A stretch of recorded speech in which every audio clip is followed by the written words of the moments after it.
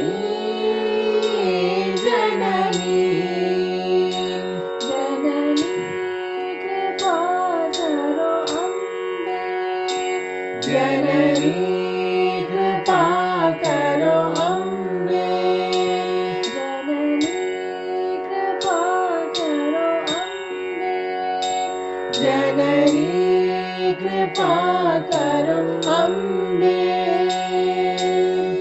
जय देवी जय देवी जय देवी गौरी जय देवी जय देवी जय देवी गौरी जय देवी जय देवी जय देवी माता जय देवी जय देवी जय देवी माता जय शक्ति काली जय शक्ति काली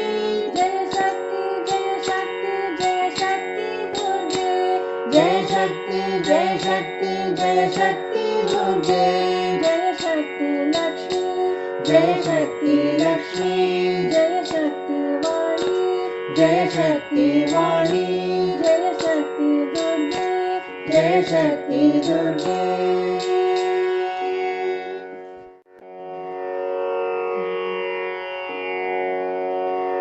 வேல் முருகா மால் மருகா வள்ளி மனோகா வேல் முருகா மால் மருகா வள்ளி மனோகா சக்தி வடி வேலவனே சண்முகநாதா சக்தி வடி வேலவனே சண்முகநாதா கந்தா முருகா குமர கார்த்திகேயா கந்தா முருகா குமரா கார்த்திகேயா ஹர ஹரோ ஹரா முருகா ஹர ஹரோ ஹரா ஹர ஹரோ ஹரா முருகா ஹர ஹரோ ஹரா ஹர ஹரோ ஹரா முருகா ஹர ஹரோ ஹரா ஹர ஹரோ ஹரா முருகா ஹர ஹரோ ஹரா ஹர ஹரோ ஹரா முருகா ஹர ஹரோ ஹரா ஹர ஹரோ ஹரா முருகா ஹர ஹரோ ஹரா திருப்பரங்கிரி வீரனுக்கு ஹர ஹரோ ஹரா திருப்பரங்கிரி வீரனுக்கு ஹர ஹரோ ஹரா திருச்செந்தூர் வேலனுக்கு ஹர ஹரோ ஹரா திருச்செந்தூர் வேலனுக்கு ஹர ஹரோ ஹரா திருப்பழனி பாலனுக்கு ஹர ஹரோ ஹரா திருப்பழனி பாலனுக்கு ஹர ஹரோ ஹரா திருவேரக செல்வனுக்கு ஹர ஹரோ ஹரா திருவேரக செல்வனுக்கு ஹர ஹரோ ஹரா ஹர ஹரோ ஹரா குமரா ஹர ஹரோ ஹரா ஹர ஹரோ ஹரா குமரா ஹர ஹரோ ஹரா ஹர ஹரோ ஹரா குமரா ஹர ஹரோ ஹரா ஹர ஹரோ ஹரா குமரா ஹர ஹரோ ஹரா தனிகை மலைநாதனுக்கு ஹர ஹரோ ஹரா தனிகை மலைநாதனுக்கு ஹர ஹரோ ஹரா சோலைமலை முருகனுக்கு ஹர ஹரோ ஹரா சோலைமலை முருகனுக்கு ஹர ஹரோ ஹரா குஞ்சரியார் குருடனுக்கு ஹர ஹரோ ஹரா குஞ்சரியார் குருடனுக்கு ஹர ஹரோ ஹரா குன்றியாடும் குமரனுக்கு ஹர ஹரோ ஹரா குன்றியாடும் குமரனுக்கு ஹர ஹரோ ஹரா ஹர ஹரோ ஹரா சுவாமி ஹர ஹரோ ஹரா ஹர ஹரோ ஹரா சுவாமி ஹர ஹரோ ஹரா ஹர ஹரோ ஹரா சுவாமி ஹர ஹரோ ஹரா ஹர ஹரோ ஹரா சுவாமி ஹர ஹரோ ஹரா ஹர ஹரோ ஹரா குமரா ஹர ஹரோ ஹரா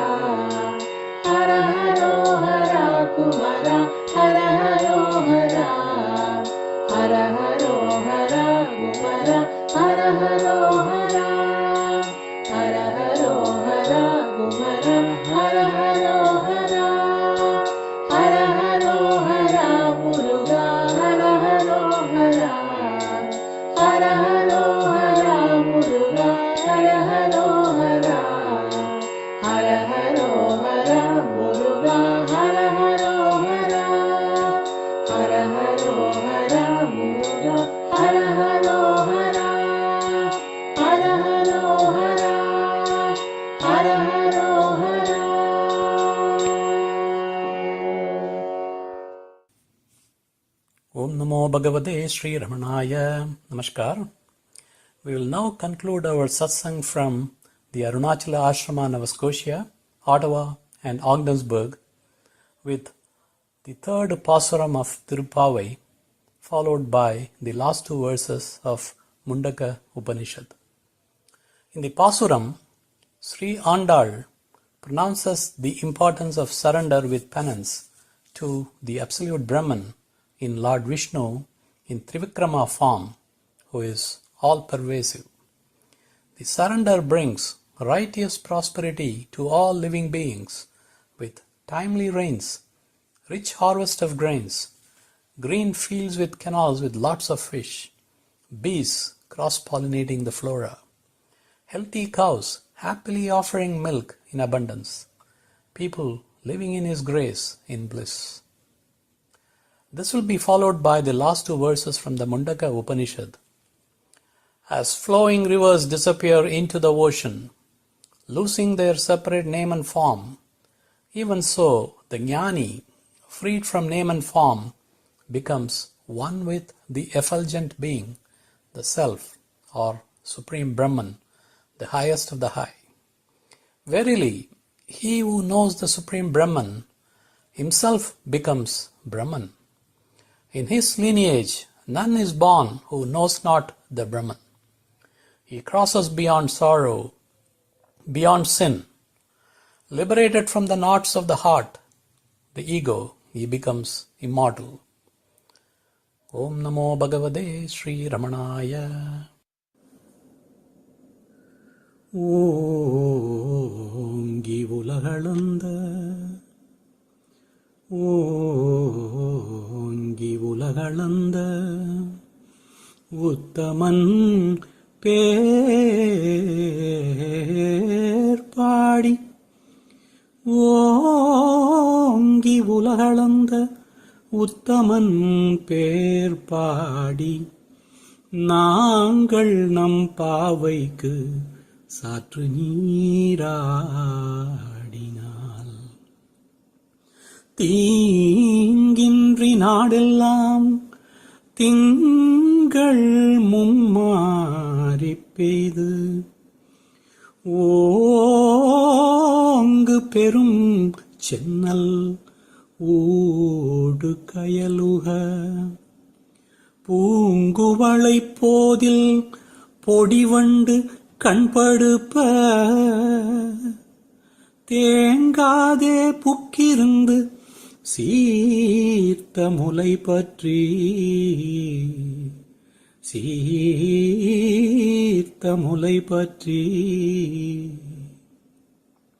தேங்காதே புக்கிருந்து சீர்த்த முலை பற்றி வாங்கக் குடம் நிறைக்கும் வள்ளல் பெரும் பசுக்கள் நீங்காத செல்வம் நிறைந்தேலோர் எம்பாவாய்.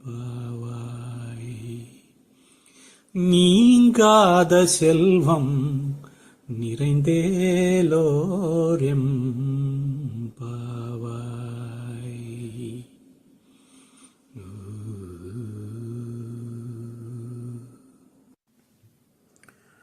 ஓம் ஸ்ரீ குருப்யோ நமः. ஹரி ஓம். யதா நத்யஸ்யந்தமானா சமுத்ரே ஸ்தம் கச்சந்தி நாமரூபே விஹாய ததா வித்வான் நாமரூபாத் விமுக்தः பராத் பரம் புருஷம் உபைதி திவ்யம் स योग वै तत् परमं ब्रह्म वेद ब्रह्मैव भवति न अस्य अब्रह्मवित् कुले भवति तरदि सोगं तरदि पाप्मानं गुहाग्रन्थिभ्यो विमुक्तो अमृतो भवति. ॐ शान्ति शान्ति शान्तिः. हरिः ॐ श्री गुरुभ्यो नमः. हरिः ॐ तत्सत्.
ఓంకార రూపుడై ఓంకారవాచ్యుడై ఓంకార భావంబు నుడువువాని తత్వార్థవేదియై తత్వస్వరూపుడై తత్వార్థమును చెప్పదనరువా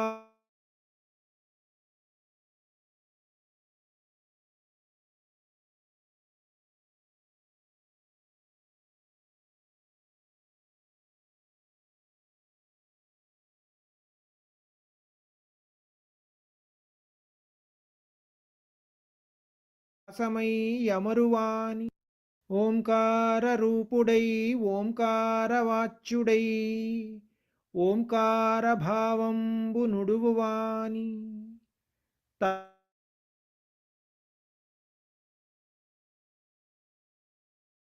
తమును చెప్పదనరువాని నిత్యుడై శుద్ధుడై నిర్మల జ్ఞానుడై సత్యస్వరూపుడై సాక్షియగుచు బ్రహ్మమై బ్రహ్మకు బ్రహ్మంబు తెలుపు సుబ్రహ్మణ్య దేవుడై ప్రబలువాని అరుణగిరియందు వాసమై యమరువాని శరణమనియడి భక్తుల సాకువాని Ramana మునినాథు మ్రొక్కుదున Vimala చరితు నిత్యుడాతడు నామదిని నిలుచుగాక. Namo Ramana to all from Bhagavan Devotees of Ohio Ramana Satsang Group.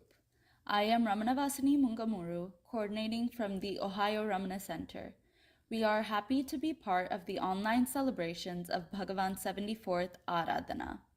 We will start our offering with Srimati Lakshmi Kannuri, singing a composition on Bhagavan's biography in Telugu, the Sri Ramana Geetam. Namo Ramana. ఓ రమణ రమణ రమణ నా స్వామి అరుణగిరి నిలయ రమణ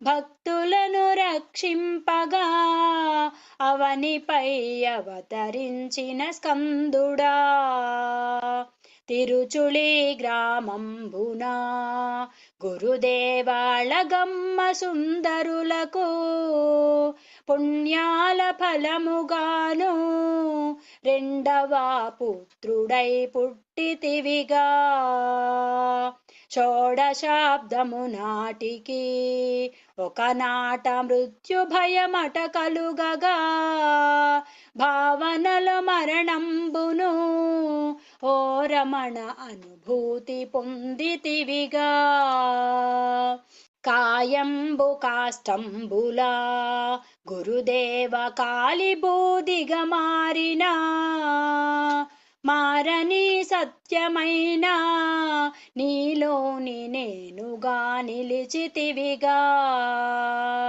శాశ్వతుడ ఆ నేనును నేనింక సచ్చిదానందమయుడా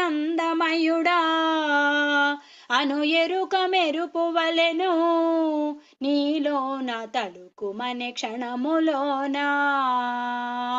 తిండి తిప్పల మీదను ఓ రమణ చదువు సంధ్యల మీదను నిర్లక్ష్య భావమొదవా మనసంతలోనికే మరల జోచ్చే పితృ సందర్శనము నీలోన చేయు కోరిక తీవ్రమై అరుణాచలంబు చేరి నీ తండ్రి శివుని గని తనిసితివిగా ఉపవీత వస్త్రంబులా ఓ రమణ దూరాన పారవైచి కౌపీనధారి వగుచు గుడిలోన తపమునకు పూనితివిగా పాతాళలింగ గుహలో ఓ రమణ కారు చీకట్లు గమిలో ఆత్మ వెలుగే తోడుగా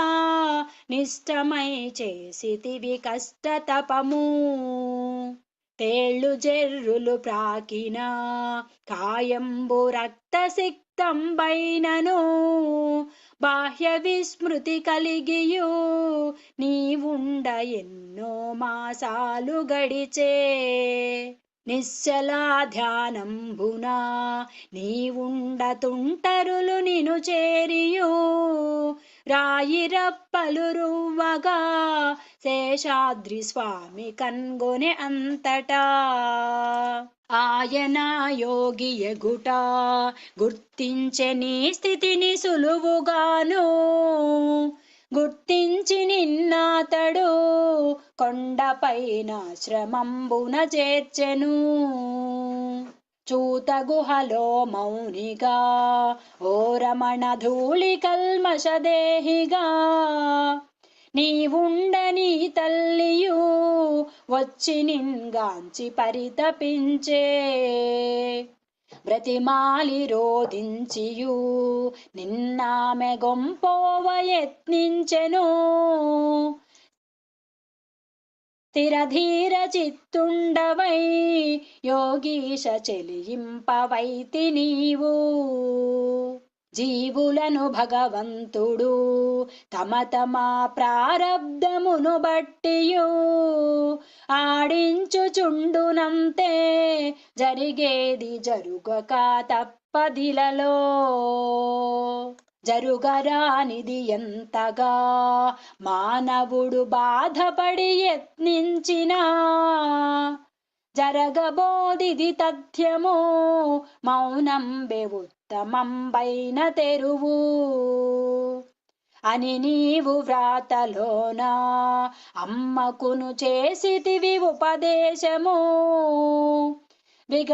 విగతాశయగుచునామే మధురకున్ వెళ్ళలేకనే వెళ్ళెను అవ్విరూపాక్ష గుహలో సహజ స్థిత యోగిగా వెలయుచుండా వచ్చి గణపతి శాస్త్రియు నీ పాద పద్మముల వ్రాలెనంతా మౌనంబు వీడి నీవు నేను అను తలపునకు మూలంబును వెదకగా మనసునందే లీనమైపోవునదే తపము చూడా మంత్రజప వేళ యందు ఆ మంత్రనాదమెందుద్భవించు అచ్చోట పరికింపగా మనసందెలీనమగు తపమునదియే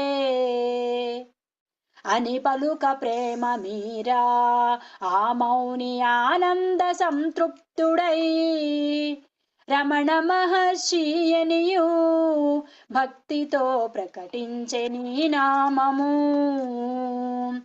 భగవానుడని భక్తులు భక్తితో నిన్పిలువదగు నంచును కావ్యకంఠుడు పలుకగా ఆ పేర పరగితివి విఖ్యాతిగా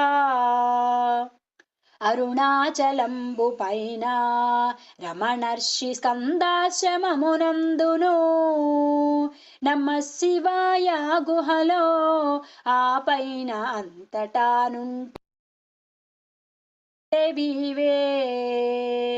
కాలంబు గడువగాను నీ పేర ఆశ్రమము వెలసె భగవాన్ ఆర్తులు జిజ్ఞాసువుల్ వచ్చిరి నీ దర్శనము కోరియు మితహితోక్తుల తోడను గురుదేవ దయతోడి దృష్టితోను వారల వగపు తీర్చి యోగీశ శాంతి కూర్చుచునంటివే నీవెవరో తెలిసి కొన్నా అంతయు అవగతం బగును నీకు నీ హృదయ కుహరంబునా అహమంచునున్నదే బ్రహ్మచూడా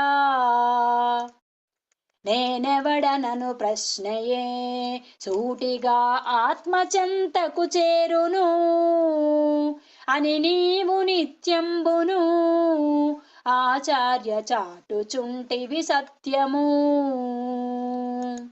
తలకెక్కు వెట్టినట్టి బాణంబు తప్పిదా తలపాగను ఛేదించి పోవునటులా గురుకృపా సవరించు కర్మ ఫలము నేనను మాటయే సృష్టిలో తొలి తలపు ఎగుట చేత దానినే మంత్రంబుగా నిరతంబు స్మరింపవచ్చుగాక.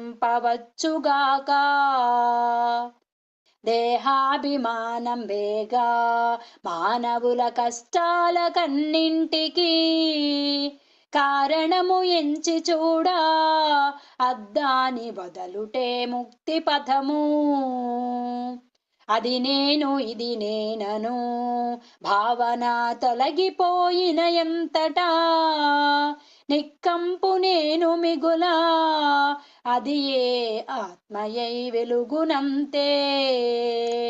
పులినోట పడిన కండ నా దృష్టి పరిధిలో పడిన వారు తప్పుకోలేరు ఇలలో అని నీవు అభయంబు నొసగితివిగా. గురువు దైవము ఆత్మయు నిక్కముగనొక్కటే పరికింపగా గ్రహణ శక్తిని బట్టియు వారి కృప లభ్యమగు సహజంబుగా.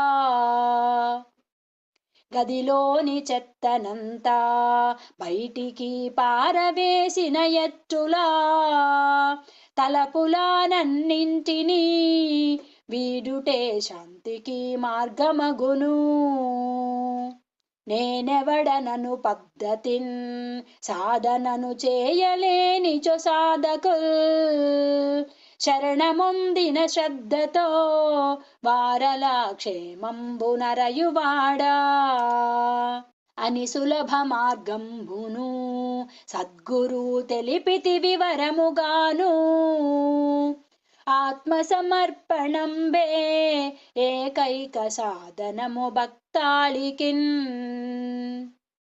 నీ వద్దనున్న అమ్మా అళగమ్మ కవసాన సమయంబునా హస్తదీక్షను వసగియు ముక్తిని కూర్చితివి పుత్రుడవుగా.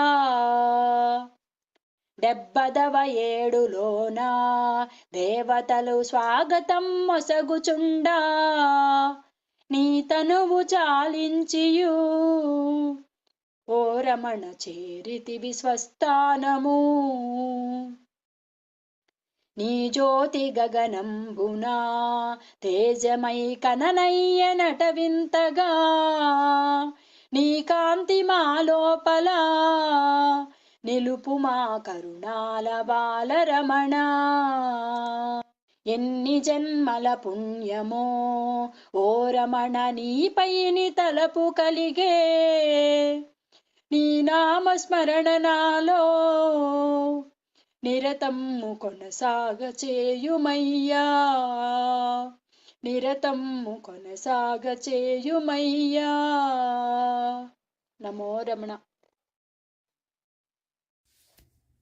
The Umasahasram is a magnum opus composition of Kavyakantha Sri Vasishta Ganapati Muni, also known as Naina. He composed these 1,000 slokams in various Sanskrit meters as an offering to Mother Goddess Uma for bestowing his guru, Bhagavan Sri Ramana Maharshi. Sri Abhilash Mungamuru and Chiranjeevi Ramana Sanath Kumar Mungamuru will recite the 19th Stabakam. In this 19th Stabakam, Nayana shows us the process to perform meditation on the form Goddess Sri Lalita Tripura Sundari. This Stabakam is composed in the Pramanika meter.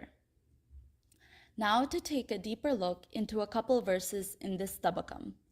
In the first verse, Nayana praises the smile of Mother.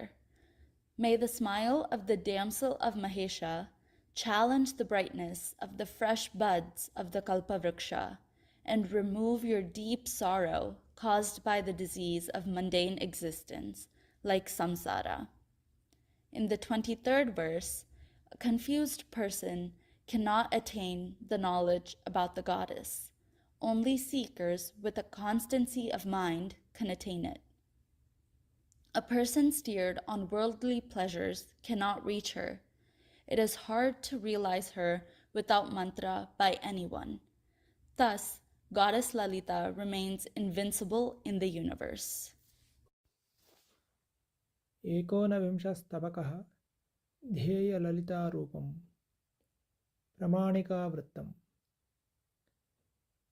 प्रफुल्लकल्पपादपप्रसूनसद्यसोहरम् महारुजं धुनोतु ते महेशसुन्दरी स्मितम् मुनीन्द्रमूलवेदिभूधनञ्जयप्रबोधनम् यतीन्द्रहार्दपेटिका कवाटबन्धभेदनम् यथा विधिक्रियापरद्विजातिचित्तशोधनम् ममाम्बिकास्मितं भवत्वघप्रतापरोधनम् सुवर्णशालभञ्जिकाचरेव शोभयाधिका अतीव मार्दवान्विता नवेव पुष्पिता लता सुपर्वमौलिरत्नभाविराजहेमपादुका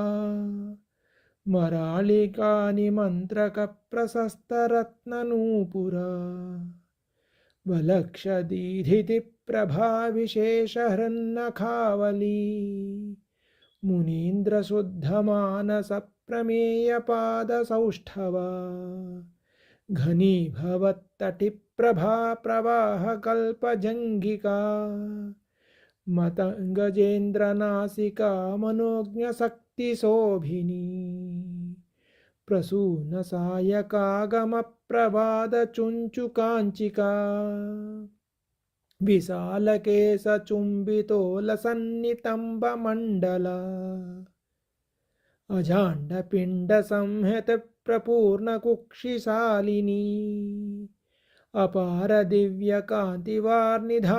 अपारदिव्यकान्तिवार्निधाननाभिदीर्घिका बिसप्रसूनसायकप्चुराभरोमराजिका जगत्त्रयीव सज्जनोपजीव्य दुग्धभृत्कृचा महेशकण्ठबन्धकप्रशस्तबाहुवल्लरी समस्तविष्टपाभयप्रदायि पाणिपङ्कजा विलोलहारमौक्तिकप्रतानसंवदत्स्मिता विशुद्धसुन्दरस्मिता प्रकाशभासिताम्बरा सुकोमलोष्ठकम्पनप्रभीतदुर्जयासुरा सुयुक्तकुन्दकुट्मलप्रकाशदन्तपङ्क्तिका शरत्सुधांशुमण्डलप्रभाविगर्हनानना सुधामरन्तवज्जपा सुमोपमाधराधरा तिलप्रसूनचारुतापहासि भासि नासिका नवीनभाभनासिका विलम्बि दिव्यमौक्तिका विशुद्धगण्डबिम्बितत्स्वरूपरत्नकुण्डला महारहस्तरङ्गिता प्रभाविशाललोचना दलान्तरस्तयामिनी प्रभुप्रभालिकस्थली मयूरबर्हगर्हणप्रहृष्टकेशभासिनी दिवाकरायुतोज्ज्वला हिमांशुलक्षशीतला तटित्सहस्रभासुरा निरङ्कचन्द्रशेखरा नभोऽन्तरालचारिणी महाविचित्रकारिणी कुलाग्निकुण्डशायिनी जगत्कथाविदायिनी नभस्तले बलेश्वरी धरातले क्रियेश्वरी दिवाकरे विभेश्वरी सुधाकरे रसेश्वरी महेशवेश्मदीपिका जगत्त्रयत्रमापिका अशेषशीर्षशासिनी समस्तहृन्निवासिनी गुणस्तवे गुणस्तवे गुणप्रकर्षदायिनी विचिन्तने विचिन्तने विशिष्टशक्तिदायिनी भ्रमाकुलेन दुस्तरा भवालसेन दुर्गमा अमन्त्रकेन दुर्बरा जगत्त्रयेन दुर्जया सुवर्णचेलधारिणी समस्तमोदकारिणी विलासिनी निरामया विचिन्त्यतां मनस्त्वया पदाब्जवन्दिनः कवेरियं प्रमाणिकावली महेशमानसेश्वरी गृहे महाय कल्पता इति श्री भगवन् महर्षि रमणान्ते वासिनो वासिष्ठस्य नरसिंहसूनोः गणपतेः कृता Uma सहस्रे एकोनविंशस्तबकः. Now to conclude, we have Chiranjeevi Shraddha Gavala, who is going to share with us how Bhagavan treats all creatures with great respect.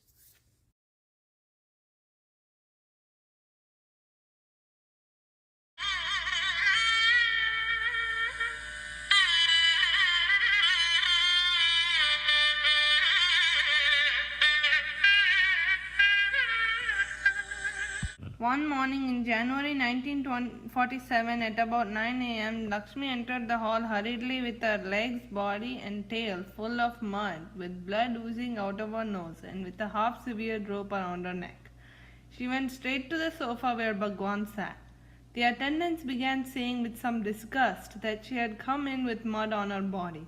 Bhagwan, however, said with affection, "Let her come, let her come. What does it matter how she comes?" Addressing the cow, he said, "Come, my dear, please come near." So saying, he passed his hand over the body lightly, patted her on the neck, and looking at the face said, "What is this? Some blood is oozing." One of the attendants said, "Recently they had put a rope through her nose." "Oh, is that the reason? That is why she has come here to complain to me about it. Is it not very painful to her? Unable to bear the pain, she has come here running to complain to me without even washing her body. What to do? Give her some idli or something," said Bhagwan, evincing great solicitude for her welfare. The attendants gave her some plain plantains, and Nagamma went to the kitchen and brought some idlis also for her. Lakshmi was satisfied and went away to her usual place. After the attendants returned to the hall and sat down, Bhagwan remarked, looking at the attendants, "Do not all of you come to me to relate your troubles? She too has done the same thing. Why then are you vexed with her for coming here with mud on her? When we have troubles, do we consider whether our clothes are all right or our hair is properly brushed?"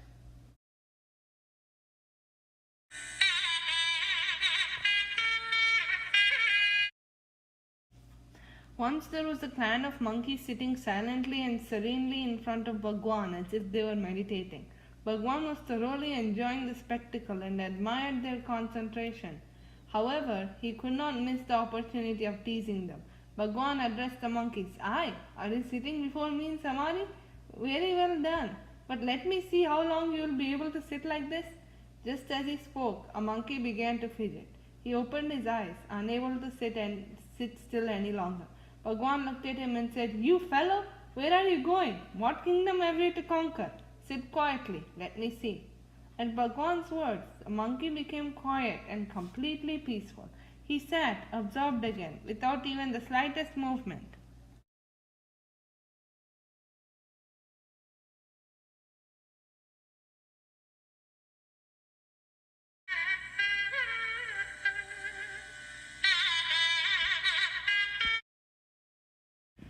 The manner of Jackie's death is interesting. It was a few weeks before the Pongal festival of 1933. Jackie fell ill. He was very sick. Bhagwan arranged a soft bed for him, attending to his wants. Jackie refused to take any solid food and he was fed on milk.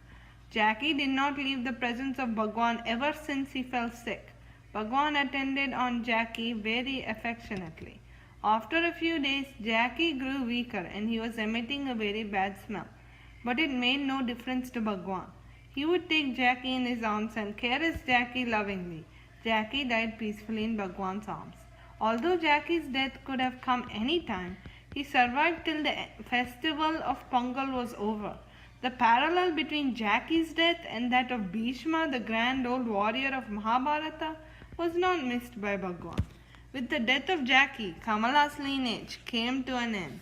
Jackie was buried in the ashram precincts near the samadhis of Bali the deer and the blessed crow. A small monument was built over Jackie's samadhi. It was about 5 when she parted Sarthi and I entered the ashram. Going round Bhagwan's mother's samadhi, we came to the veranda by its side. About 50 people were sitting there, Sri Ratilal, his host, and his servant included. Bhagwan was not on his couch as usual. The visitors talked in whispers, trying to find out where he was. After waiting for some 10 minutes and finding that Bhagwan had not come to his seat, Sri Parthasarthi suggested to me that we could, in the meantime, go around and see the Goshala and other places. Finishing our inspection, we were returning to the veranda by another side when we heard a childish voice say, "Chi asate." We could see no children around and therefore peeped to find out the source of the voice. We observed movement among the leaves of the brinjal, lady's finger, and other plants in the kitchen garden near the veranda. Looking more intently, we saw a small goat, a little monkey, and a squirrel, and Bhagwan Ramana Maharshi. Bhagwan was sitting on his haunches with his legs folded up to his breast. The goat nestled between his knees, the monkey had its head resting on his right knee, the squirrel was perched on his left knee.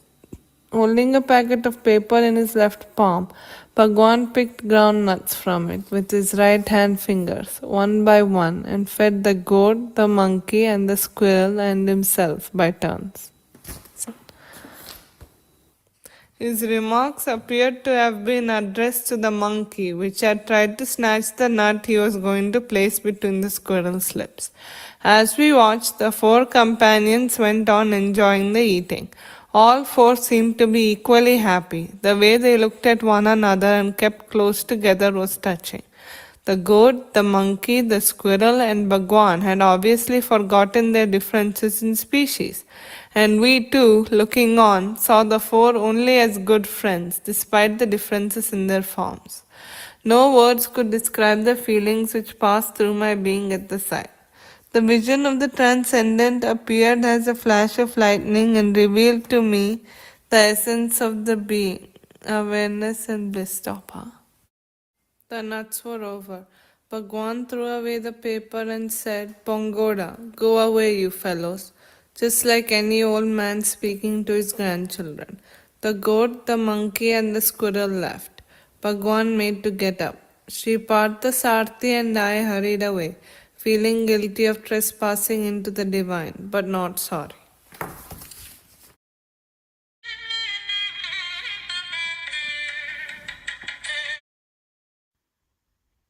Now we request the devotees of Michigan to continue these online celebrations with their offerings. Jai Ramana. Om Namo Bhagavate Sri Ramanaya. This is Murli from the Michigan Satsang.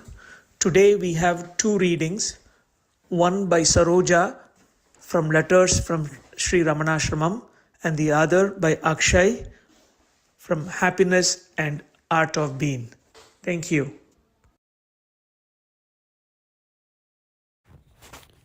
Letters from Sri Ramanashramam 70. Swami is everywhere. The Europeans whom you sent with a letter of introduction came here by car day before yesterday. An American lady also came with them. Yesterday morning, they went around the town and after visiting Skandashramam, reached the ashramam by midday. After making all arrangements for the return journey, they came into the hall at 3 p.m. and sat down. Unaccustomed to squatting on the floor, the poor American lady somehow managed to sit by my side but stretched out her legs towards Bhagavan's sofa. I myself felt it unmannerly but kept quiet as she was to go away presently. One of the attendants, Rajagopala Iyer, could not, however, put up with it and so respectfully suggested to her to sit criss-cross-legged. Bhagavan saw that and said smilingly, "When they find it difficult even to sit down on the floor, should you force them to sit cross-legged also?" No, as they do not know that it is disrespectful to stretch their legs towards Bhagavan, I merely told them so. That's all, said the devotee. Oh, is that so? It is disrespectful, is it? then it is disrespectful for me to stretch my legs towards them. What you say applies to me as well. Saying that, in a lighter vein, Bhagavan sat up, cross-legged. All of us laughed, but we felt a bit troubled in our minds. Those foreigners stayed there for about half an hour and then went away, taking leave of Bhagavan. Bhagavan spent the whole of yesterday stretching out his legs from time to time and then folding them, saying that it might be deemed disrespectful. His legs get stiff in 10 minutes if he folds them, and the stiffness will not disappear unless the legs are stretched out for at least half an hour afterwards, not to speak of the pain that results. This afternoon, when I went into the hall, there was not more than 2 or 3 persons there. Bhagavan began stretching his legs, saying, I do not know if I can stretch them. They say it is not good manners. Poor Rajagopala Iyer was standing there crestfallen and with a repentant look. Bhagavan is, after all, full of compassion. He stretched out his legs as usual. We felt happy. Looking at me seated in the hall, he began telling us the story of Avayar. Saying that Sundaramurti was going away on a white elephant which had come from Kailas, the Raja of Chera whispered in the ear of his horse the Panchakshari mantra and got upon it to go to Kailash. Avayar, who was at that time doing puja to Lord Ganesha, saw them both going to Kailash and so tried to hurry up her puja as she too wanted to go to Kailash. Seeing that, Ganesha said, Old woman, don't hurry. Let your puja be performed as usual. I shall take you to Kailash before they reach it. Accordingly, the puja was performed in due course. Waving his hand around, he said, Old lady, close your eyes. That was all. When she opened her eyes, she found herself seated in Kailash in front of Parvati and Parameshwara. By the time Sundaramurti and Chararaja reached the place, they found her already seated there. Surprised at that, they asked her how she had gotten there. She told them how Ganesha helped her. They were overjoyed to hear how her bhakti was rewarded ultimately. She was very old, and so she sat opposite to Parameshwar with her legs stretched out like me. Parvati could not bear that sight. She was worried because to sit with legs thus stretched towards Swami, she felt was a great insult. She respectfully suggested to Parameshwara that she should be permitted to tell the old lady about it. Oh, don't speak, don't open your mouth. We should not say anything to her, said Ishvara. Even so, is not Parvati his better half? How could she put up with that insult? She therefore whispered into the ear of her maid to tell the old lady about it. That woman approached the old lady and said, Grandma, don't keep your legs outstretched towards Ishvara. Is that so? Tell me which side Ishvara is not present. Shall I turn this side? Said Avayar. So saying, she turned her outstretched legs to the other side when Ishvara turned that side. And when again she turned into a different side, he also got turned the same side.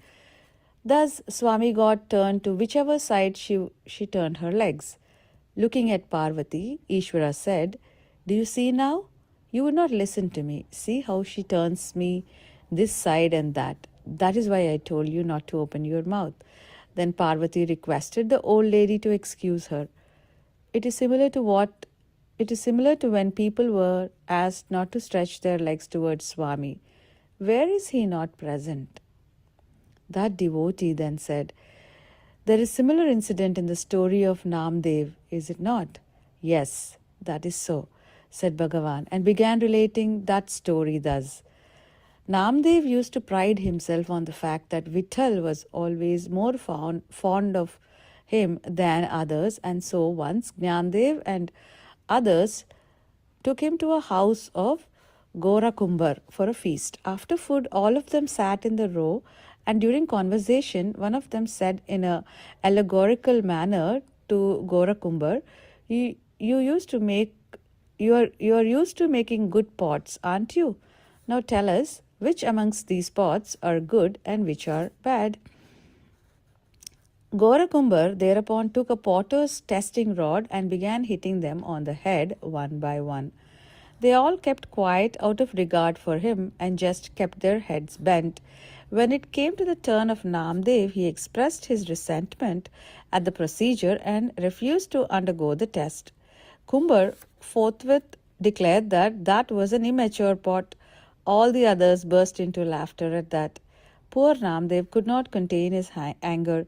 He began saying that they all had conspired together to humiliate him, thus, and went to Vittal with tears in his eyes to complain. Well, what is the matter? Asked Swami. And Namdev related the whole story. That's all right, but tell me, what did others say when they were tested? Asked Swami. Namdev said, they all shut their mouths and bowed when tested with the rod. Vittal. And you?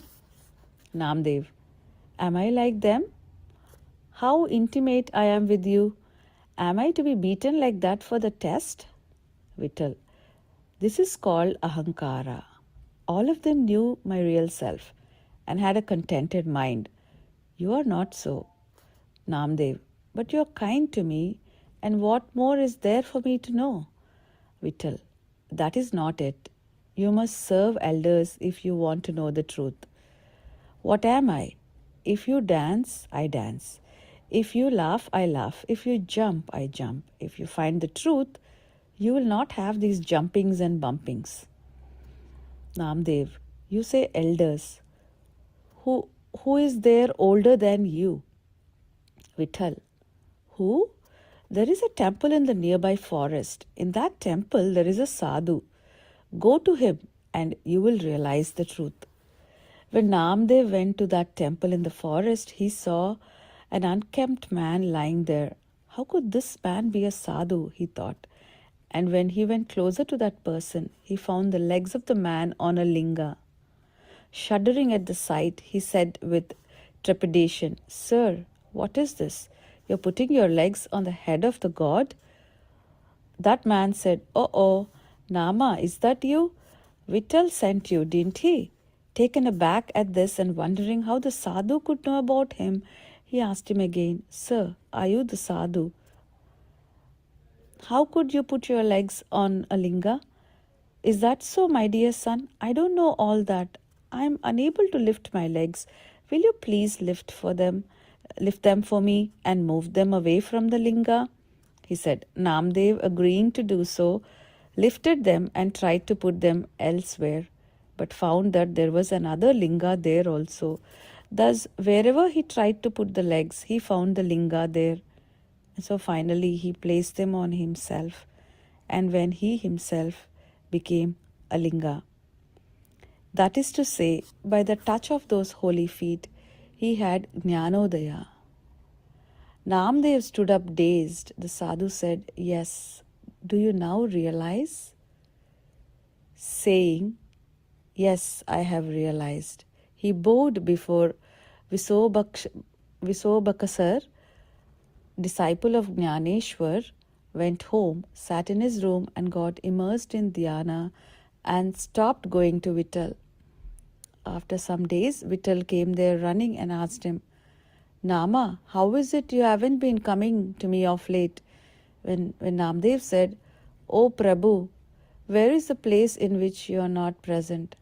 I see you are here all times. I am you and you are me. That is why I do not go to you. Oh, see, that is good. So saying, Vittal vanished. Bhagavan concluded the story and simultaneously released the legs that were kept crossed. Om Namo Bhagavate Sri Ramanaya. Happiness and the Art of Being.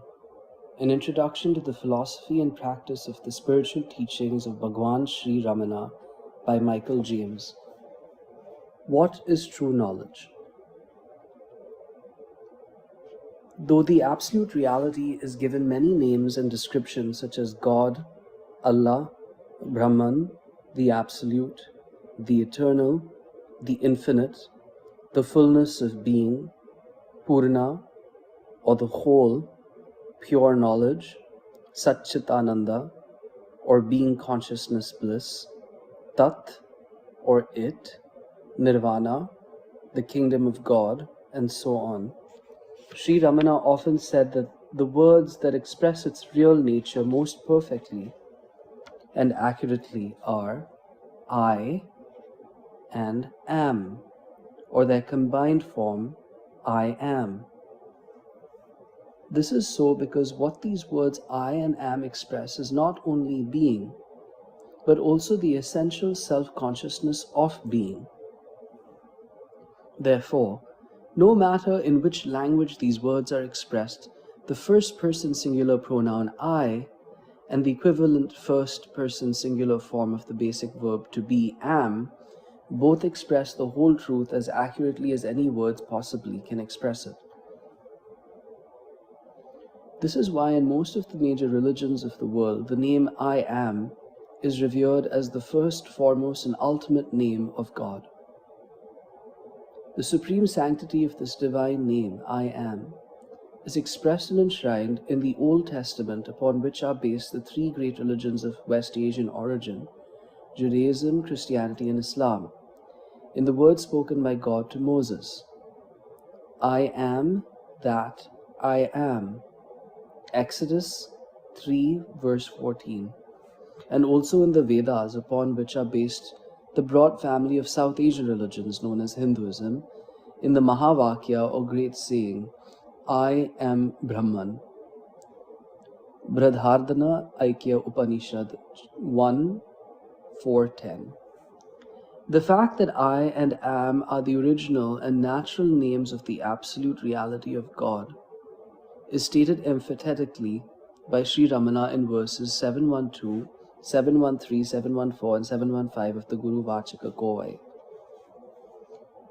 When the real substance of true essence or absolute reality, which is called the heart or core itself, seemingly comes out and spreads gradually from the heart as consciousness, that is, when it seems to manifest outwardly as innumerable names and forms, which are actually just imaginary directions of the one true formless and undivided consciousness, I am, which is that real substance itself among the thousands of sacred names that are attributed to this, the being essence or absolute reality. Know that when we scrutinize, we will discover that I indeed is the first, original, and foremost. Since together with that I, which was previously in the above verse said to be the primary name of the absolute reality or God, as the light which is its real essence, it, am, always exists as I am in the heart of each one of us. That name am also is the primary name of the absolute reality or God. Among the many names attributed to God in all the different religions and languages of this world, which are thousandfold, no name has such real beauty or is so truly appropriate to God, who is He who knows and exists transcending, who abides in our heart devoid of thought, like the name I am. That is, I or am is the most beautiful and truly appropriate name of God, because He exists in our heart as our naturally thought-free, self-conscious being I am. Among all the names of God that are known, only the original, natural, and true name of God, which is experienced as I am I, will thunder its sole supremacy to those whose attention is selfward effacing, shining forth as the supreme word, which is absolute silence, filling the space of their heart in which their ego has been annihilated.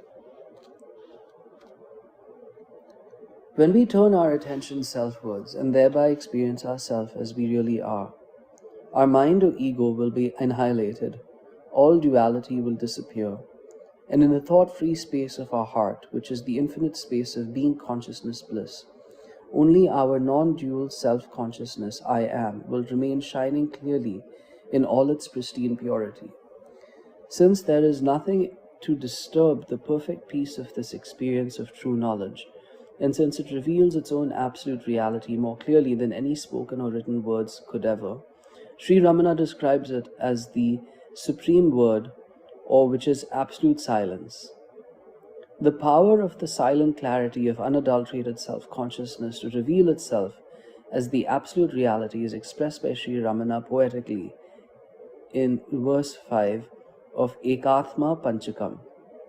That which always exists is only that Ekatma Vastu, the one reality or substance, which is our true self. Since the Adi Guru at the time made that Vastu to be known only by speaking without speaking, say, who can make it known by speaking? The word Eka means one, Atma means self, and Vastu is the Sanskrit equivalent of the Tamil word Pural, which means the absolute reality, substance or essence. Therefore, the Ekatma Vastu, which Sri Ramana declares to be Epodam Aladu, that which always is the one absolute reality or essential substance, which is our own true self. In the Kalivenba version of Ekatma Panchakam, Sri Ramana added two more words to qualify Uladu, which means that which is, namely Tanadu Uliyal, which means by its own light. Thus he declared not only that the Ekatma Vastu is the only thing that always exists, but also that it is that which always exists by its own light, that is, by its own light of non-dual self-consciousness I am. The compound word Adi Guru means the original Guru, and is a term that denotes Sri Dakshinamurti, a form of God that symbolizes the revelation of the absolute reality through silence, which is the supreme word or Paravak, and that which Sri Ramana describes poetically as speaking without speaking, that is, communicating the truth without thought or spoken words. Since the Ekatma Vastu is our own thought-free and therefore absolutely silent self-conscious being, it can only reveal itself by shining within us silently and clearly as I am I, without the obstruction of any thoughts or words. Since the silent, thought-free, peaceful, and absolutely clear experience of pure, non-dual self-conscious being I am is the true and natural state of our real self, which is the one absolute reality or essential substance that we call God, Sri Ramana says that the original and most beautifully appropriate name of God is only I am, or I am I. Though I and am are two separate words, they both denote our single, non-dual, and absolutely indivisible sense of self, our essential consciousness of our own being, our fundamental knowledge of our own existence. Each of these two words is therefore implied in the other. The pronoun I implies that we exist, and this existence of ourself is expressed by the verb am. Conversely, the word am implies the existence of nothing other than ourself, which is expressed by the pronoun I. In many languages, therefore, either of these two words can be used on its own, since its counterpart is implied in it and is therefore clearly understood. In such languages, the compound form I am is an option that is used only for added emphasis. In this respect, English is an exception. For example, if we wish to say that we are a human being, in English we have to use the both words I and am and say I am a human being, whereas in many languages it is sufficient in such a context to use either just I or just am. In Tamil, for example, we need not say the long-winded sentence Nyan Manidine Iruken, which means I am a man, because we can convey exactly the same sense by simply saying either Nan Manidan, which means I am a man, or Manidane Irukirin, which means I am a man. Similar is the case with many ancient and modern Asian and European languages such as Sanskrit, Hebrew, Greek, and Latin. In the Gospel according to St. John, which was originally written in a form of ancient Greek, there are many well-known I am sayings of Jesus, in several of which he is alluding more or less clearly to the Old Testament usage of the words I am to denote the essential, self-conscious being of God. This allusion is particularly clear in the 7 verses in which he uses I am without appending any predicate to it, and which biblical scholars therefore describe as being instances of his absolute use of I am. In each of these 7 verses, the best known of which is before Abraham was born I am, His saying ends with the Greek words ego eimi, which means I am. By using these two words together and by placing them at the end of each respective sentence, these verses succeed in placing great emphasis upon the meaning of I am intended by Jesus, but in some cases this emphasis has unfortunately been lost in translation. Besides these 7 instances of his absolute use of I am, there are more than 30 other sayings in which he uses I am with a predicate. But whereas in some of these sayings the words ego eimi are used in the original Greek, in others the words eimi, which means am, is used on its own without the word ego, which means I.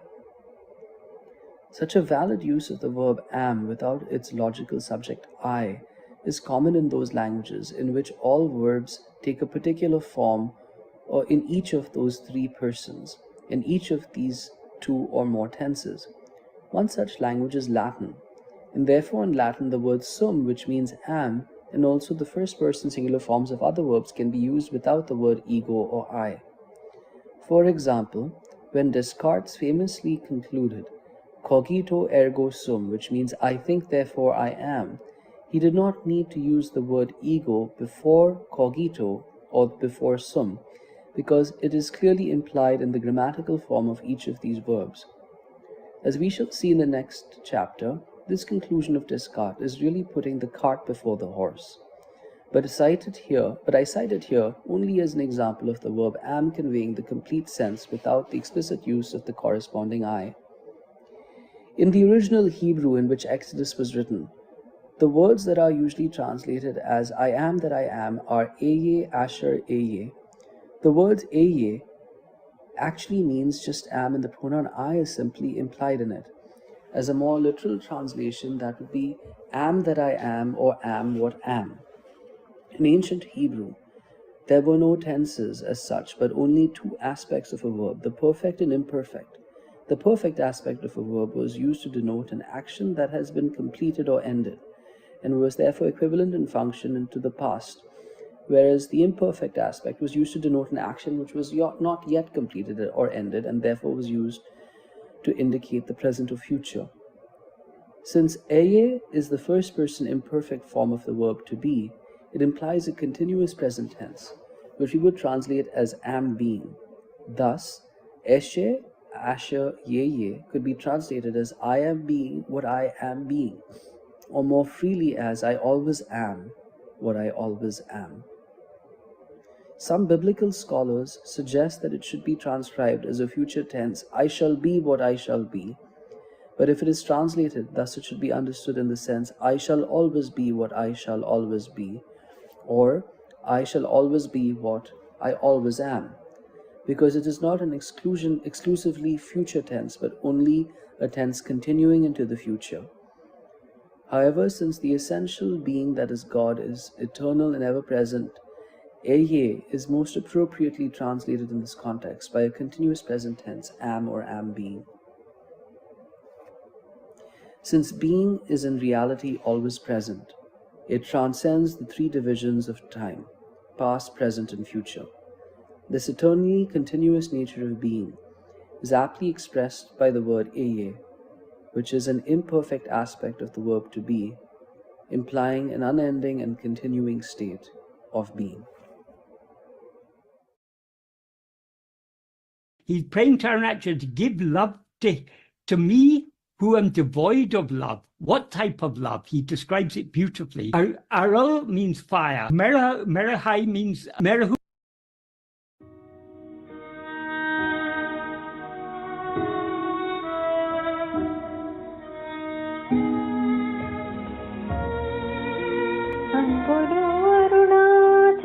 அருணாச்சலவழந்தழுகாய் அகத்துணை நினைந்து நெய்ந்தொழுகும் அன்பிலே எனக்குன்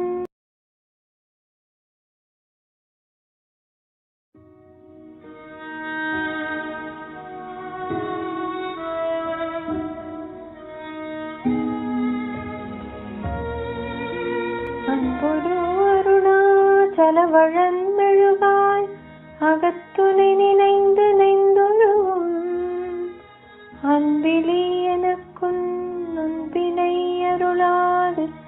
தண்டனை அழித்திடல் அழகோ அன்பினில் விளையும் இன்பமே அன்பு அகத்தினில் ஊருமாறமுதே என் புகழிடனின் இட்டமின் இட்டம் என்பதற்கென்னுயிரிரையே.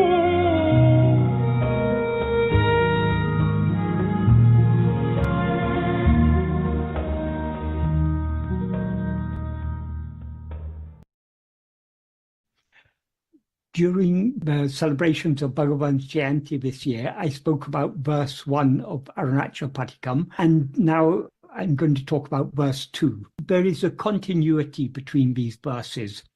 Firstly, there's a poetic continuity in that this Patikam and Ashtakam are what are called Antadi. That is, the last word of one verse becomes the first word of the next verse. So the previous verse ended Ambe, which is a vocative form of Ambu, and this verse begins with Ambu, which means love. That's the poetic continuity, but there's also a continuity in the ideas. In the previous verse, the principal prayer was for Arunachala to show his Kakshi, Unkakshi. Kakshi, in this context, means more or less the same as Darshanam. In this verse, there is a continuity because in order to see Arunachala as he actually is, we need all-consuming love. So long as we have even the least love or liking for anything other than our own real nature, which is the real nature of Arunachala, Arunachala will not show himself to us, because when he shows himself to us, that is the annihilation of ego. So in order to see him, we need to be willing to lose ourselves completely in him. So the key to seeing him is love. So what Bhagavan is praying for in this second verse is that love we need in order to see Arunachala as he actually is. So I'll briefly read the overall meaning of the verse, and then I'll go discuss it in more detail. He addresses Arunachala as Amburu Varunachala, Arunachala, the form of love. So the meaning is, Arunachala, the form of love, having taken charge, implying having taken charge of me, is it befitting to ruin me, not granting love of you to me, who do not have love in which one melts, softening like wax in fire, thinking of you in the heart, who happiness produced in love, O satiating ambrosia welling up in the heart of devotees, what to say? Your will is my will. That is happiness for me, Lord of my soul. So that's the overall meaning. To go through it more closely, firstly, he addresses Arunachala as Amburu Varunachala, Arunachala, the form of love. That is, Arunachala is Ambu Swarupam. It is the very nature of Arunachala is love. Ambe Shivam, it is in Tamil, as it's often said, Ambe Shivam, love alone is Shiva. Love is God. So love is the real nature of God. God is infinite love. Because why is God's love infinite? Because God is our own real nature. As Bhagavan says in Nana, Yathatamai Uludu Atmasarupam Andre. What actually exists is only Atmaswarupa. So nothing other than Atmaswarupa actually exists. Atmaswarupa means the real nature of ourself. So we, as we actually are alone what actually exists. So we are Ekam Eva Advaitiyam, one only without a second. So, and what we actually are, that is Arunachala. That is what Bhagavan is addressing here as Arunachala. So Arunachala alone is what actually exists. So in the Arunachala and Bhagavan, of course, are one and the same. So in the view of Arunachala, there is nothing other than himself. So he sees us as, he doesn't see us as we see ourselves. We see ourselves as a person. He doesn't see us as a person. He sees us as we actually are. In other words, he sees us as himself. And because he sees us as himself, he loves us as himself. So Arunachala love is infinite because there's nothing other than him. So he has infinite love for himself. And whatever, in our view, is other than other than him or other than ourselves is in his view nothing other than himself. So he loves everything as himself. So his love is infinite. So he's the very form of love. This term amburu, this is a term that Bhagavan also uses in verse 101 of Aksharamlai. There he uses it in a very beautiful way. That is what he sings in verse 101 is Ambu Vilalipol, Amburu Vunilene, Ambai Karaitarol Arunachala. That is, be gracious, melting me as love in you, the form of love, like ice in water. So here the Arunachala is the infinite ocean of love compared to the water of the ocean. Just like ice falling in the ocean will melt and dissolve in the ocean, the prayer is, Bhagavan's prayer is, melt me as love in you, the form of love. What he's praying for in this verse is love. So he's praying to love for love, because Arunachala he's praying to Arunachala, who's the very we can't even say the embodiment of love. He's love itself. So Arunachala is love itself. So from where can we get the love that is required to turn within? Only from Arunachala, who is the source of all love. So he, as I say, he begins this verse addressing Arunachala as Amburu Varunacha, Arunachala, the form of love. And in the first sentence, he's indirectly praying for love. It's quite a long sentence, this first one. The main clause is the final clause, Enaku un ambine aroladu andu ene aritidal araho. Araho means, Arahu means beauty. Araho is an interrogative form of that, so it means, is it beauty? In other words, is it befitting? Does it befit you? It is the implication, but the meaning is it beauty or is it befitting? Aritadil means ruining or damaging. In other words, spoiling or that is, as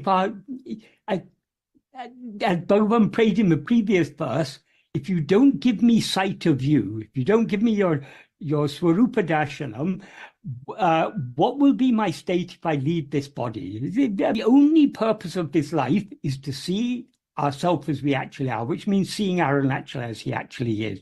If we don't, we are ruined. Unless we see ourselves as we actually are, we are living in a state of perpetual ruin. So is it befitting for Arunachala to allow us to remain in this state of ruin, is the implication. Is it befitting to ruin me? How is Arunachala ruining us? Ambine aroladu.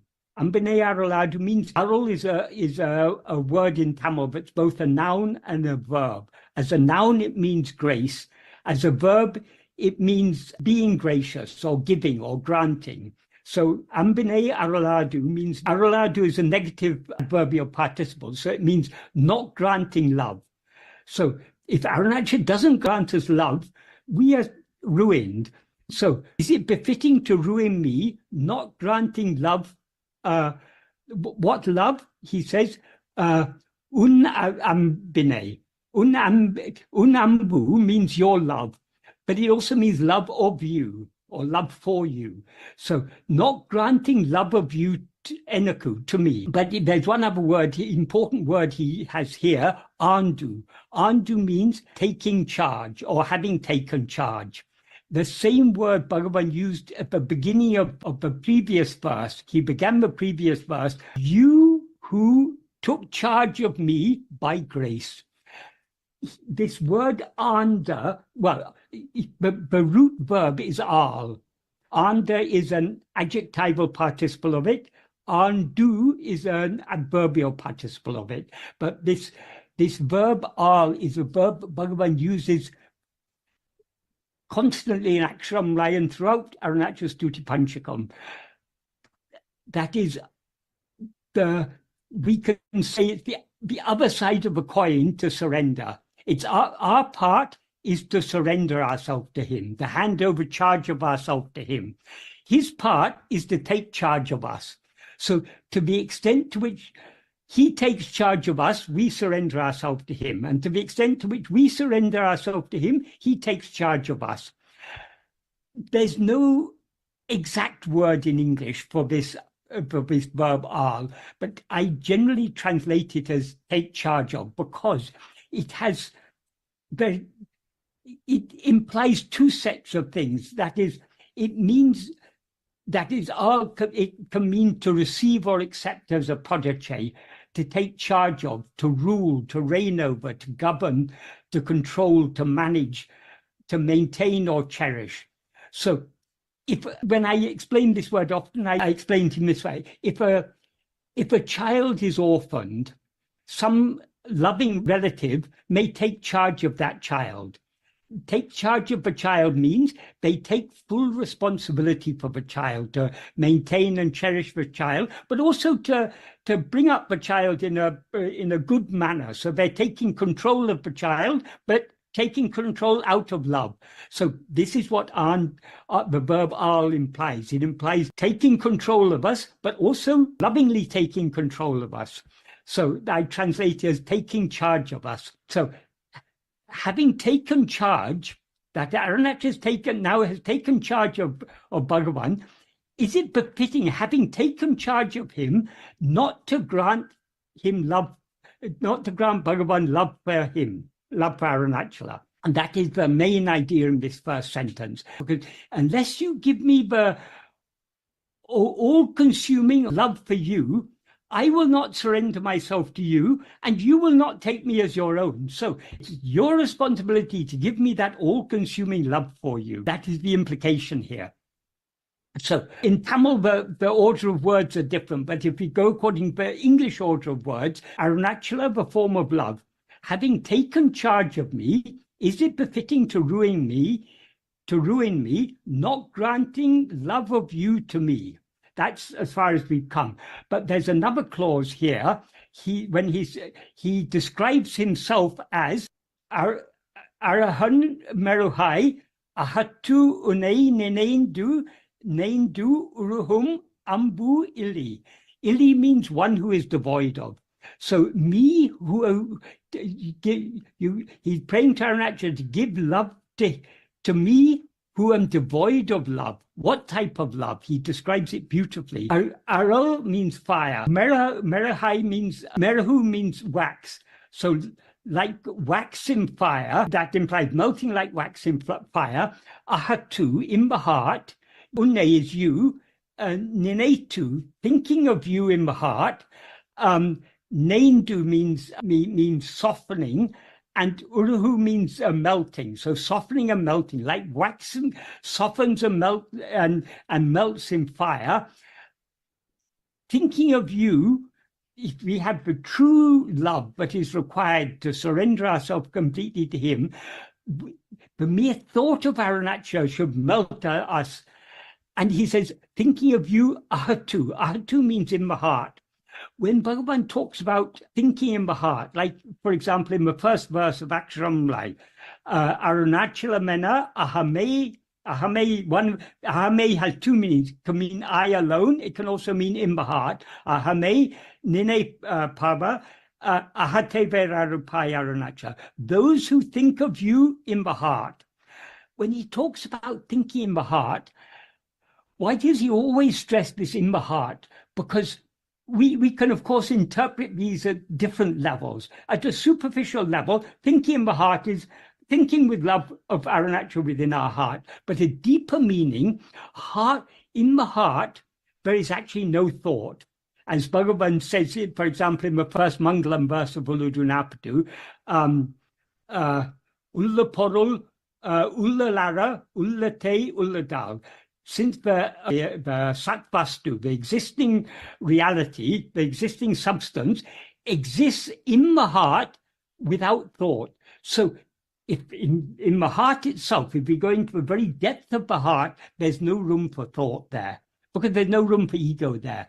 That is, only when we rise as ego does thought become possible. When we subside back into the heart, ego dissolves, and then there's no thought. So in the heart, there's no thought. So when Bhagavan talks about thinking of you in the heart, what does he mean by thinking of you? As he says in that first verse of Ullutunaptu, the first Mangalam verse of Ullutunaptu, what is truly thinking of reality? It is ullate, ullapadi, ullade, ullal. That is, being in the heart as it is thinking. What he means by thinking is, that is the true thinking of Arunachala truly is turning within and merging back into him, is not thinking of Arunachala as another. So long as we think of Arunachala as another, we are separate from Arunachala. But our aim is to lose ourselves in Arunachala. So we need to give up thinking of him as another.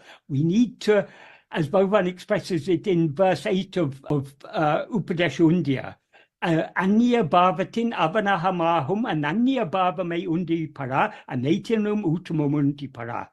Anya bhava means thinking of Arunachala or thinking of God as something other than ourselves. Anya means other. Ananya means not other. So rather than Anya bhava, rather than thinking of God as something other than ourselves, that is thinking of him or meditating on him as not other, with the understanding, Avalaham means in which he is I.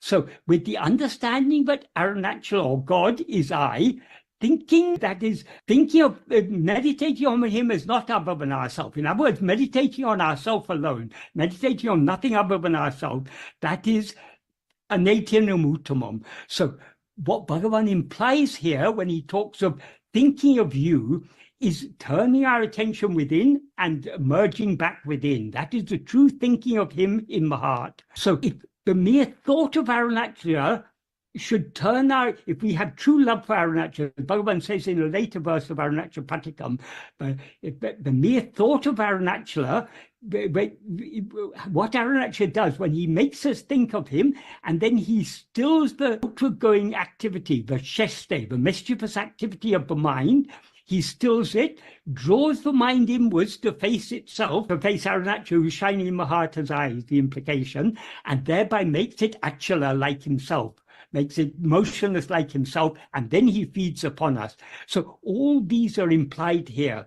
If we have true love, the mere thought of Arunachala will turn our attention within, we'll merge back into the heart, and there we will melt like wax in fire.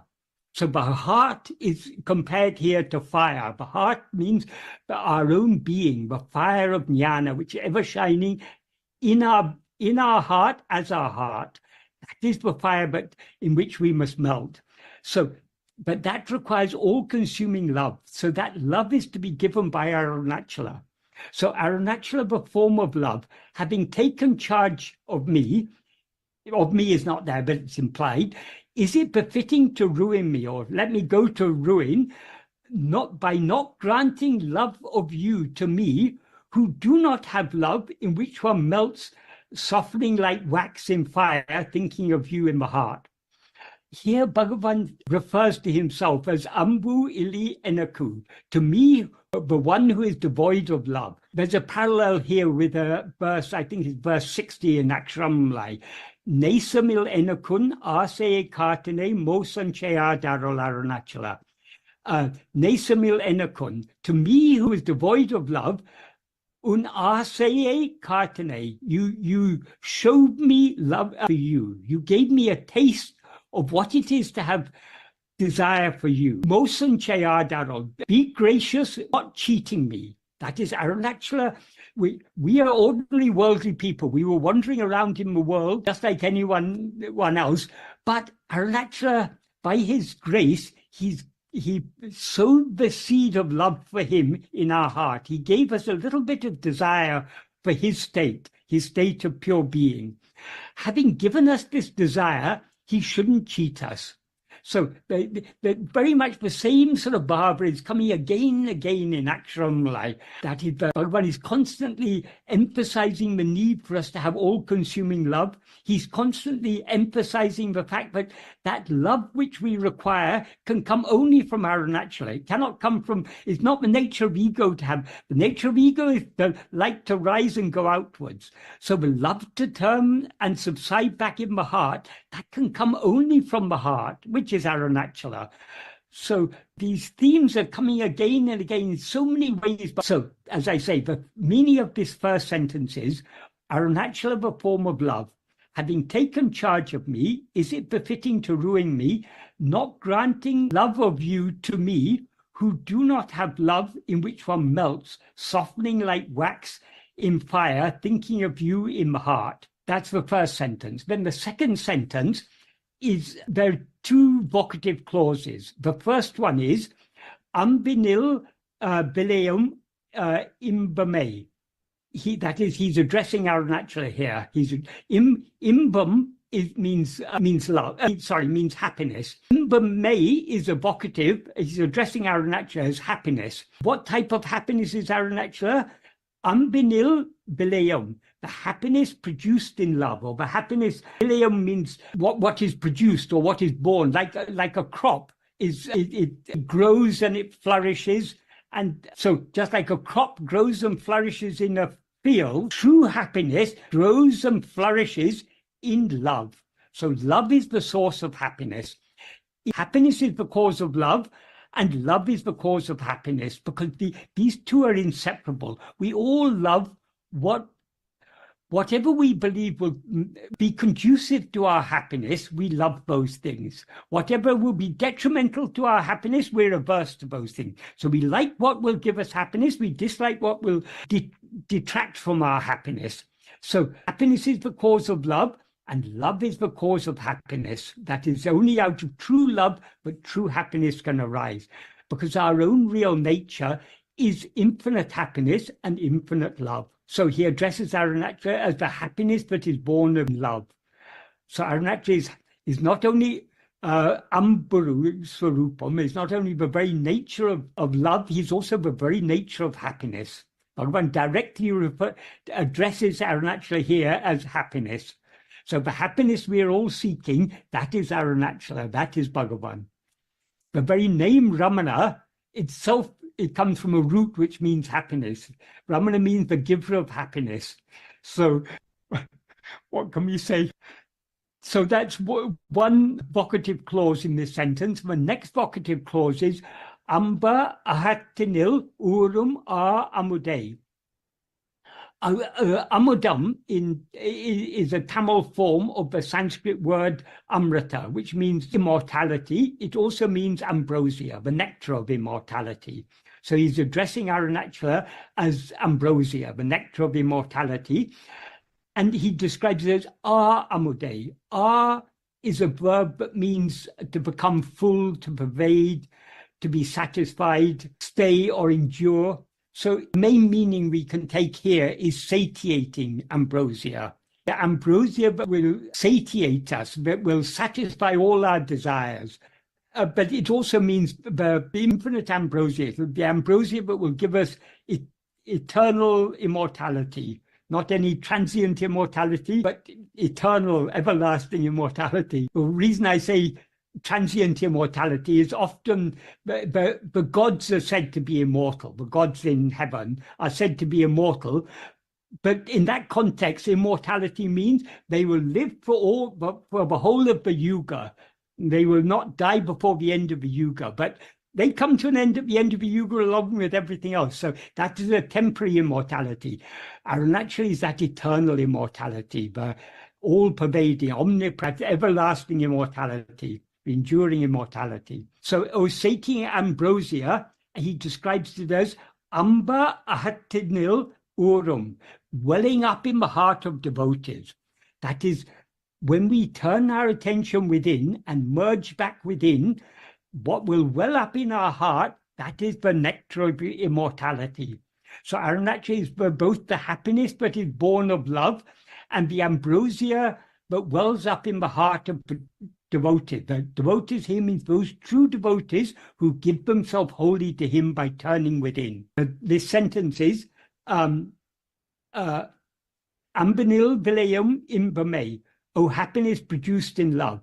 Amba ahattinil urum aramude, O satiating ambrosia welling up in the heart of devotees. What to say? That is, he has, in the previous sentence, he says, does it befit you to leave me without, to not give me the love for you? but for which I'm pining. And here he says, if you don't give me this love, what am I to say?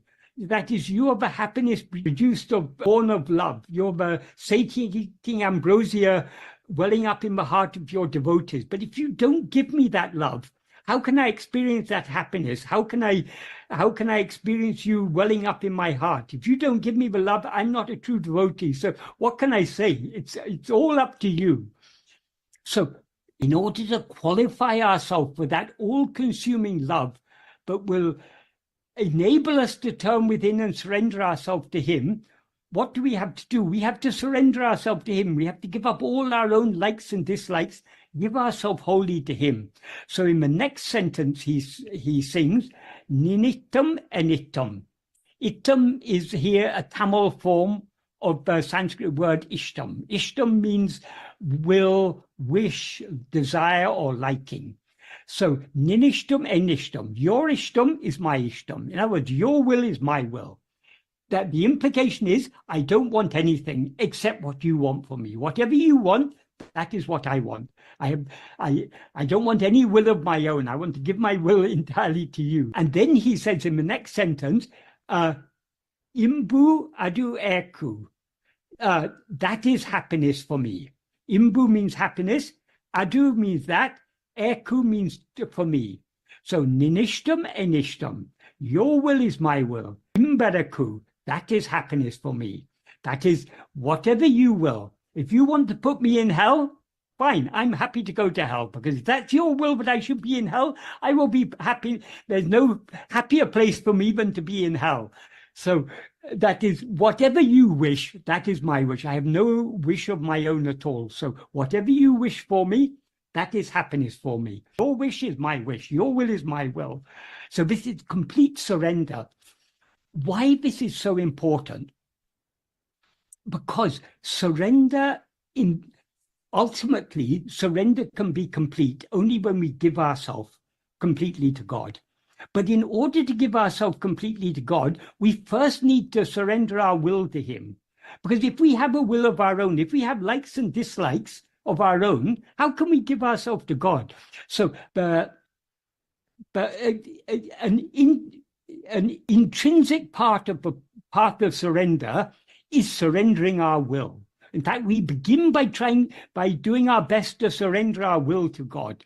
But of course, it's the nature of ego to have a will of its own. So we cannot surrender our will completely to God without surrendering ourselves to God. So ultimately, surrender is complete only with self-surrender, when we give ourselves wholly to God.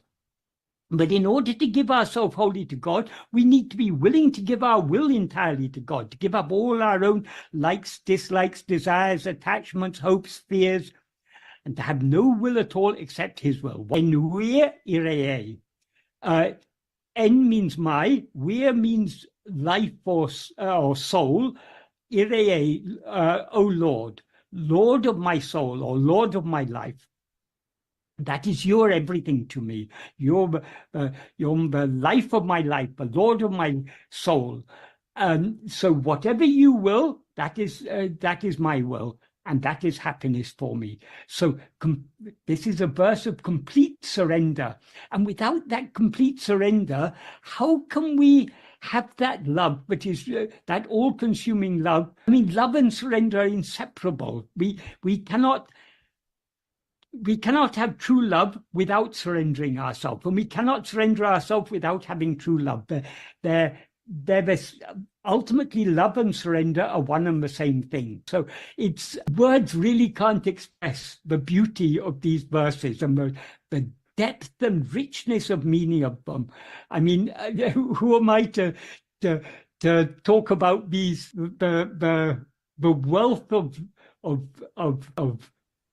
meaning and love contained in these verses? To really experience the love that Bhagavan is talking about in these verses, we need to turn our attention within, and like wax in fire, we need to melt entirely in him, the source of all love. What more can we say? En Puhulida, what to say, as he says so beautifully here. What to say? What can we say about Bhagavan's love? His love is infinite.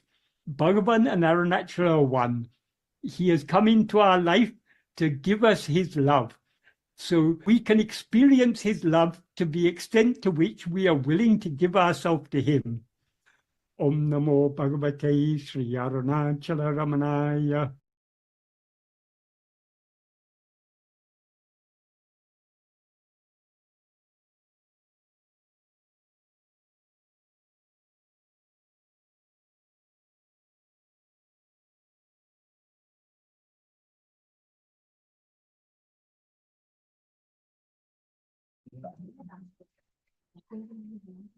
Namaskar.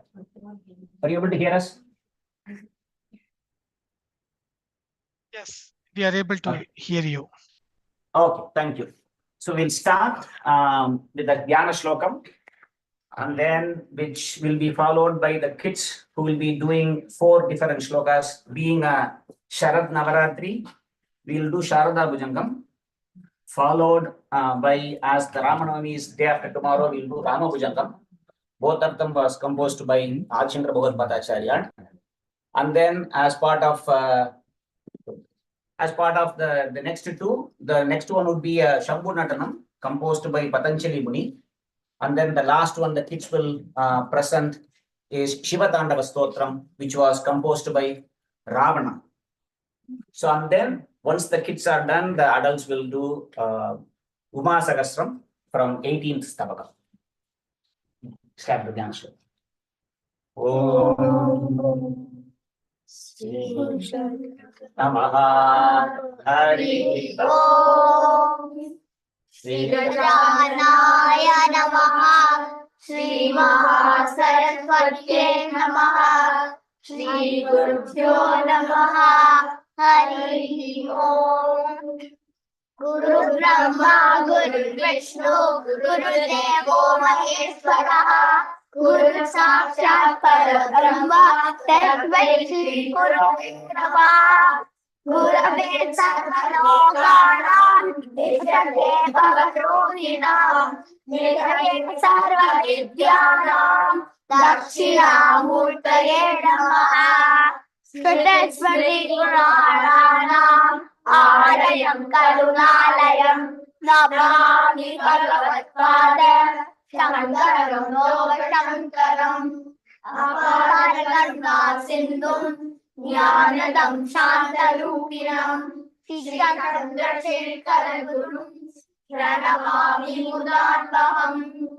Yako mama atma bhavasi tvameva, tato na vachyam mama kinchitasti, yatadaveshtam kuru mam tataiva, tvam atmanatham ramanam bhajami. Start Sharada Bhujanga. Subhashya Kumbha Sudha Purna Kumbha Prasadam Vakunya Valambam Sada Sendu Bimbam Sada Bimbam Bhajasadam Bhajasram Vadambam Karashena Radram Karenyana Mudram Karapir Vinitra Kalapari Supatram Purasri Mitram Purasubhyabhadram Bhade Sharadam Bhavadasram Madhavam Lalama Gurharam Santana Lolam Swabhate Kamalam Yashasri Kapolam Kare Prakshamalam Kanak Pratnalolam Bhade Sharadam Bhavadasram Madhavam Tuti Mantaveni Krishna Nirjitaini Pravaki Ravani Namadvajravani Sudhanandara Syamuda Chintya Vedi Bhade Sharadam Bhavadasram Madhavam Sudhatan Sudeham Drigante Kachata Lagat Kallatam Vimanata Vachintya Vrata Vasai Sarva Purvasthitabham Bhade Sharadam Bhavadasram Madhavam पुरंगे तुरंगे मृगेन्द्रे खगेन्द्रे पराणे परिमगेन्द्रे महोक्षे निरूपां महत्यां नगम्यां सदासामरूपां भजे शारदाम्बामजस्रं मदम्बां ज्वलत्कान्तिवह्निं जगन्मोहनाङ्गीं ध्वजे मानसाम्भोजशुभ्रान्तभृङ्गीं निजस्तोत्र संगीत नृत्य प्रभांगी भजे शारदाम्बामजस्रं मदम्बां भवां भोजनेत्राय सम्पूज्यमानां लसन् पञ्चहासप्रभावप्रचिह्नां चलच्चञ्चला चारुताटङ्ककर्णां भजे शारदाम्बामजस्रं मदम्बाम्.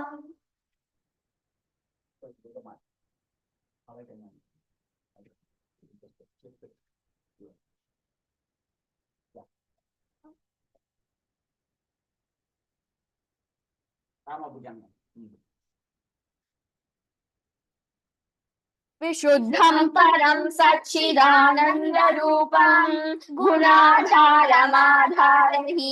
वरेण्यं महान्तं विभान्तं गुहान्तं गुणान्तं सुखान्तं स्वयं धाम रामं प्रपद्ये शिवं नित्यमेकं विभुं तारकाख्यं सुखाकारमाकारशून्यं सुमान्यं महेशं कलेशं सुरेशं परेशं नरेशं निरीशं महिषं प्रपद्ये यदा वर्णयत्कर्णमूलेऽन्तकाले शिवो राम रामेति रामेति काश्यां तदेकं परं तारक ब्रह्मरूपं भजेऽहं भजेऽहं भजेऽहं भजेऽहं महारत्नपीठे शुभे कल्पमूले सुखासीनमादित्यकोटिप्रकाशं सदा जानकी लक्ष्मणोपेतमेकं सदा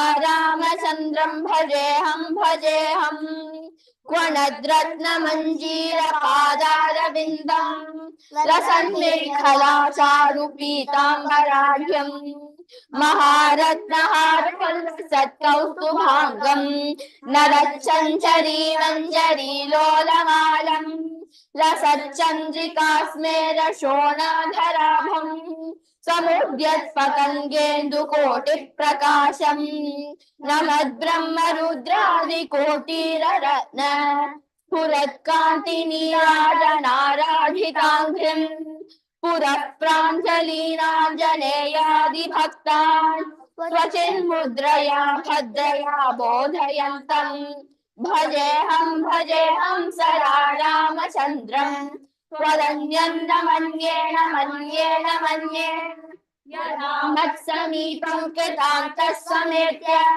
प्रचण्ड प्रतापैर्भटैर्भीषयेन्मां तदा विष्करोषि त्वदीयं स्वरूपं तरापत्प्रणाशं सकोदण्डबाणं निजे मानसे मन्दिरे सन्निधेहि प्रसीद प्रसीद प्रभो रामचन्द्र ससौमित्रिणा कैकेयीनन्दनेन स्वशक्त्यानुभक्त्या च संसेव्यमान स्वभक्ताग्रगण्यैः कपीशैर्महिषैः अनीकैरनेकैश्च राम प्रसीद नमस्ते नमोऽस्त्वीश राम प्रसीद प्रसाधि प्रसाधि प्रकाशं प्रभो मां त्वमेवासि दैवं परं मे यदेकं चैतन्यमेतत्त्व किं मनन्ये यदो भूतमेयं वियद्वायुतेजो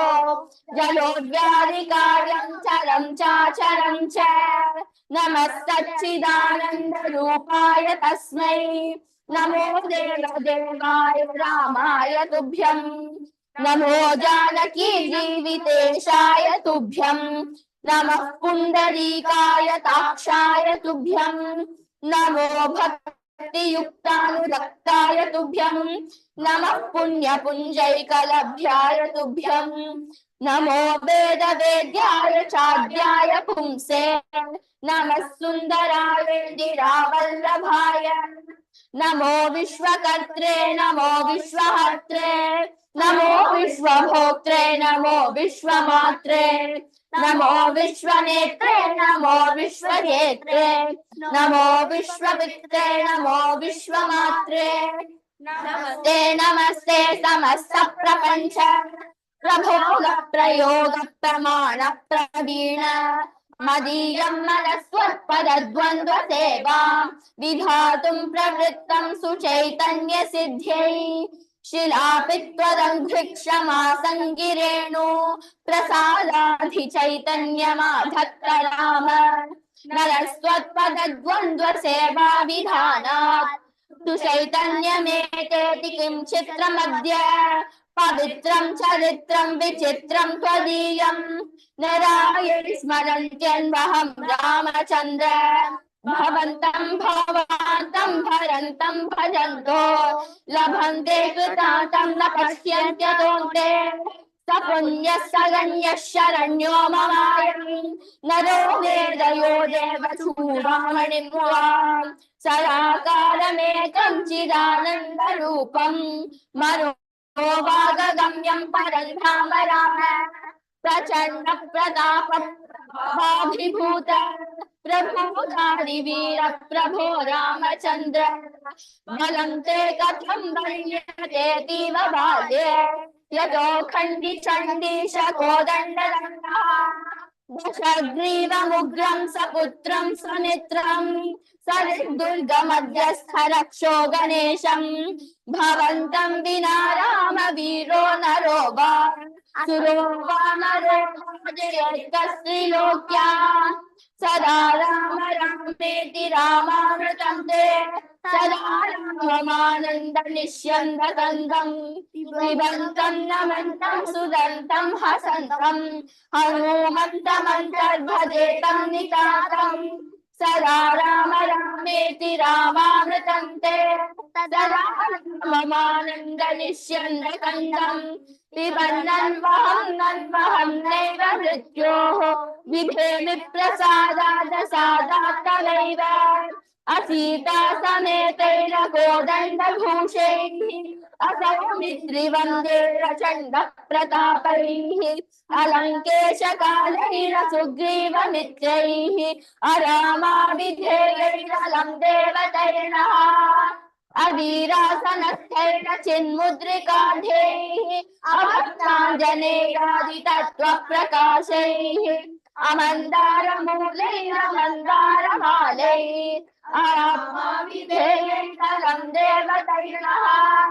असिन्धुप्रकोपैरवन्द्यप्रतापैः अदण्डप्रयाणैरमन्दस्मिताढ्यैः अदण्डप्रवासैरखण्डप्रबोधैः अरामाभिधेयैरलं देवतैर्नः हरे राम सीतापते रावणारे हरारे मुरारे मुरारे परेति लभन्तं नयन्तं सदा कालमेव समालोकया शेषबन्धो नमस्ते सुमित्रा सुपुत्राभिवन्द्य नमस्ते सदा कैकेयी नन्दनेन नमस्ते सदा वानराधीशवन्द्य नमस्ते नमस्ते सदा रामचन्द्र प्रसीद प्रसीद प्रचण्ड प्रताप प्रसीद प्रसीद प्रचण्डाधिकार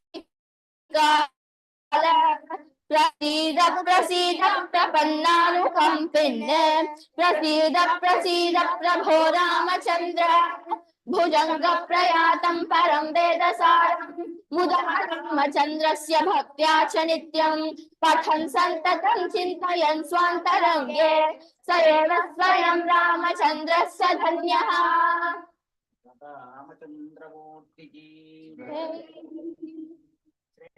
அந்த மைக்ரோஃபோன் இவள்கிட்ட கொடு கைட்டு கொடு கேட்க தெரியுமா ஜஸ்ட் கிளிக் யா போடு இவளே கைட்டு so we'll do next one is Shambhu Natanam composed by Patanjali. सदञ्चित मुदञ्चित निकुञ्चित पदञ्जल झलञ्जलित मञ्जुकटकम् Patanjali दिगञ्जन मनञ्जन मचञ्चल पदं जनन भञ्जनकरम् कदम्बरुचिमम्बर वसं परममम्बुद कदम्बक विडम्बकगणम् चिदम्बुधिमणिम्बुध हृदम्बुजरविं परचिदम्बर नटं हृदि भज हरं त्रिपुरभञ्जनमनन्तकृतकङ्कणमखण्डदयमन्तरहितम् विरिञ्चि सुरसंहति पुरन्दर विचिञ्चित पदं तरुणचन्द्रमकुटम् परम्पर विखण्डित यमं हसित मण्डित तनुं मदन वञ्चन परम् चिरन्तरममुं प्रणव सञ्चित निधिं परचिदम्बर नटं हृदि भज अवन्तमखिलं जगदभङ्ग गुणतुङ्गमहतं कृतविधुं सुरसरित तरङ्गनिकुरुम्बदृतिलं पटजटं श्रमणडम्बरहरं भवहरम् शिवं दश दिगन्तर विजृम्भितकरं करलसन्मृगशिशुं पशुपतिम् हरं शशिधनञ्जय पतङ्गनयनं परचिदम्बर नटं हृदि भज अनन्तनवरत्नविलसत्कटक किङ्किणि छलं छल छलं छलरवम् मुकुन्द विधिहस्तगदमद्दललयध्वनिधिमिद्धिमितनर्तन पदम् शकुन्तलप्रबर्हिरथ नन्दिमुख शृङ्गिरिटि भृङ्गिगणसङ्गनिकटम् सनन्द सनक प्रमुख वन्दित पदं परचिदम्बर नटं हृदि भज अनन्तमहसंत्रिदश वन्द्य शरणं मुनिहृदन्तर वसन्तममलम् प्रबन्ध वियदिन्द्रवनिगन्धवहवह्निमकबन्धुरविमञ्जुवपुषम् अनंत विभवं त्रिजगदन्तरमणिं त्रिनयनं त्रिपुरखण्डन परम् सनन्दमुनिवन्दित पदं सकरुणं परचिदम्बर नटं हृदि भज अचिन्त्यमलिवृन्दरुचिबन्धुरगलं कुरितकुन्दनिकुरुम्बधवलम् मुकुन्द सुरवृन्दबलहन्तकृतवन्दनलसन्तमहिकुण्डलधरम् अकम्पमनुकम्पितरतिं सुजनमङ्गलनिधिं गजहरं पशुपतिम्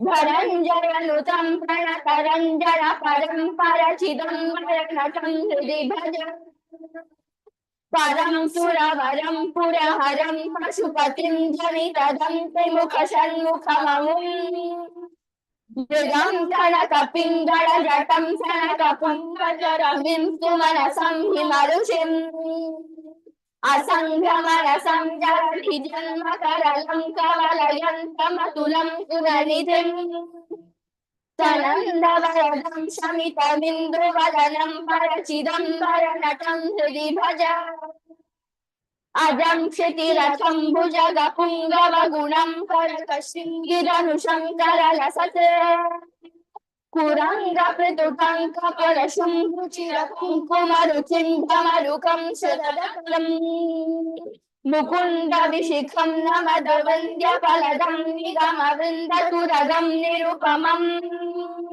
कचण्डितममुं झटिति संहृतं परचिदम्बर नटं हृदि भज अनङ्गपरिपन्थिनमजं क्षितिरगम्बरमलं धरुणयन्तमखिलम् ज्वलन्तमनलं दकथमन्तकरिपुं सततमिन्द्रमुखवन्दितपदम् उदञ्चदरविन्दकुलबन्धुशतबिम्बरुचितं हतिसुगन्धिवपुषम् पतञ्जलिनुतं प्रणवपञ्जरशुकं परचिदम्बर नटं हृदि भज इतं स्तवममुं भुजगपुङ्गवकृतं प्रतिदिनं भजयन् स्थिरमुखः तदा प्रभव दर्शनपदं सुललितं करणशृङ्गरहितं सरप्रभव सम्भव हरित्पति हरिप्रमुख दिव्यनुत शङ्करपदम् सगच्छति परं न तु जनुर्जलनिधिं परमदुःखजनकं दुरितरम् नमः पार्वतीपतये महादेवा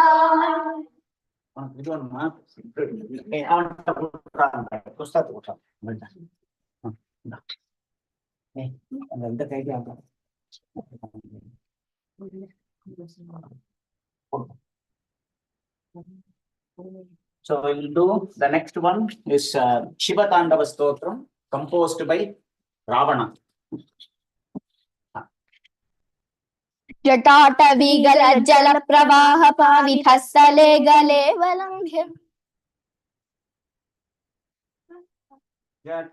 वीगल जल प्रवाह पावितः सले गले वलम्भ्य लम्बिता भुजंग तुंगमालिका ढम ढम ढम ढमन्निनाद वड्डमर्वय चकार चंद्र तांडवं तनोतु नः शिव शिवम् जटाकटाह सम्भ्रमभ्रमन्निलिम्प निर्झरी लोलवीचि वल्लरी विराजमानमूर्धनि दगद्धगद्धगज्ज्वलल्ललाट पट्टपावके किशोर चन्द्रशेखरे रतिः प्रतिक्षणं मम धराधरेन्द्र नन्दिनी विलास बन्धु बन्धुर स्फुरद्दिगन्त सन्तति प्रमोदमान मानसे कृपा कटाक्ष धोरणी निरुद्ध दुर्धरापदि दिगम्बरे मनो विनोदमेतु वस्तुनि यथा भुजंग पिंगल स्फुरत्पणामणि प्रभा कदम्ब कुङ्कुमद्रव प्रलिप्त दिग्वधूमुखे मदान्ध सिन्धुरिन्स्फुटनीयमेधुरे मनो विनोदमद्भुतं दिबद्धु भूतमत्करी सहस्रलोचनो प्रभृत्य शेषलेखशेखर प्रसृणधूलिधोरणी विभूसराङ्गि पीठभूः भुजङ्गराजमालया निबद्धजाटजूटक श्रियै चिराय जायतां चकोरबन्धुशेखरः ललाट चत्वरज्जलद्धनञ्जय स्फुलितसायकं नमन्निलिम्पनायकम् सुधामयूखलेखया विराजमान शेखरं महाकपालि सम्पदे शिरोजलाम सुनः करालभालपट्टिकादगद्दगज्ज्वलज्ज्वलं धनञ्जयाहुतिकृत प्रचण्ड पञ्चसायके धराधरेन्द्र नन्दिनी कुचाग्र चित्रपत्रक प्रलम्बनैक शिल्पिनी त्रिलोचने रतिर्मम नवीन मेघमण्डली निरुद्ध दुर्धर स्फुरत् कुहूनिशीथितमः प्रबद्ध बद्ध गन्धरः निलिम्प निर्धरस्तरोतु कृत्ति सिन्धुरा कलानिधान बन्धुरश्रियं जगद्दुरन्तरः प्रफुल्ल नील पंकज प्रपंच कालिमप्रभावलम्बिकण्ठ कण्डली रुचि प्रबद्ध कन्धरम् स्वरच्चिरं पुरच्चिरं भवच्चिरं मखच्चिरं जगच्चिरं दगाञ्चिरं तमन्तकच्चिरं भजे अखर्व सर्व मंगलाकदम्बमञ्जरी रसप्रवाह माधुरी विजृम्भणा मधुव्रतम् स्मरान्तकं पुरान्तकं भवान्तकं मखान्तकं गजान्तकान्तकान्तकं तमन्तकान्तकं भजे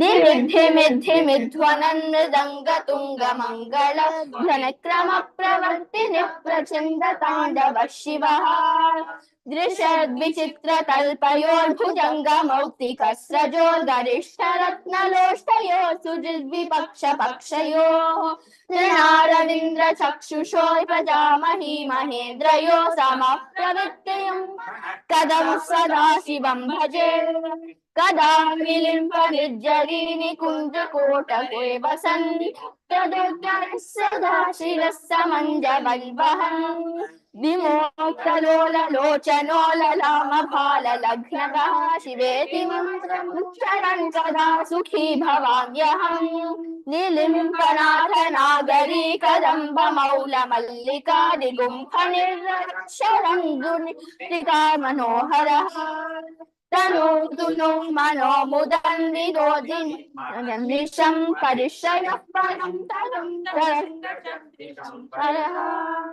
प्रचण्डवानवानप्रचारिणी महासिद्धिकामिनी जनावहूत जल्पना विमुक्तवामलोचनो विवाहकालिकध्वनि शिवेति मन्त्रभूषगो जगत्त्रयाय गायताम् इदं हि नित्यमेव मुक्तमुत्तमोत्तमं स्तवं पश्यन्तभुवनरो विशुद्धमेति सन्ततम् हरे गुरौ सुभक्तिमाशु याति ज्ञानेतगतिं विमोहनं हि देहिनाशु शङ्करस्य निष्ठतम् हर नमः पार्वतीपतये हर Mahadev.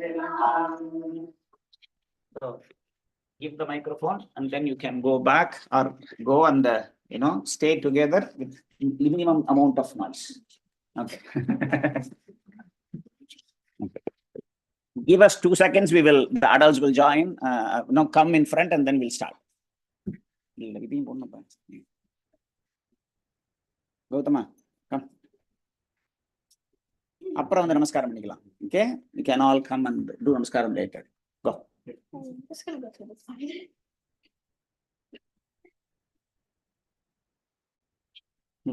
Come in front. Ma. Srividya. Mami, வாங்க.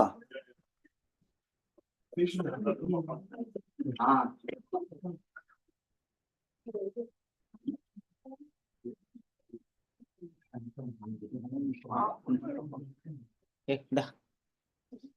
Arrow.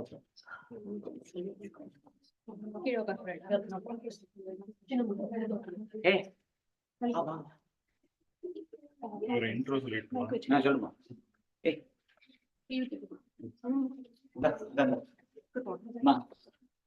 Today we are going to chant Uma Sahasram. Uma Sahasram was written by Sri Vasishta Kavya Kantha Ganapati Muni. Ganapati Muni wrote this devotional epic. It is 1,000 verses on goddess Uma. After accepting Sri Ramana Maharshi as his guru on November 18, 1907. This work was the magnum opus of the poet.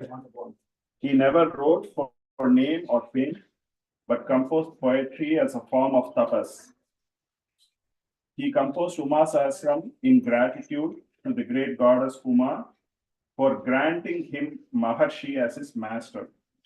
Uma Sahasram is divided into 40 chapters of 25 shlokas each. Today we'll chant a few chapters, starting 18th chapter. 18th chapter. Shri Umaye Namaha, Hara Namah Parvatipate, Hara Hara Mahadeva. We'll start the 18th chapter, Ashtadasha Stavadaha. Dhunvantyastimirathatim haritkatinam, Dhunvantyah puramathanasya locanani, Sangambahasitarucho harantu moham, Sangram me hridayagatam prasasya sadhyaha, Tanvana vinapanitam virodhivargam, Dhunvana bhudajanamodamagadhana, Samrani tridivadharvara satalana, Rudrani banatu shivani matkulasya, यों दत्त्वां हृदि विदधत्तटिप्रकाशां पीयूषद्युतिमदहृन्मुखारविन्दाम् अन्यत्तु स्मृतिपथतो धुनोति सर्वम् कामारे सुदति न तस्य भुव्यसाध्यम्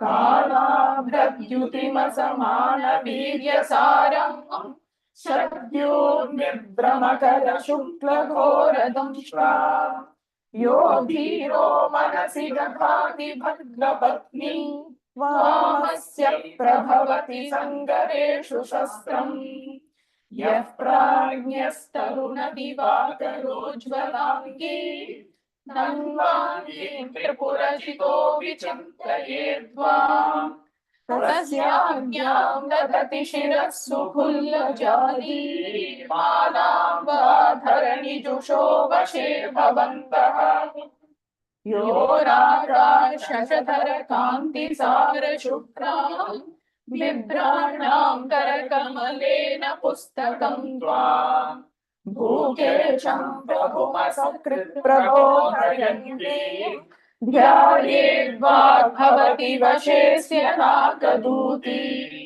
जानीमो भगवति भक्तसिद्धवृत्ते तुल्यं त्वं सपदि दधासि रूपमग्र्यम् प्रश्नोऽयं भवति न गाधिनाथ कन्ये रूपं ते मदयति कीदृशं स्मरारि चारुस्यादलमिति वक्तुमम्ब शक्यं रूपं तेन वदति कोऽपि कीदृशं वा सम्मोहं परमुपयान्ति कान्तिभाण्डे कामारेरपि नयनानि यत्र दृष्टे सङ्कल्पैः किमु तव भूषणान्यभूवम् शिल्पीन्द्राः किमु विदधुर्यथात्र लोके तत्स्वर्णं भगवति कीदृशं मणीनां किं रूपं भवति च तत्र योजितानाम्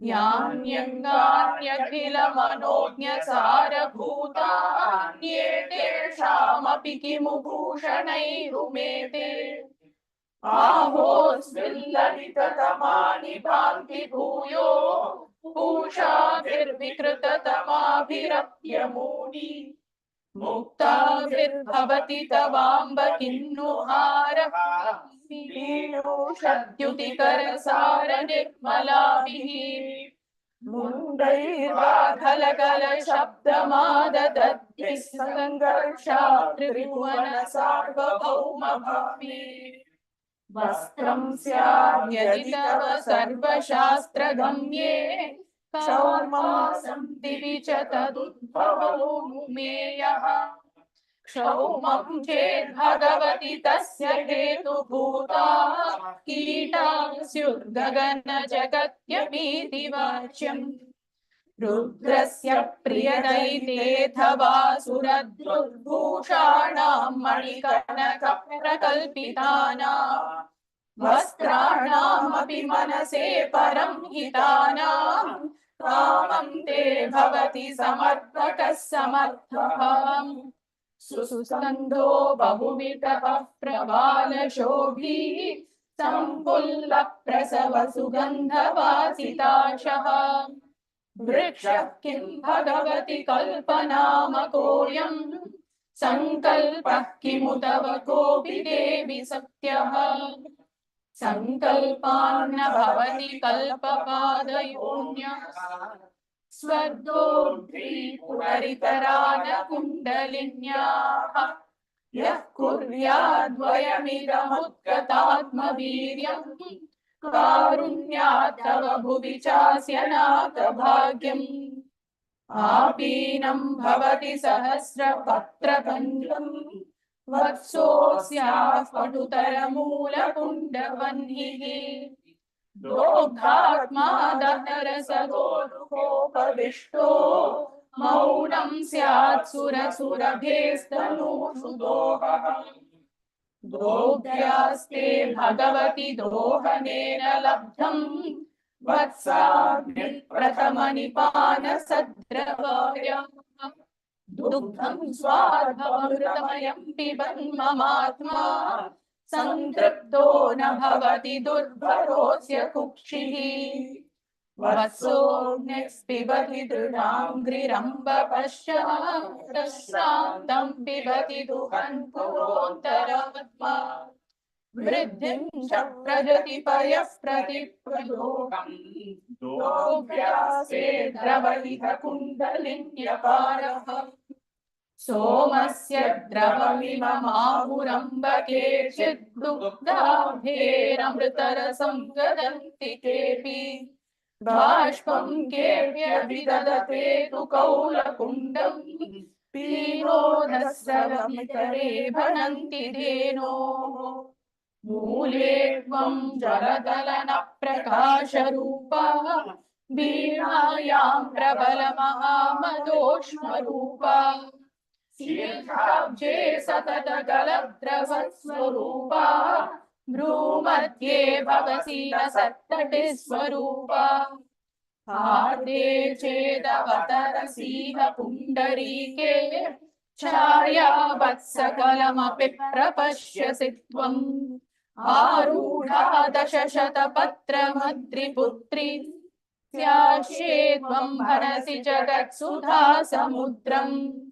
नेत्राभ्यां सरसिरुहच्छदायताभ्यां वक्त्रेण प्रविमलहासभासुरेण प्रत्यक्षा मम मनसः पुरः पुरन्ध्री कामारे परिणितमस्मदीयभाग्यम् पुण्यानां परिणतिरेव भूतभर्तृः सिद्धानां बलनिधिरेव कोऽपि गूढः भक्तानां दृढतरिरेव शोकसिन्धौ मग्नानां मम जननी महीध्रपुत्री उद्धर्तुं विनतजनं विषादगर्ता संस्कर्तुं भुवनहिताय योगयुक्तम् संहर्तुं कलकुलमुद्धतं च दर्पा वर्गस्य प्रियतरुणी सदा सदीक्षा मृत्तिकां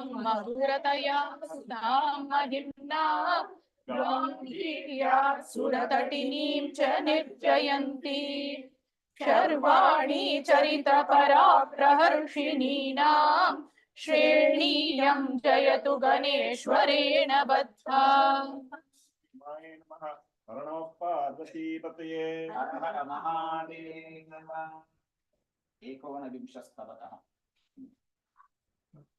प्रबुन्नकल्पपादवप्रसूनसद्यशोहरं महारुजं धुनोतु ते महेश सुन्दरी स्मितम् मुनीन्द्रमूलवेदिभूतनञ्जय प्रबोधनं यतीन्द्रहार्दपेटिका कवाटबन्धभेदनम् यथा विधिक्रिया परद्विजातिचित्तशोधनं ममाम्बिका स्मितं भवत्प्रतापरोधनम् सुवर्णसालभञ्जिका चरेव शोभयाधिका अतीव मार्दवान्विता नवेव पुष्पिता लता सुपर्वमौलिरत्नभाविराजिहेम पादुका मराळिकानि मन्त्रकप्रशस्तरत्ननूपुरा स्वलक्षदीदिप्रभाविशेष हृन्नखावलि मुनीन्द्र शुद्धमानस प्रमेय पादसौष्ठवा प्रवाह कल्पजङ्घिका मतङ्गजेन्द्रनासिका मनोज्ञ शक्तिशोभिनी प्रसूनसायकागमप्रभादचुञ्चुकाञ्चिका विशालकेशचुम्बितोल्लसन्नितम्बमण्डला अजाण्डपिण्डसंहति प्रपूर्णकुक्षिशालिनी अपार दिव्यकान्तिवानिधाननाभिदीर्घिका विषप्रसूनसायकच्छुराभरोमराजिका जगत्त्रयीव सज्जनोपजीव्य दुग्धभृत्कुचा महेश कंठ बंधक प्रशस्त बाहुवल्लरी समस्त विष्टपाभय प्रदायि पाणि पंकजा विलोलहार मौक्तिक प्रधान संवद स्मिता विशुद्ध सुंदर स्मित प्रकाश भासितांबरा सुकोमलोष्ट कंपन प्रभीत दुर्जयासुरा सुयुक्त कुंद कुट्मल प्रकाश दंत पंक्तिका शरसुधांशु मंडल प्रभावी गर्भणानना सुधामरंग वज्रपासुमोपमाधराधरा तिल प्रसून चारुतापहासि भासि नासिका नवीन भावनासिका विलंबि दिव्य मौक्तिका विशुद्ध गंड बिंबित स्वरूप रत्न कुंडला महामहस्तरंगित प्रभावशाली लोचना दलांतरस्तयामिनी प्रभु प्रभालितस्थली मयूर वर्ध गर्भट प्रकृष्ट केशभासिनी दिवाकरायुतोज्ज्वला हिमांशु लक्ष शीतला तटिः सहस्रभासुरा निरंग चंद्रशेखरा नभोन्तरालचारिणी महाविचित्रकारिणी कुलाग्निकुण्डशायिनी जगत्कथा विदायिनी नभस्थले बलेश्वरी धरातले क्रियेश्वरी दिवाकरे विभेश्वरी सुधाकरे रसेश्वरी महेश दीपिका जगत्त्रय प्रमापिका अशेष शीर्ष शासिनी समस्त हृन्निवासिनी गुणस्तवे गुण प्रकर्षदायिनी विचिन्तने विचिन्तने विशिष्ट शक्तिधारिणी ब्रह्माकुलेन दुस्तरा बालसेन दुर्गमा अमन्त्रकेण दुर्भरा जगत्त्रयेण दुर्जया सुवर्णचेलधारिणी समस्तमोदकारिणी विलासिनी निरामया विचिन्त्यतां मनस्वया पदाब्जवन्दिनः कवेरियं प्रमाणिकावली महेश मानसेश्वरी गृहे महाय कल्पता श्रीमाये नमः। हर नमः पार्वती पतये। हर हर महादेव।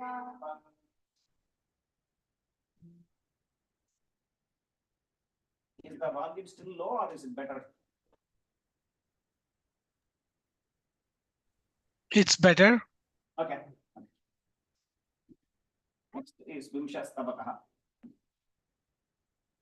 प्रीति विकासे स्वल्पतमो कोश विशेषे भूरितमो अद्भुतमासो विश्वसुभो रक्षतु साधुं अन्धखलम् सज्जन चिन्तानन्दकरी संश्रित पापभ्रातहरी लोकसवित्री नाकचरी सान्मम भूयो भद्रकरी अर्चन काले रूपगता संस्तुति काले शब्दगता चिन्तन काले प्राणगता तत्त्वविचारे सर्वगता उज्ज्वल रूपे नृत्यकरी निष्प्रभ रूपे सुप्तिकरी गोपित रूपे सिद्धिकरी गोचर रूपे बंधकरी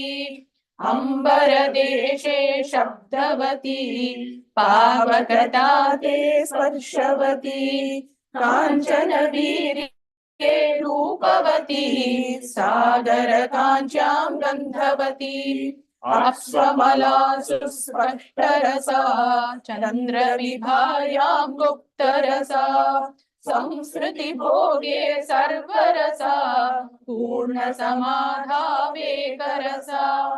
चक्षुषि दृष्टिश्चाततमा चेतसि दृष्टिश्चित्रतमा आत्मनि दृष्टिः शुद्धतमा ब्रह्मणि दृष्टिः पूर्णतमा शेष सरोजे सोमकला भालसरोजे शक्रकला हार्दसरोजे सूर्यकला मूलसरोजे वह्निकला स्थूलशरीरे कान्तिमती प्राणशरीरे शक्तिमती स्वान्तशरीरे भोगवती बुद्धिशरीरे योगवती सारसबन्धोरुज्ज्वलभा कैरवबन्धो सुन्दरभा वैद्युतबन्धेरद्भुतभा भौमकृशानो दीपकभा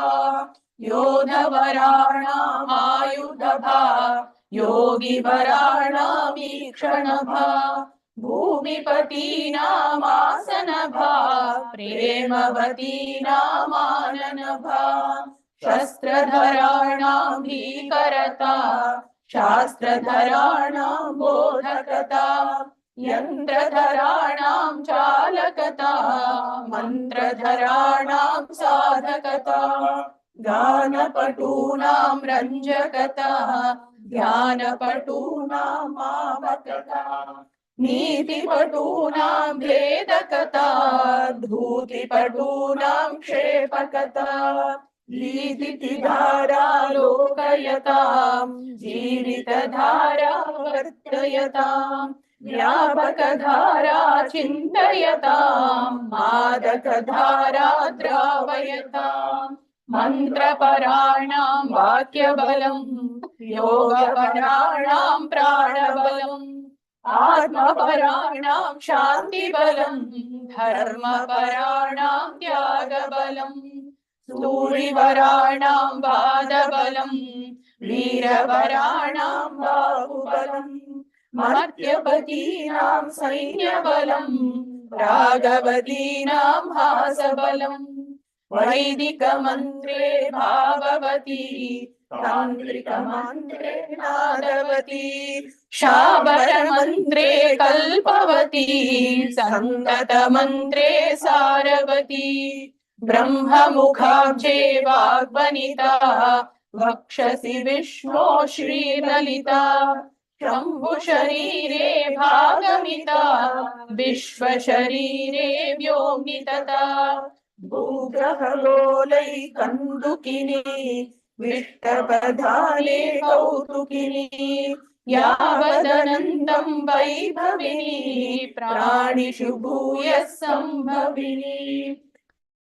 भवाण्डे मण्डलिनी प्राणिशरीरे कुण्डलिनी पामरभावे सल्ललना पण्डितभावे मोदगना नार्यपि पुंसा मूलवती तन्यपि शक्त्या व्याप्तिमती व्याप्तिमती द्वेद्भुक्तिमती चित्रविचित्रा कापि सती दीदितिरूपा चित्तमयी प्राणशरीराप्यद्वितयी ब्रह्मशरीरं ब्रह्मविभा ब्रह्मविभूतिर्ब्रह्म परम् विष्टपमाता भूरि कृपा विष्टपराज्ञी भूरि बला विष्टपरूपा शिष्टनुता विष्टपपारे शिष्टमिता दुर्जनमूलोच्छेदकरी दीनजनार्तिध्वंसकरी धीबललक्ष्मीनाशकृशं पुण्यकुलं नः पातु शिवा चन्द्रकिरीटाम्भोजदृश शान्तिसमृद्धं स्वान्तमिमे सम्मदयन्तु श्रोत्रसुखा सन्मणिबन्धा सूरिपते माये नमः हर नमः पार्वतीपते हर हर महादेव एकविंशस्तवः इतः पीत्वा कुचं स्कन्दे प्रसारितकरे ततः जयति स्मितमुद्भूतं शिवयोरेकदेहयोः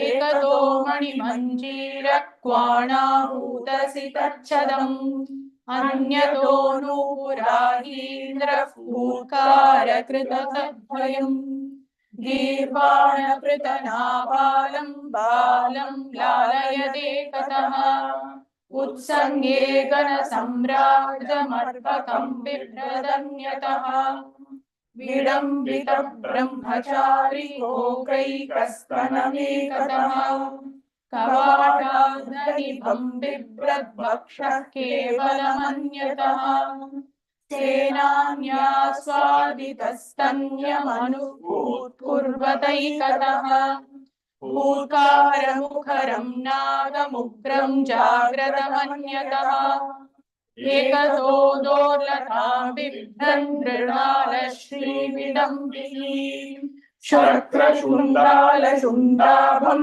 चण्डं दोर्दण्डमन्यतः कुत्राप्यविद्यमानेऽपि वन्दनीये तदा तदा परस्परकरस्पर्शलोभतो वीताञ्जलि शक्रनीलसवर्णत्वाद् भागयोरुभयोरपि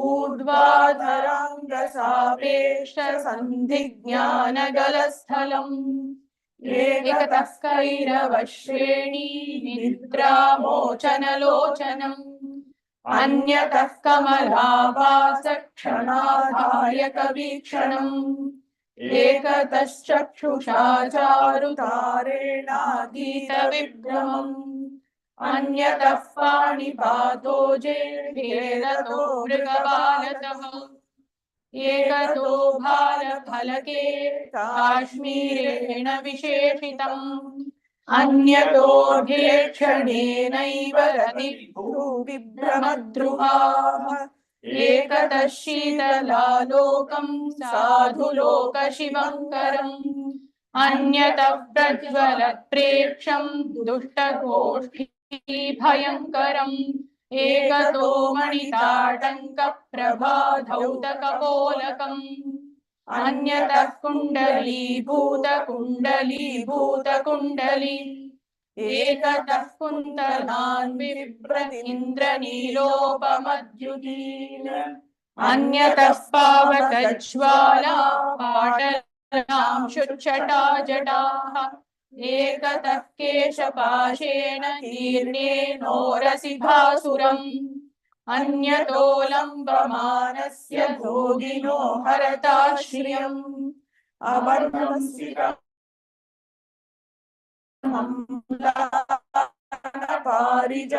पारिजातस्रजैकतः विमलोल्लोलमालिन्या विबुधापगयान्यतः रौप्याचलकृतावासं प्राप्यं युक्तेन चेतसा वस्तुरामाकारं हृदि सन्निदधातु मे कान्तार्धविग्रहे मातर्जटाधाशिकुरास्तव ददत्यदभ्रसन्ध्याप्रयुक्तकालाभ्रविभ्रमम् दम्पत्योर्युवयोरेष रूपो यन्नास्ति शैलचे वामं पार्श्वं विभोषेतुं दातुं ते दक्षिणः करः लोके स्त्रीतनयुग्मेन पुष्णात् एकं सुतन्न वा स्तनैनैकेन शर्वाणि पुष्णासि त्वं जगत्त्रयम् खिद्यन्ति योषितः कुक्षौ वहन्त्योर्भकमेककम् अर्धकुक्षौ दधासि त्वं त्रिलोकीमम्बलीलया अनुरूपा शिवस्य त्वम् अनुरूपः शिवस्तव अलङ्कारोऽनुरूपो वा शशि तवैव तव देहांशो हरस्यैव हरस्य प्राणास्तु जगतां धात्री हरस्य त्वं हरस्तव अविभक्तं भवानि स्वं भवस्य तव चोभयोः सकृत् सकरुणं चेतः सङ्कल्पयतु नः शिवम् भवस्य भागमुत्सृज्य भवानी भागमात्मनः भजत्वनुष्टभामासां सृष्टानां नारसिंहिना श्री उमाय नमः। हर नमः पार्वती पतये। हर हर महादेव।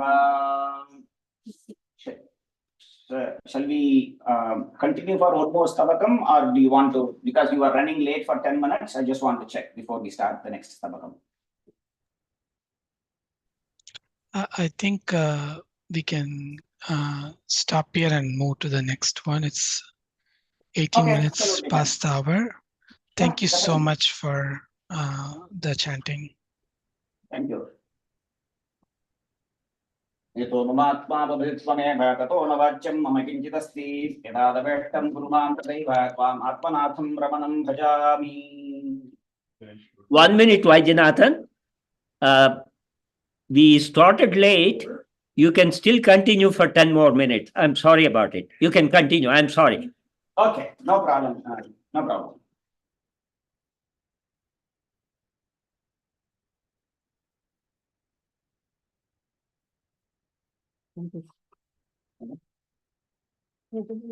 ಗೀತಿ ಆರಂಭಿಸೋಣ.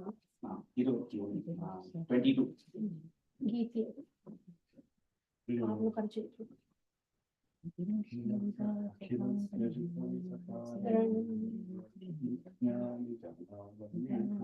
अखिलस्य विकासकारणं व्यसनिज्ञानि जनावनेषु नः विकरोतु विशेषतः शिवं शिवराजीवदृशोदरस्थितम् विकरे सकले सुरव्रजे श्यामलिमानमच्युते जगतः सदयो हलाहलम् चलुकीकृत्य वयं तदोदयः विगमयस्तुमती भवारती विधिना सारथि मां विभेदयः कनकाद्रिवरेण कार्मुकी कमलाक्षेण शरीपुरत्रयम् अधिकस्य च गाढमत्सरैः कमलाकान्तपुरःसरैः सुरैः पद्मायुधधारया रया वदमादत्तजलन्धरस्य यः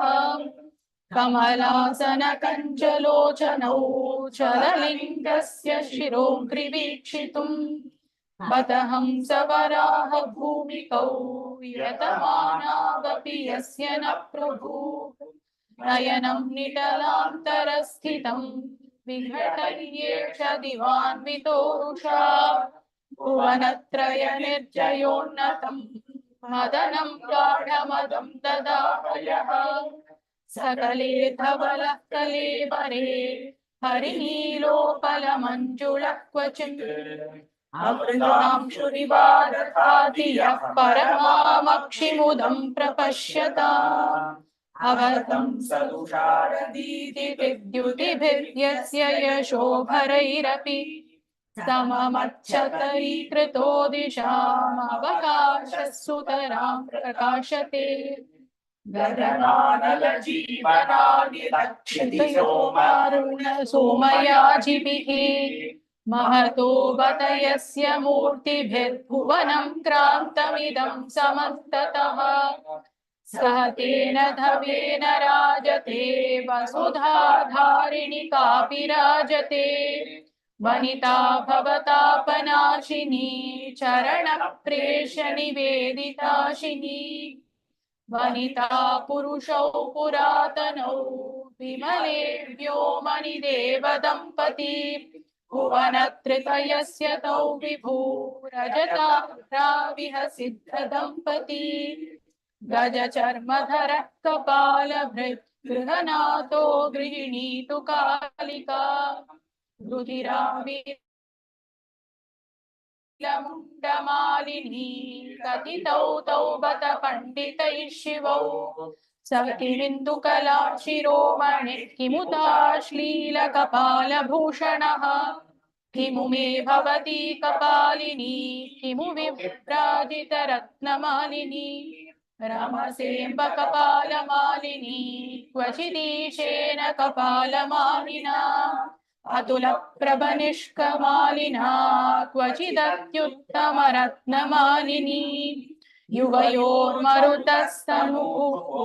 बलवन्तो भुवनप्रकम्पना शशिदीधिहारि यद्यशो निगमे पावनमम्ब दीयते गुरुमुत्तममप्रचारिणामसमप्रहरिदाननायकम् तव देवि शिवे तनूभुवा मरुतान्यतमं प्रचक्षते द्विरदं वदने महामदं सितदन्तच्च विधौ तदिक्तटम् इतरत्र मुखान्नराकृतिं विदुरस्यैव विवर्तमद्भुतम् अखिलामरनिर्जयोन्नतः प्रथने तारकदानवोपली कृतवीर्यमदो बभूव यद्धनशक्त्यायुधतेजसाञ्जसा अमले हृदि निर्मलाशनाच्छिथिले ग्रन्थिचये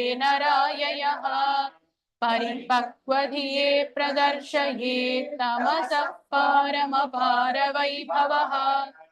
द्रविडेषु शिशुत्वमेत्ययो गिरिशश्लोकविशेषगायिनी अमृतद्रवसारहारिणी निगमाभां निबबन्धसंस्तुतिम् भुवि भट्टकुमारिलाख्यया भवमेत्याध्वररक्षणाय यः वरजैमिनि भाषिताशयं बहुलाभिः खलु युक्तिभिर्दधौ अधुना विधुनोति यस्तमो विबुधः प्रेक्षितमार्गरोधकम् रमणाख्यमहर्षिवेशभृच्छ्रुतशोणाचलचारुकन्दरः सदकोटिमहो महामहस्त्रिदशानां प्रतितश्च मूपतिः जगतामधिराज्ञिकोपिते सुतरां प्रतिपदं कुमारकः त्रिपुरारि भामिनी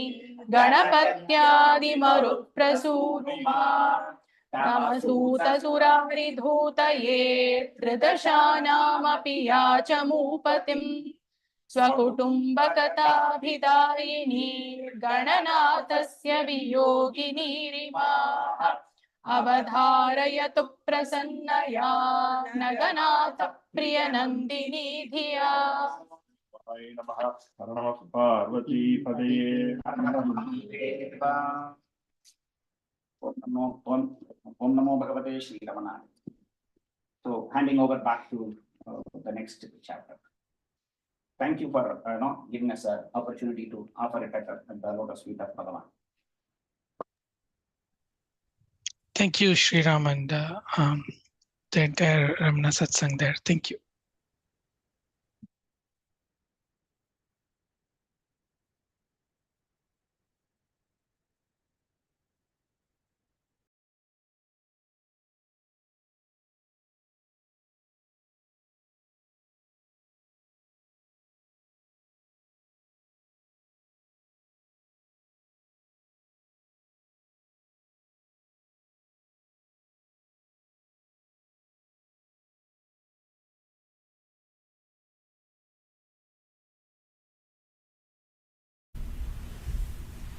Om Namo Bhagavate Sri Ramanaya.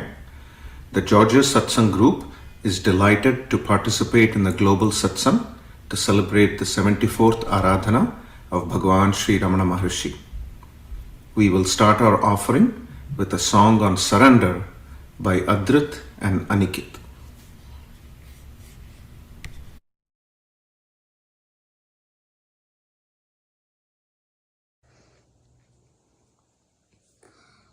Om Shri Gurubhyo Namaha Hari Om Ishwaro Gururasmedi Murti Beda Vipakine Vyomavat Vyapta Dehaya Dakshina Murtaye Namaha Shankaraya Namaha Ramanaya Namaha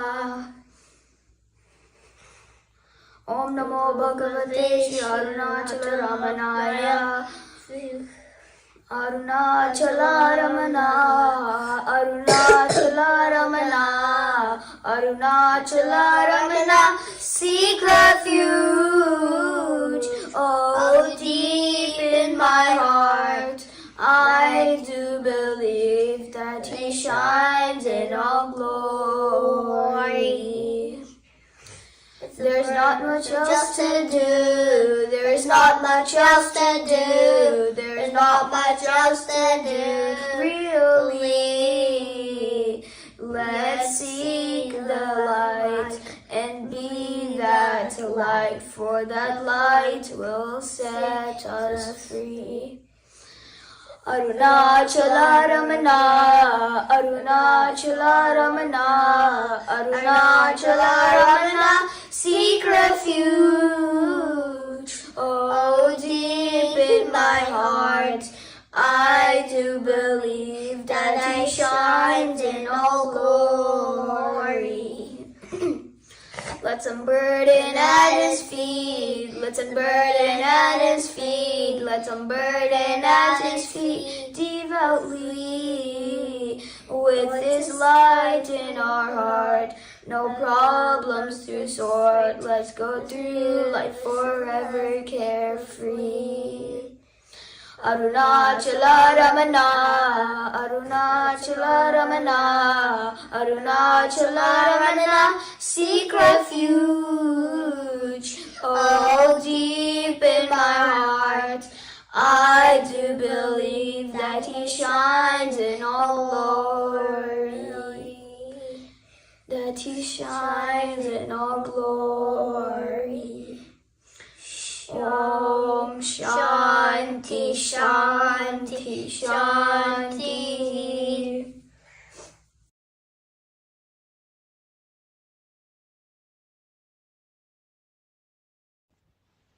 Namo Ramana.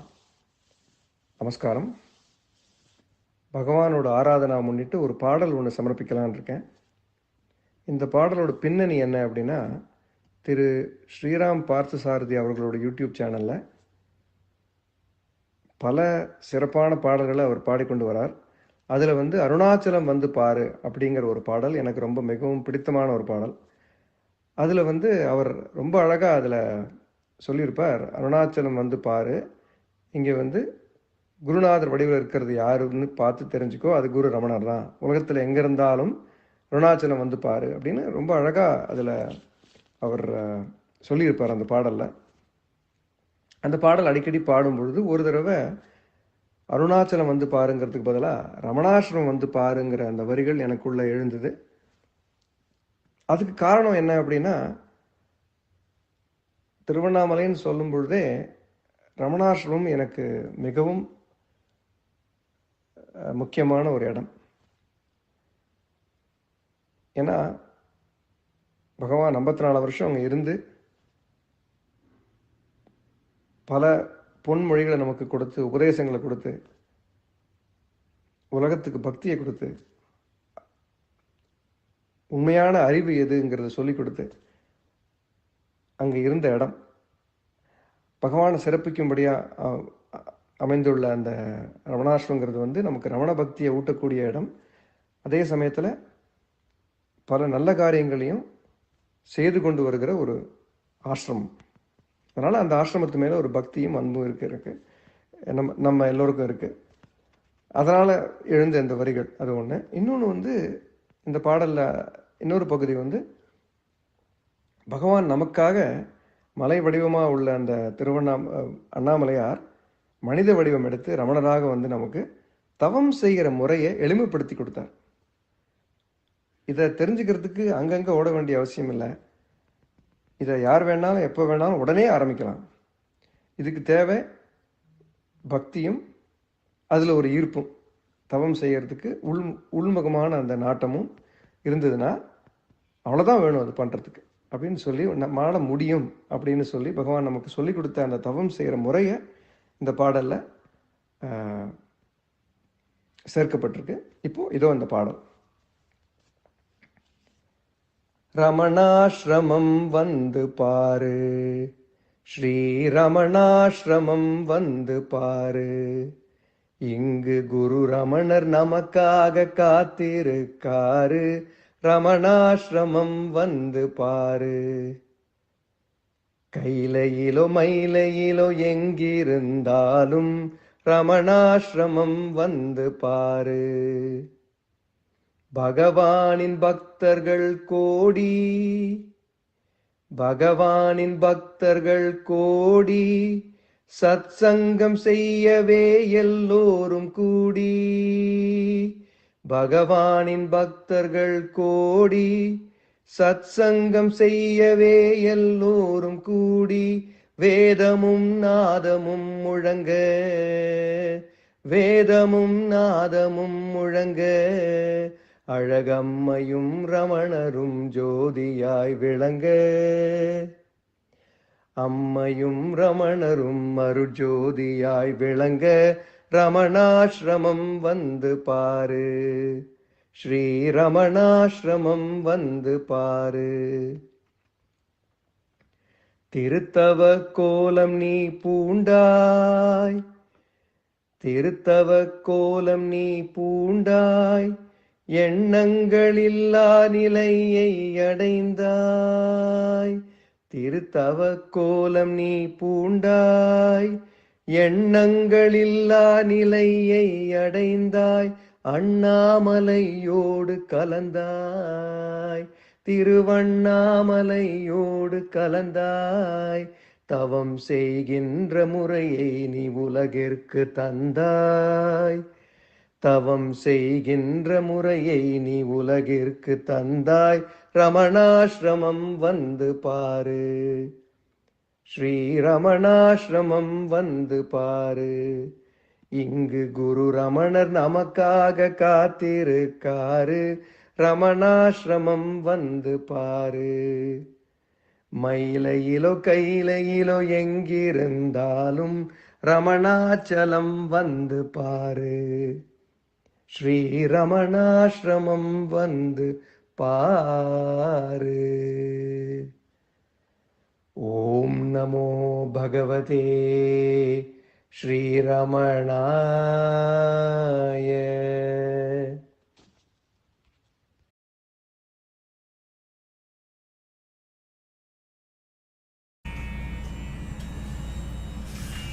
Om Namo Bhagavate Sri Ramanaya. All living beings desire to be happy always, without any misery. In everyone, there is observed supreme love for oneself, and happiness alone is the cause of love. In order, therefore, to gain that happiness, which is one's nature, and which is experienced in the state of deep sleep where there is no mind, one should know oneself. To achieve this, the path of knowledge, the inquiry in the form of "Who am I?" is the principal means. Who am I? The gross body, which is composed of the 7 humors or dhatus, I am not. The 5 cognitive sense organs, that is the senses of hearing, touch, sight, taste, and smell, which apprehend their respective objects, that is sound, touch, color, taste, and odor, I am not. The 5 cognitive sense organs, that is the organs of speech, locomotion, grasping, excretion, and procreation, which have as their respective functions speaking, moving, grasping, excreting, and enjoying, I am not. The 5 vital airs, prana, etc., which perform respectively the 5 functions of inbreathing, etc., I am not. Even the mind which thinks, I am not. The nescience too, which is endowed only with the residual impressions of objects, and in which there are no objects and no functionings, I am not. If I am none of these, then who am I? After negating all of the above mentioned as not this, that awareness which alone remains, that I am. What is the nature of awareness? The nature of awareness is existence, consciousness, bliss. When will the realization of the self be gained? When the world, which is what is seen, has been removed, there will be realization of the self, which is the seer. Will there not be realization of the self even while the world is there, taken as real? There will not be. Why? The seer and the object seen are like the rope and the snake.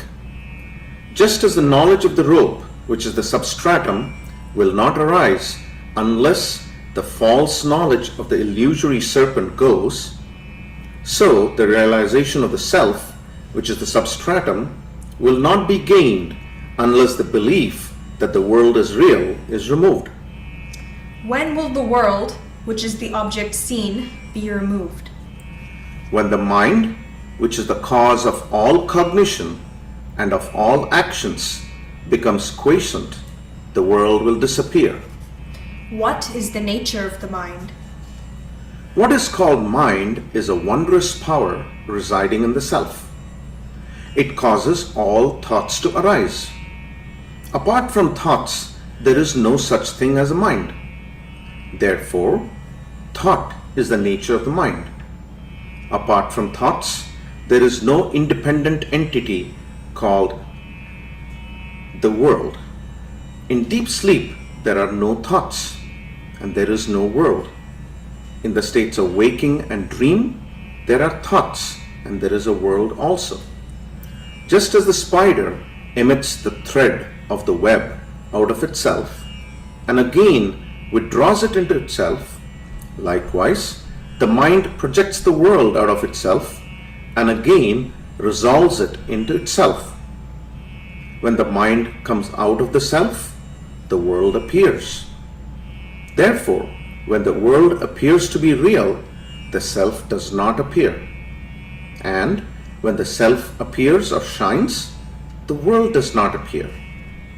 When one persistently inquires into the nature of the mind will end, leaving the self as the residue. What is referred to as the self is the Atman. The mind always exists only in dependence on something gross. It cannot stay alone. It is the mind that is called the subtle body or the soul, Jiva. What is the path of inquiry for understanding the nature of the mind? That which rises as I in this body is the mind. If one inquires as to where in the body the thought I rises first, one would discover that it rises in the heart. That is the place of the mind's origin. Even if one thinks constantly, I, one will be led to that place. Of all the thoughts that arise in the mind, the I thought is the first. It is only after the rise of this that the other thoughts arise. It is after the appearance of the first personal pronoun that the second and third personal pronouns appear. Without the first personal pronoun, there will not be the second and third. How will the mind become quiescent? By the inquiry, who am I? The thought, who am I, will destroy all other thoughts. And like the stick used for stirring the burning pyre, it will itself in the end get destroyed. Then there will arise self-realization. What is the means for constantly holding on to the thought, who am I? When other thoughts arise, one should not pursue them, but should inquire, to whom do they arise? It does not matter how many thoughts arise. As each thought arises, one should inquire with diligence, to whom has this thought arisen? The answer that would emerge would be, to me. Thereupon, if one inquires, who am I? The mind will go back to its source, and the thought that arose will become quiescent. With repeated practice in this manner, the mind will develop the skill to stay in its source. When the mind that is subtle goes out through the brain and sense organs, the gross names and forms appear. When it stays in the heart, the names and forms disappear. Not letting the mind go out, but retaining it in the heart is what is called inwardness or antarmukha. Letting the mind go out of the heart is known as externalization or bahirmukha. Thus, when the mind stays in the heart, the I, which is the source of all thoughts, will go, and the self, which ever exists, will shine. Whatever one does, one should do without the egoic I. If one acts in that way, all will appear as the nature of Shiva or God. Om Namo Bhagavate Sri Ramanaya.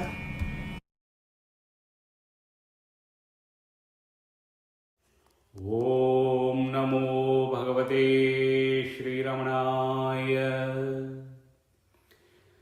இறைவனை கண்டிட எண்ணினால் வேறெதையுமே காணாதிருந்திடு.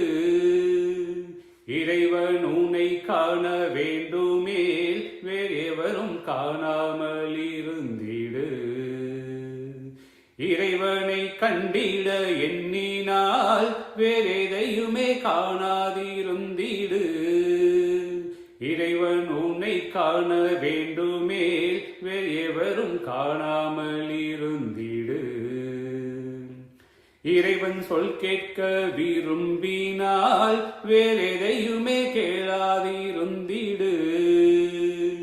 இறை உன் கூறல் கேட்க வேண்டுமேல் wherever காதும் கேளாமல் ஏத்துவாய்.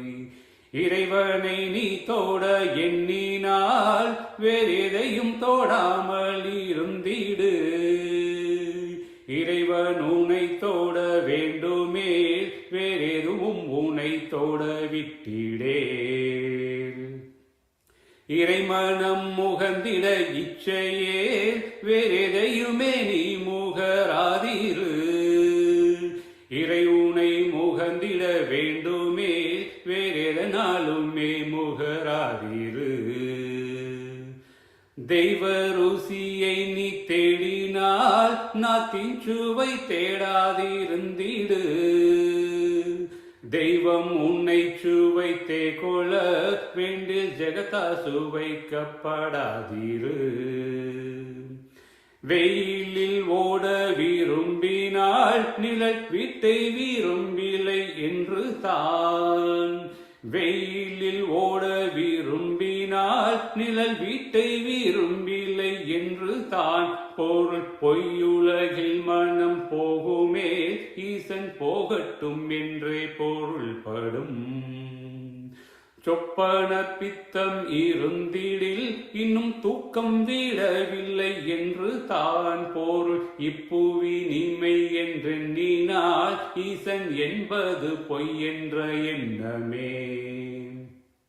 அட்ட உணவை உண்ணாமலே நேரம் ஆக்கிற்பசி இல்லை என்று தான் பொருள். கெட்டதை நீவிட கூசினால் தெய்வ கேண்மை எல்லாம் வெறும் கேலிதான். காமனிருப்பிடம் ராமனோ ஒரு காலுமூரான் அருட்கைவில்லோடு உள்ளே. ராமனிருப்பிடம் காமனோ வரநாசமுற்றான் இதை நம்புவாய்.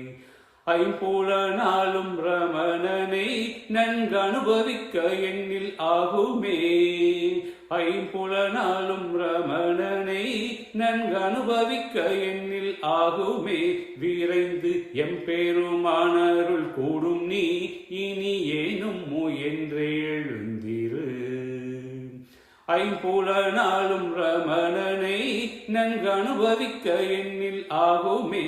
விரைந்து எம்பெருமானருள் கூடும் நீ இனி ஏனும் முயன்றே எழுந்திரு. இறைவனை கண்டிட எண்ணினால் வேறெதையுமே காணாதிருந்திடு. இறைவன் உன்னை காண வேண்டுமே வேறெவரும் காணாமல் இருந்திடு. வேறெவரும் காணாமல் இருந்திடு. ஓம் நமோ பகவதே ஸ்ரீரமணாய.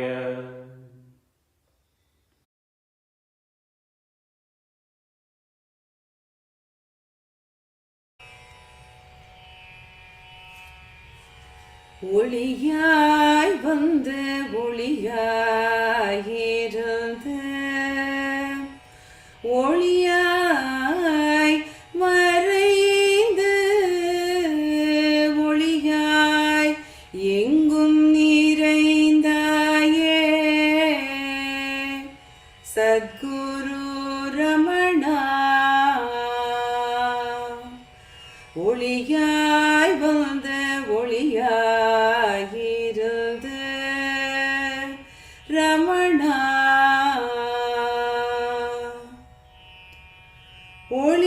ஒளியாம் உன்னை காண என் ஊனக்கண் வல்லதோ ஒளியாம் உன்னை காண என் ஊனக்கண் வல்லதோ ஒளி கண்ணை திறவாயோ அருள்மலை உரு காண ஒளி கண்ணை திறவாயோ அருள்மலை உரு காண ஒளியாய் வந்த ஒளியாயிருந்த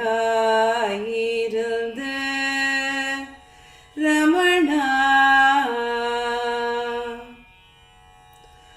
ஒளியே களிப்பெண் திருவே சித்வெளியே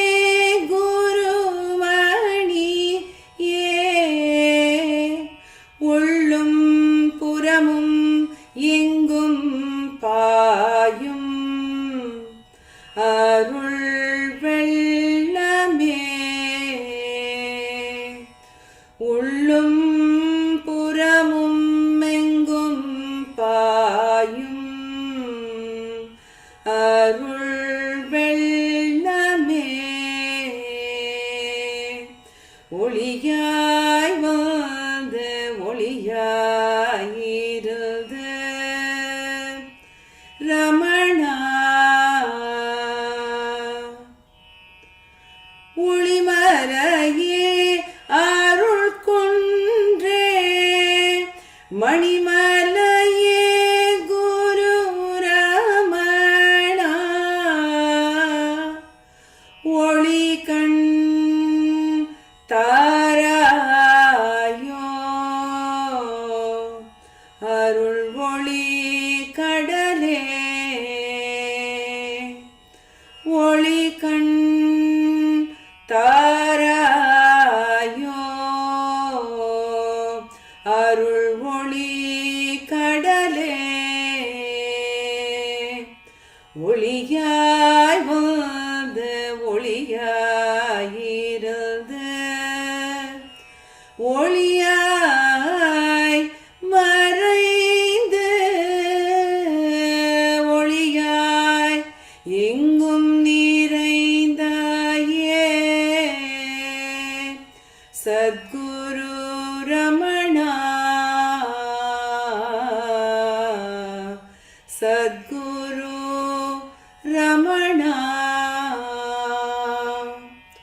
ஓம் நமோ பகவதே Sri ரமணாய.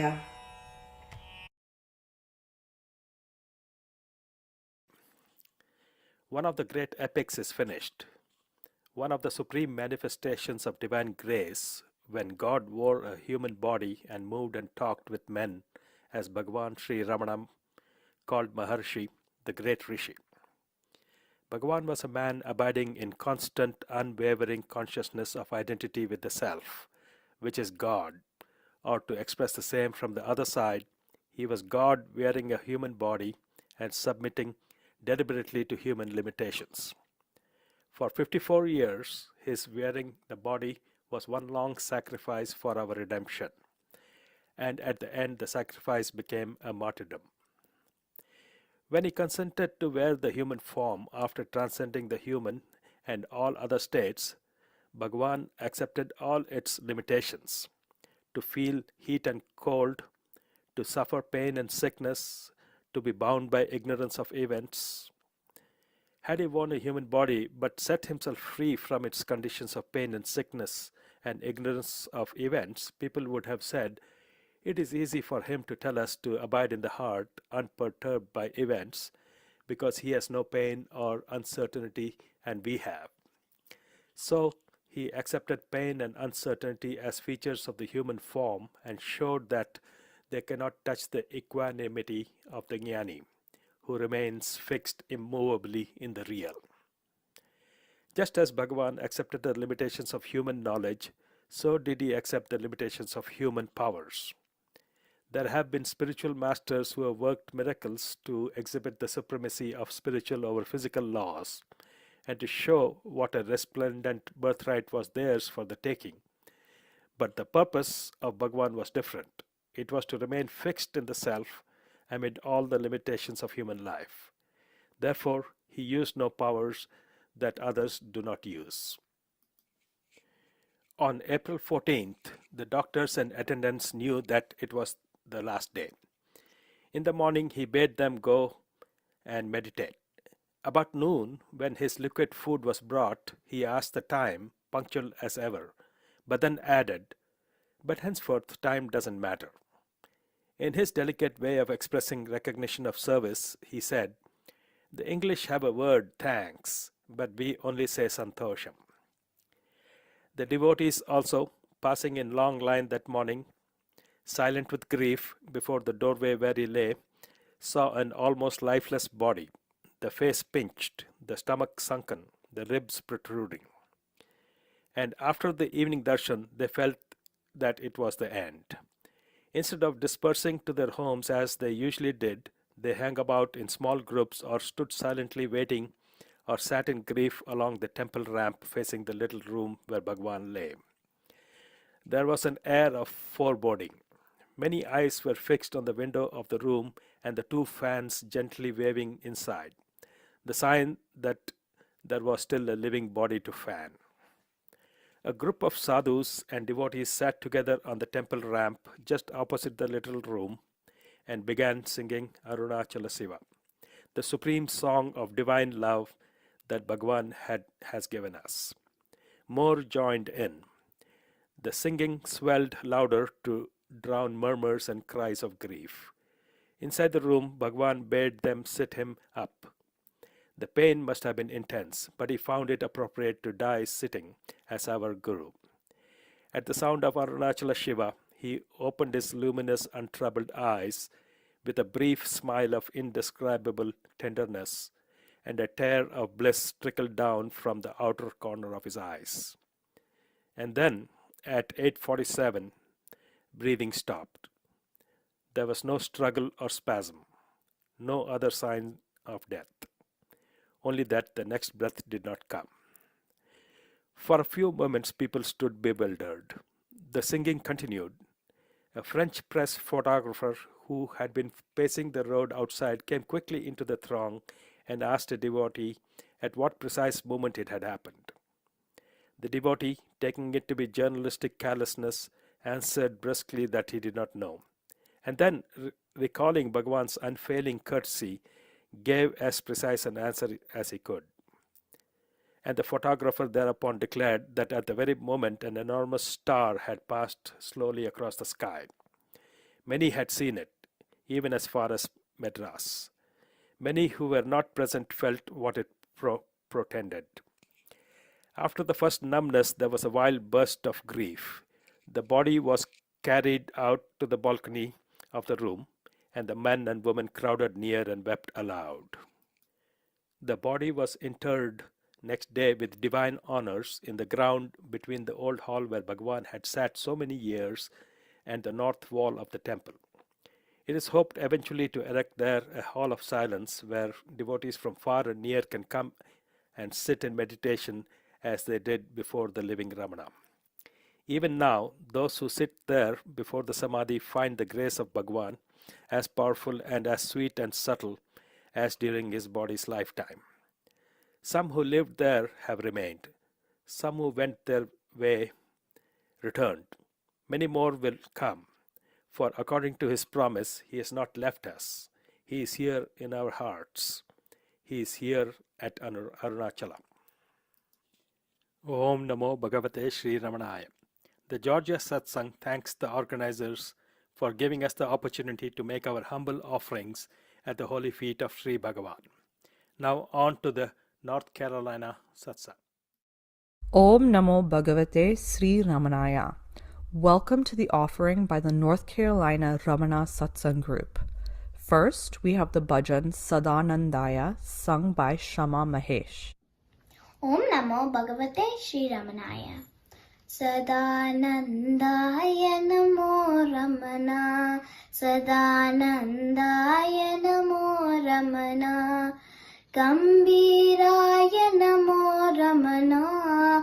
Gambiraya Namo Ramana. Paripurnaya Namo Ramana. Paripurnaya Namo Ramana. Abhaya Pradaya Namo Ramana. Abhaya Pradaya Namo Ramana. Dayarnavaya Namo Ramana. Dayarnavaya Namo Ramana. Suprasannaya Namo Ramana. Suprasannaya Namo Ramana.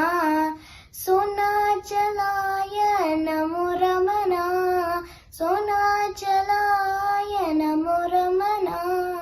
Abhaya Pradaya Namo Ramana. Abhaya Pradaya Namo Ramana. Karunakaraya Namo Ramana. Karunakaraya Namo Ramana. Golakshmi Priyaya Namo Ramana. Golakshmi Priyaya Namo Ramana. Devatamaya Namo Ramana. Devatamaya Namo Ramana. Abhaya Pradaya Namo Ramana. Abhaya Pradaya Namo Ramana. Namo Ramana. Namo Ramana. Sisters Kavya and Meera Kalyanam will now sing the bhajan Om Ramana. Om Namo Bhagavate Sri Ramanaya. Om Ramana. Om Ramana. Upanishadvandya. Om Ramana. Udara Leela. Om Ramana. Uttama Purusha. Om Ramana. Sri Rama Chita Om Ramana. Vara Ramana. Vara Ramana. Varada Barakara Vara Ramana. Vanchita Palada Vara Ramana. Vachama Gochara Vara Ramana. Shri Rama Chita Vara Ramana. Nidhi Ramana. Nidhi Ramana. Naisharatava Nidhi Ramana. Nidhyamamutsava Nidhi Ramana. Nirupama Shubhaguna Nidhi Ramana. Shri Rama Chita Nidhi Ramana. Jaya Ramana. Jaya Ramana. Jaya Vada Prada Jaya Ramana. Jagadodara Jaya Ramana. Jivan Mukta Jaya Ramana. Shri Rama Chita Jaya Ramana. Om Namo Bhagavate Sri Ramanaya.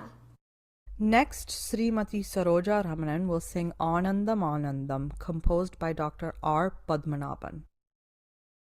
Anandam Anandam Anandame. Anandam Anandam Anandame. Paramanandam Anandam Anandame. Anandam Anandam Anandame.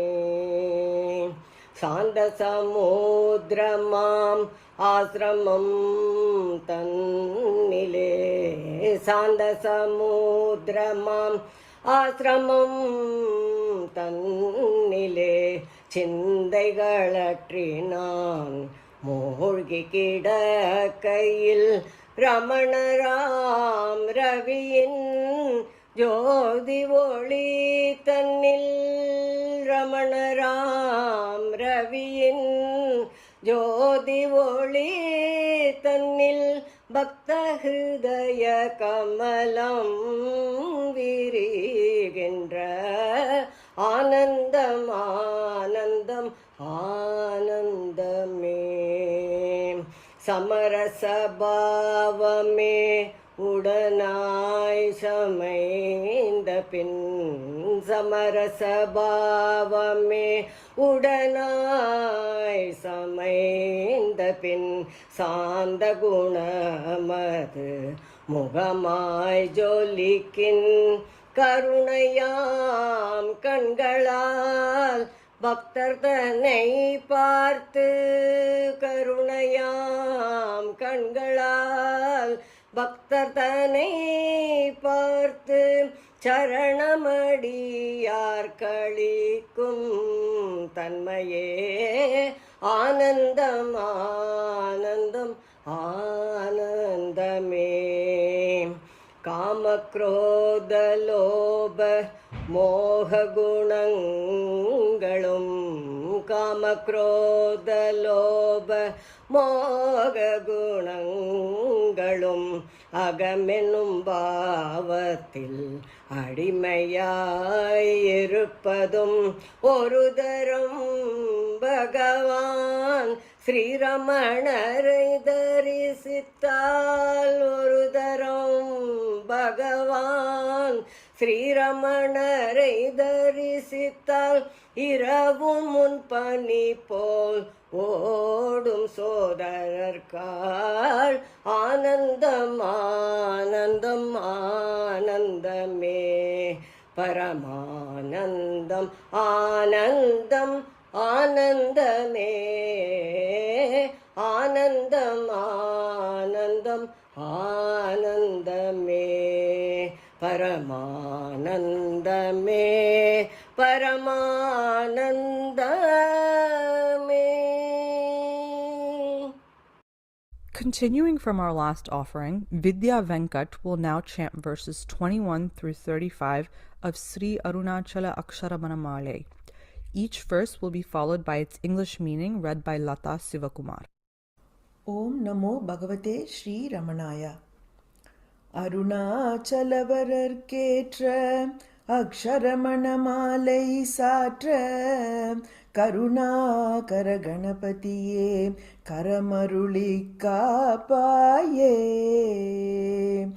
Arunachal சிவ அருணாச்சல சிவ அருணாச்சல சிவ அருணாச்சலா அருணாச்சல சிவ அருணாச்சல சிவ அருணாச்சல சிவ அருணாச்சலா. கெஞ்சியும் வஞ்சியாய் கொஞ்சமும் இறங்கிலை அஞ்சலென்றே அருள் Arunachala. Though I beg and beg, you are cruel and show no mercy. Now at least say, fear not, O Arunachala. கேளாதளிக்கும் உன் கேடில் புகழை கேடு செய்யாதருள் Arunachala. Great is your fame as a giver of gifts unasked. Be gracious to me, Arunachala, and do not spoil your own good name. கையினில் கனிவுன் மெய்ரசம் கொண்டு வகை வெறி கொளவருள் Arunachala. Ripe fruit in hand, O Arunachala, let me drink in your sweetness and be ecstatic with joy.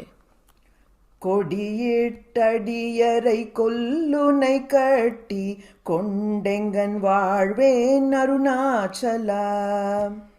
You have raised the flag, vowing the death of the ego in your devotees. How can I survive after wedding you, O Arunachala? கோபமில் குணத்தோய் குறியாய் என்னை கொள்ள குறையன் செய்தேன் Arunachala. O Arunachala, unruffled by anger, what fault have I committed that you do not make me your target? கௌதமர் போற்றும் கருணை மாமலையே கடை கணி தாழ்வாய் Arunachala. Great mountain of compassion, praised by Gautama, glance at me with grace and govern me, O Arunachala. சகலமும் விழுங்கும் கதிரொளியின மன ஜலஜமலர் தீடருணாச்சலா. Sun, whose bright rays envelope the whole world, O Arunachala, make my heart lotus blossom. சாப்பாடுன்னை சார்ந்துணவாயான் சாந்தமாய் போவன் Arunachala. Let me surrender and be consumed by you, O Arunachala, and be at peace. சித்தம் குளிர கதிர் அத்தம் வைத்தமுதவயை திர Arunmathi Arunachala. O Arunachala, O moon of grace, with your rays touch my heart and open the nectar within. சீரையழித்து நிர்வாணமா செய்தருள் சீரையழித்தருள் Arunachala. Please destroy my ego, lay me bare, and give me the real greatness of your grace, O Arunachala. சுக கடல் பொங்க சொல்லுணர்வடங்க சும்மா பொருந்திடங்க Arunachala. For the sea of joy to surge, for speech and feeling to subside, rest in my heart, O Arunachala. சூது செய்தென்னை சோதியாத் இனி உன் ஜோதி உரு காட்டருணாச்சலா.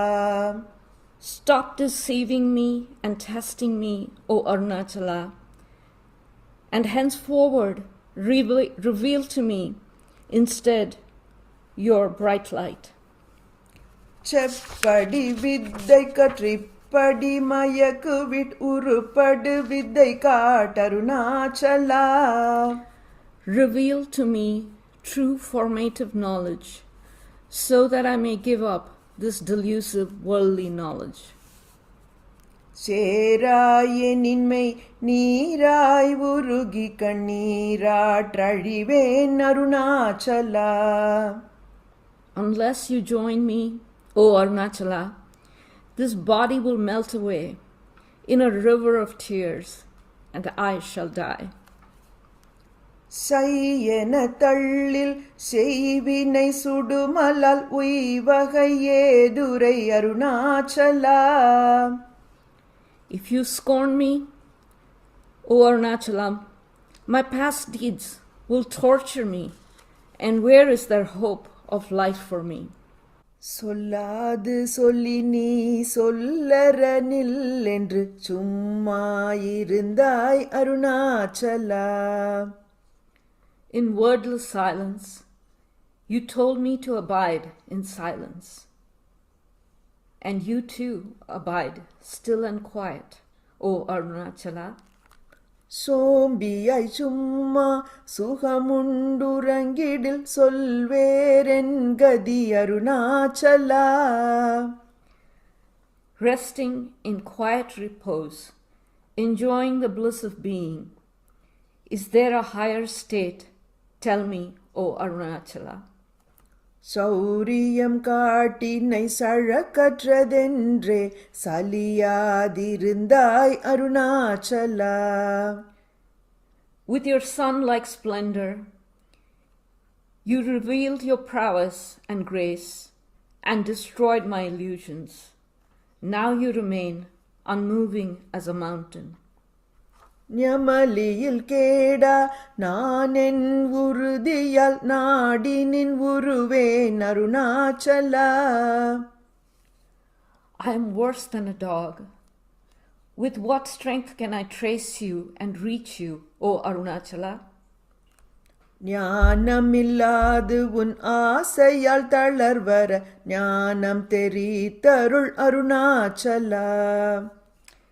With no knowledge and with only blind desire for you, I have begun the quest and I am tired. To end this weariness, give me the clear knowledge to carry on the quest, O Arunachala.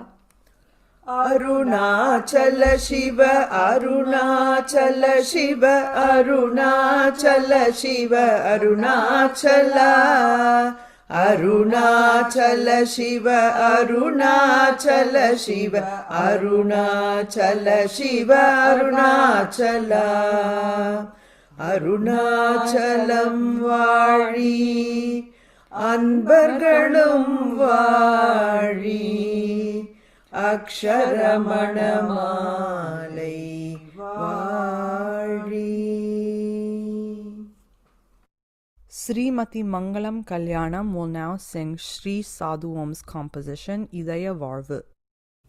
இதய வாழ்வு கொண்டு செல்வாரே ஒரு தினம் இதய குகையில் ரமண குரு நாதன் என்னை கொண்டு செல்வாரே ஒரு தினம் இதய குகையில் ரமண குரு நாதன் என்னை கண்டவர் சொல்லாம் காட்சி விளங்கும் ககன உலகினிலே வாழ என்னை கொண்டு செல்வாரே ஒரு தினம் இதய குகையில் ரமண குருநாதன்.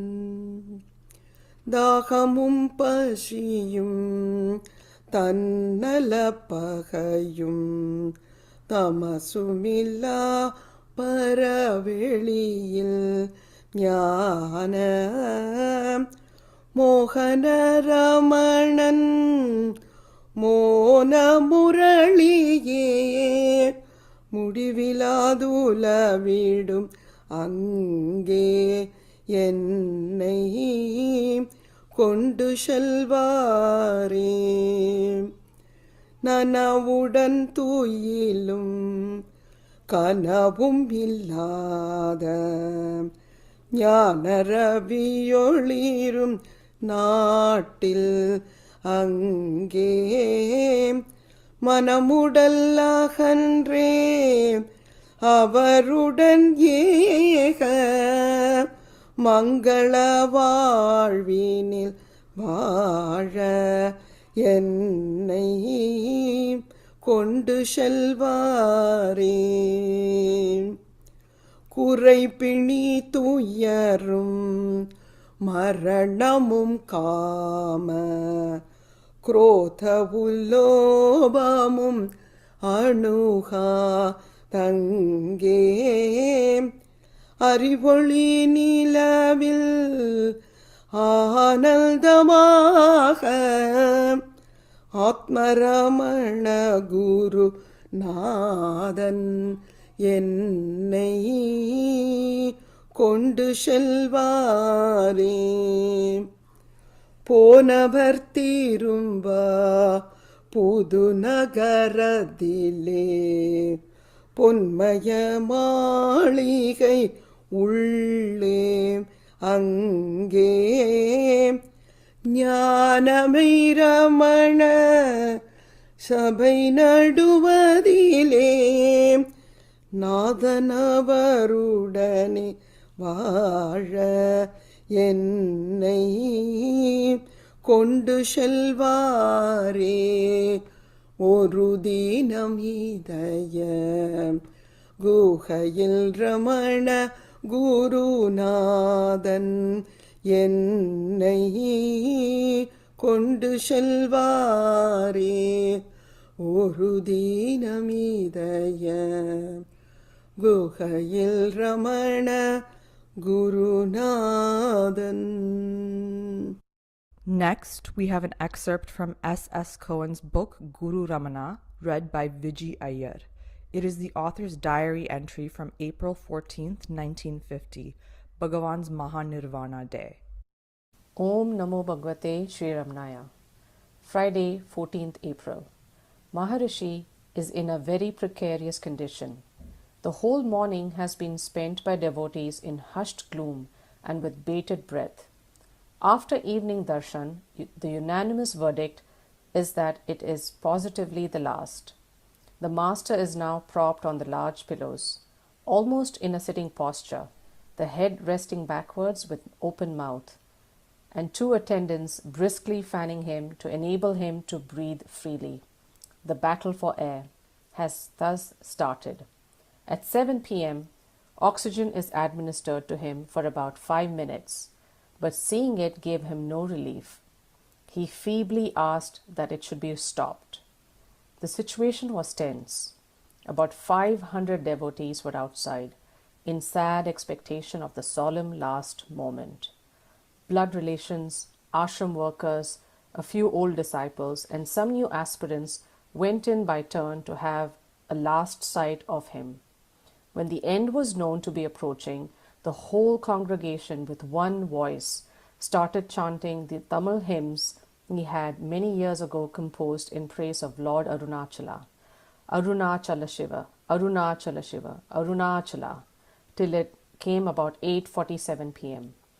Many devotees, grief-stricken and beating their breasts, lost control of their feeling and rushed en masse to the small room where the sacred body lay. But police officers immediately cordoned off the area till it was brought out and placed in the center of the big darshan hall in yogasana for all the people to pay the last respect to it. The news spread like wildfire to the town and the neighboring villages and drew huge crowds. By 9:15 p.m., the crowd grew so thick that it became necessary to give chance to all to pay their homage and pass the body in an orderly manner. A queue was thus formed, 7 to 10 broad, at a quick march pace. It is still 11:55 p.m., continuing unbatingly.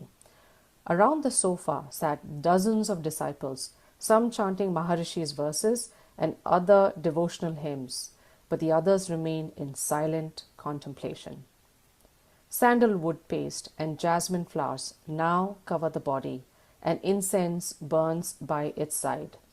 At about 9 p.m., Monsieur Cartier-Bresson, the French photographer, who has been there for about a fortnight with his wife, related an experience of his to me. "It is a most astonishing experience," he said. "I was in the open space in front of my house when my friends drew my attention to the sky, where I saw a vividly luminous shooting star with a luminous tail, unlike any shooting star I had before seen, coming from the south, moving quickly across the sky and reaching the top of Arunachala, disappeared behind it. Because of its singularity, we all guessed its importance and immediately looked at our watches. It was 8:47 p.m. and then raced to the ashram, only to find that our premonition had been only too sadly true. The master had passed into Mahanirvana at that very minute. Several other devotees in the ashram and in the town later told me they too had seen the telltale meteor. Om Namo Bhagavate Sri Ramanaya. In conclusion, we have Sri Muruganar's composition Irai Pani Nitral, sung by Ranjani Ramanan. இறை பணி நிற்றல். சென்ற திசையெல்லாம் செல்வா உனது திருப்புகழ் கேட்டு உந்தனடிக்கே ஒப்படைத்தேன் உடலும் பொருளும் உயிருமெல்லாம் குன்றமனைய குணகடலே குலவு நிலைய கூறே நின்ற நிலைக்கே நில் என்றார் நீதரமண நெடியோனே வலுத்து போய வினையார்பல் வாயாம் பிறபே சென்று சென்றிங்கு அலுத்து போனே நம்மானே அடையும் நெறி என்றேன் சிலுத்தல் உவத்தல் செய்யாய் சிந்தை ஒன்றி இறைவனருள் செலுத்தும் படிக்கே செல் என்றான் சேமரமண சின்மயனே படத்தேர் படரும் படம் போல படர்ந்தேனாத படம் படரும் படத்தேர் கோப்பா படர்ச்சியரும் பரிசேதனர்க்கு பகரென்றேன் குடத்து தீபம் குலைவற்று குலவு மாறோ இறைவனருள் நடத்தும் படிக்கே நடக்கின்றான் ஞான ரமண நாயகனே பெய்யும் கருணை பெருமுகிலே பிறவி பெருநீர் கரையேற்றி உய்யும் படிக்கோருபயம் எனக்கு உள்ள படிக்கே உரைக்கின்றேன் மெய்யும் பொய்யும் விழையாதே வெறாதே நடுநின்றி இறைவனருள் செய்யும் படிக்கே செய்யன்றான் சேமரமண சின்மயனே வருந்தி மலர்த்தாள் வழிபட்ட வாத ஊர கரமுரைப்பான் குருந்த மரத்தின் குளிர் நீழற் குலவியிருந்த குருமணியே பொருந்த விளங்கும் ஆன்மானு பூதி எனக்கு புகழென்றேன் இருந்த படிக்கே இருவென்றான் எந்தை ரமண இறையோனே இருந்த படிக்கே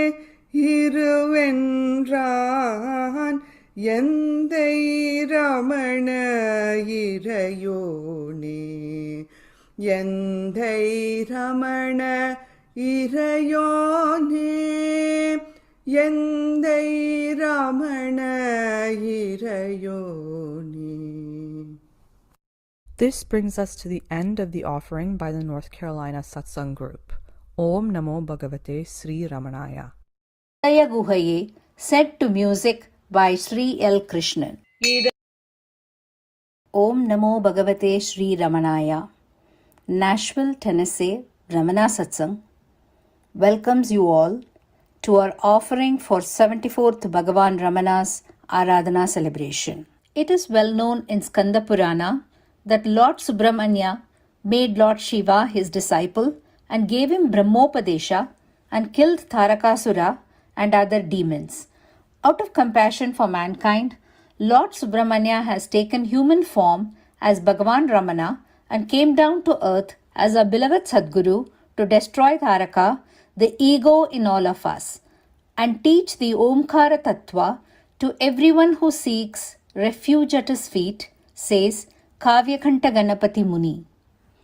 We offer our prostrations to that Brahmanishta, ever abiding as self, devoid of all gunas and resplendent in just the loincloth, through the Sanskrit composition of Sri Vashishta Ganapati Muni, Gurave Tarakaraye, set to music by Srimati Sulochana Natarajan. Gurave Namaha Sadgurave Namaha Tarakaraye Namaha Namaha Namaha Gurave Namaha Sadgurave Namaha Tarakaraye Namaha Namaha Namaha Gurave Namaha Gurave Tarakaraye Gurave Tarakaraye Gurave Tarakaraye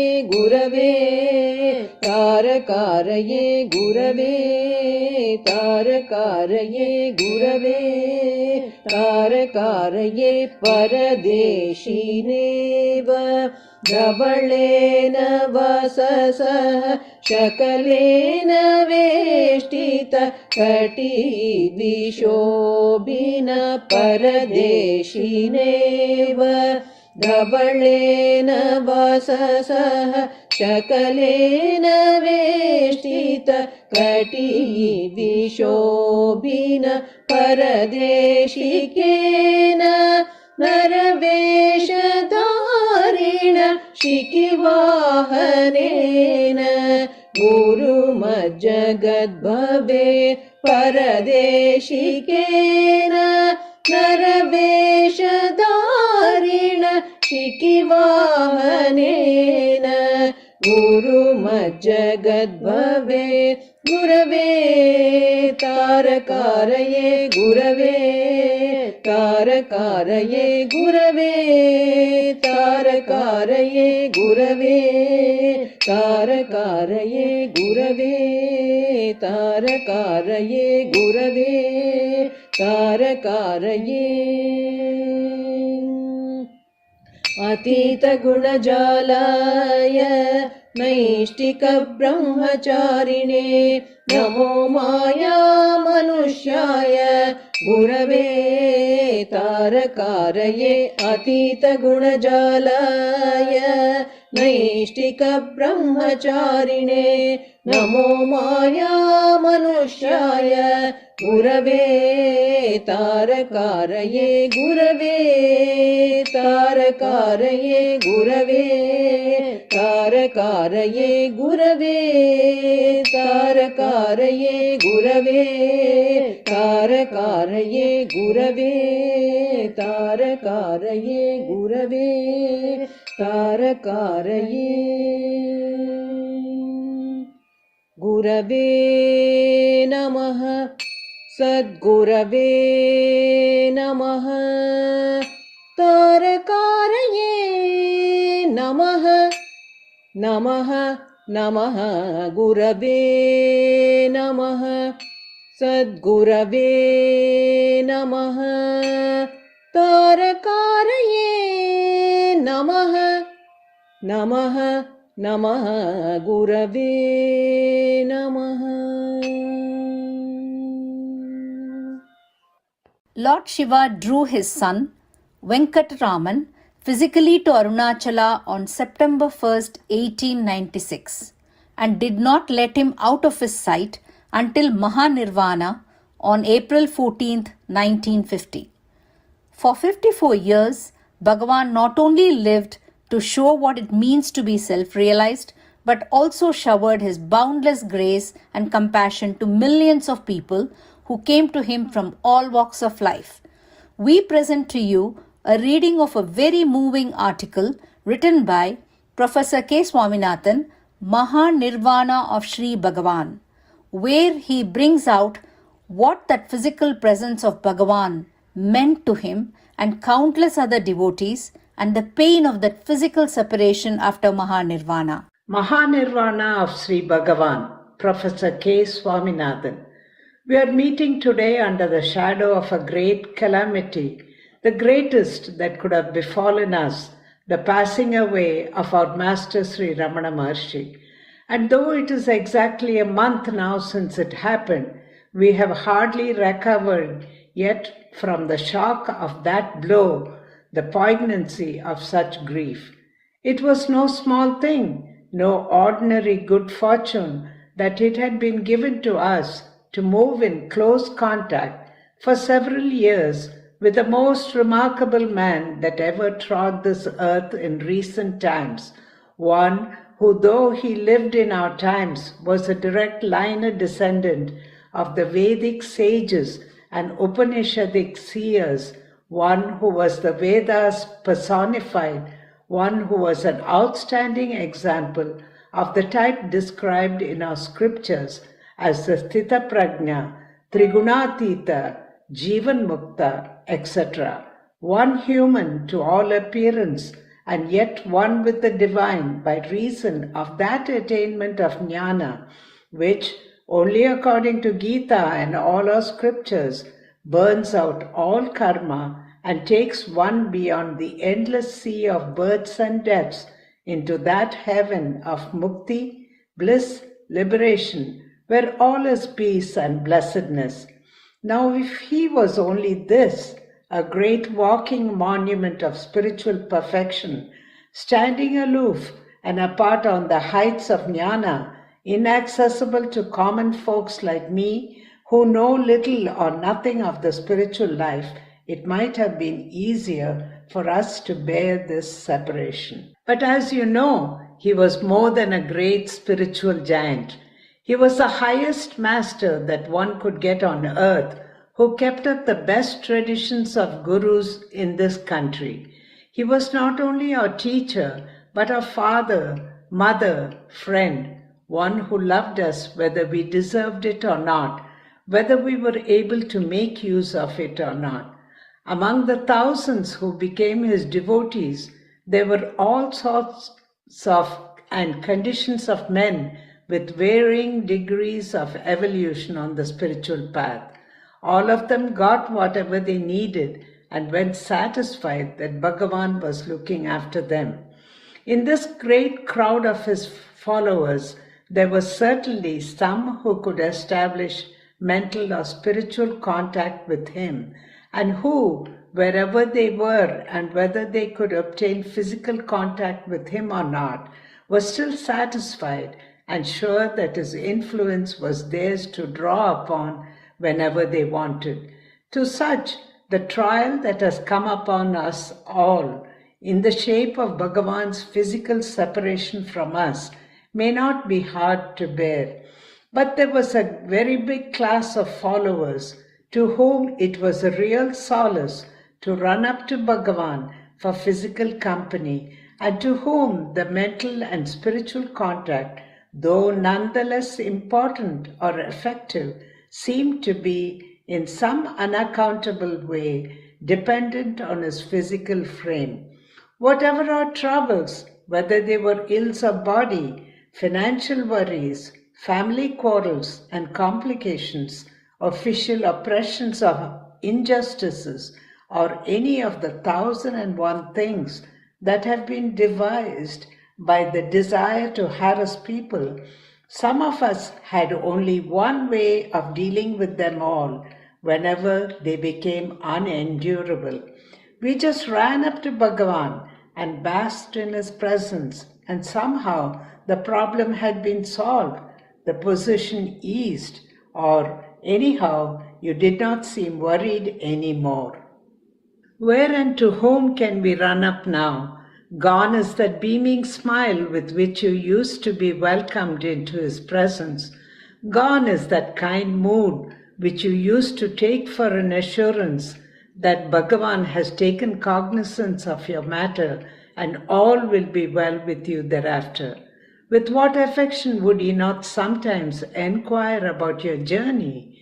With what motherly solicitude would he not ask you if you had something to eat, and if not, direct you first to feed the inner man and then come to the hall? With what sympathy would he not enquire about any who may be ailing in your family and about whom you may have written to him already? Those who have had such experiences, and their number is legion, find the cruel separation of this Mahanirvana all too hard to bear. Though several months of relentless and memorable disease had prepared us in a way for the inevitable end, when the blow actually fell, we felt, to quote Tennyson, like the unhappy bark that strikes by night a grassy shelf and staggers blindly ere she sink. To borrow a phrase from the same source, we have been widowed, crying, "My Bhagavan, our Bhagavan," etc. All joy and beauty have gone out of our life along with all sense of security. We have become orphans all of a sudden. To many, Bhagavan was not merely Guru, but father and mother in one, not merely as a conventional or polite way of expressing his regard for us, but literally without any exaggeration. For myself, I've had the best affection from him, more than I've had from any relatives or others in this world. I used to address him in all my letters as Ammayappa, which is a beautiful word in Tamil to convey the idea of one who combines in himself the attributes of father and mother, and I used to subscribe myself as Ramana say, that is Ramana's child. And how did he react to this? Was he indifferent how I addressed him? Did he leave me to imagine that he was taking no special notice of my queer way of addressing him? If anybody came to him and sang before him any Tamil song in which the word Ammayappa occurred, he will turn round to see if I'm there, and his eyes will be asking me, "Are you attending? Here is another using your name." In 100 such ways, he has so endeared himself to so many of us that when we find he is no longer at Tirunamalai, for us to run up there and brace ourselves up, or, as we used to say, with Bhagavan's approval, charge our battery afresh with his current, we feel utterly lost, immersed in gloom, literally not knowing which way to turn. In this state of mind, it occurred to me, it would be really something of a consolation, the best consolation that could be had under the circumstances, if I can come across other devotees of Bhagavan, others whom I have come to regard as fellow members with me in Bhagavan's great family, fellow devotees who would remind me of Bhagavan, with whom I can exchange confidences and share experiences, whose company would be an added pleasure even for thinking of Bhagavan and worshipping him. In fact, the company of those who have equal cause for grief with you and who have been dear to you as much as for them is a great consoling factor. That is human experience. This is the urge that made me move in the direction of taking steps to start a center in Madras where Bhagavan's devotees may meet once a week or oftener and console each other in the first place, and in the next place endeavor by various means to keep alive within themselves the light that has been kindled in them by that departed master. Whether the new center or Sabha should also labor for the propagation of Bhagavan's ashram at Tirunamalai is frankly out of my calculation at present. If Bhagavan desires that this small center should, in the fullness of time and as it matures, take upon itself in his judgment and under his guidance such ambitious tasks, by all means let such developments come. But as for me, give me at once some sabha or center, however modest and humble, where I can meet old devotees of Bhagavan, feel as if I was once again in the old atmosphere, and do something in common with them by talk, by reminiscent devotional song, or silent meditation, or all of these in turn, to keep alive and develop the plant of spirituality that Bhagavan has planted in me. Bhagavan Ramana's words, "Where can I go? I shall always be here," resound in all of us even 74 years after Nirvana. We just celebrated 100 years of Sri Ramanashramam, which is a great testament to the continuous presence of Bhagavan, drawing people to himself from all over the world.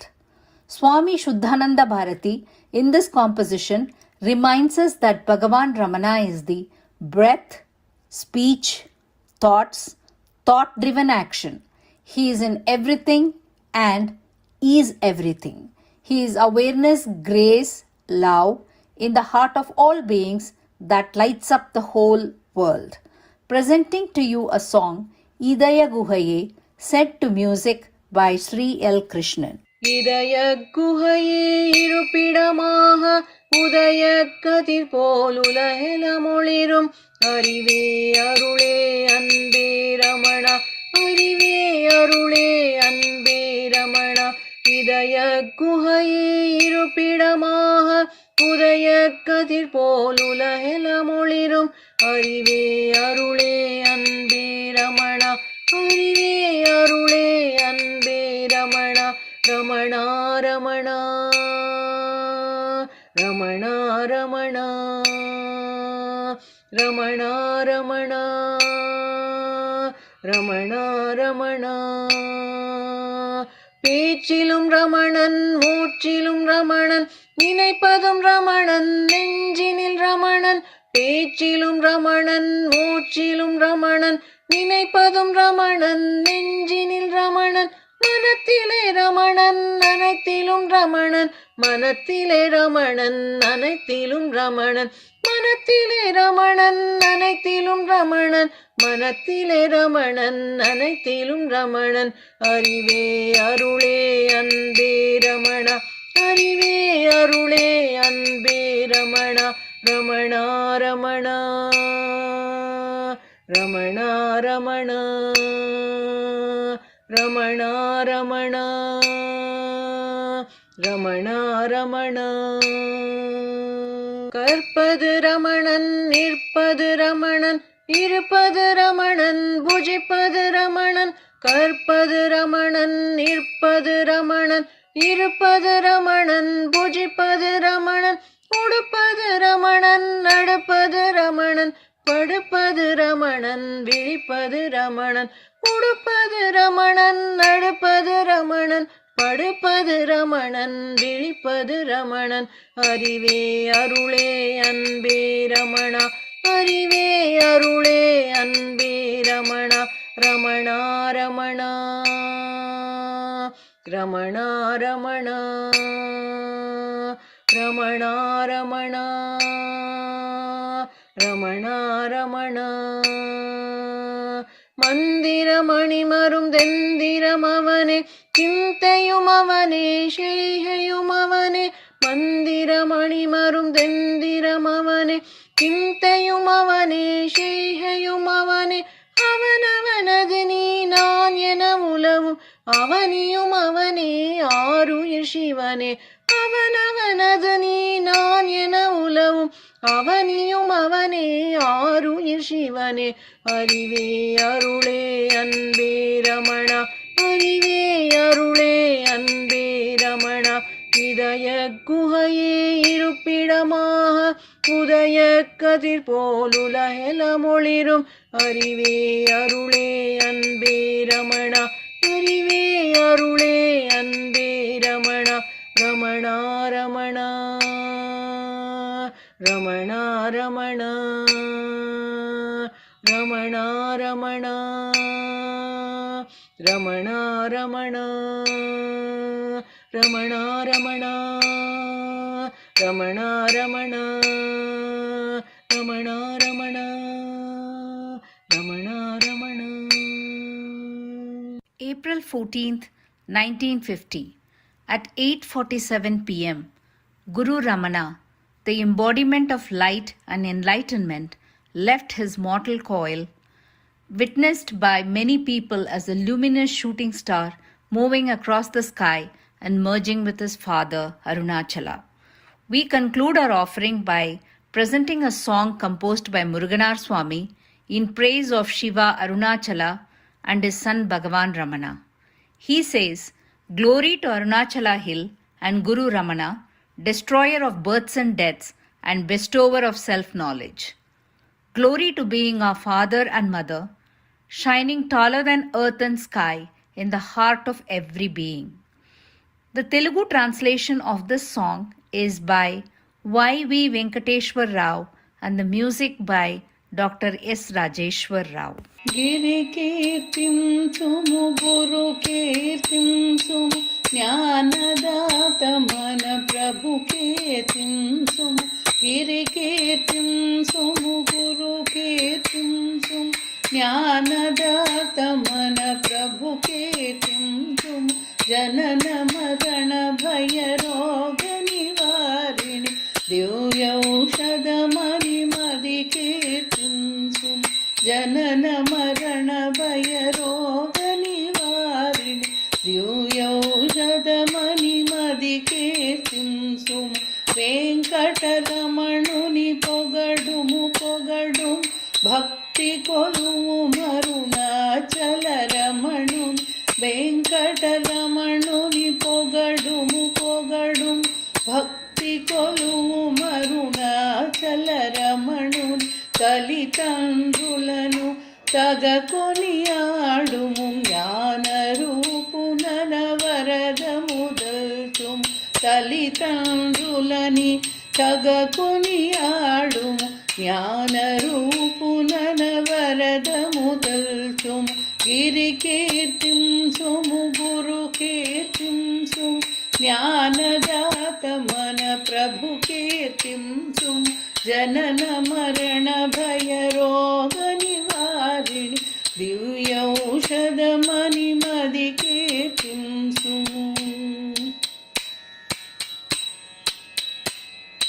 శ్వాసమును తిల్చు దేహము స్తుతిల్చు మీనిమించు వేదాంతమును తిల్చు శ్వాసమును తిల్చు వేగమును తిల్చు మీనిమించు వేదాంతమును తిల్చు వెంకటరమణుని పొగడుము పొగడుము భక్తి కొలువు మరుణాచలరమణుని వెంకటరమణుని పొగడుము పొగడుము భక్తి కొలువు మరుణాచలరమణుని గిరి కీర్తిం సుము గురు కీర్తిం సుము జ్ఞానదాత మన ప్రభు కీర్తిం సుము గిరి కీర్తిం సుము గురు కీర్తిం సుము జ్ఞానదాత మన ప్రభు కీర్తిం సుము జనన మరణ భయ రోగ నివారిణి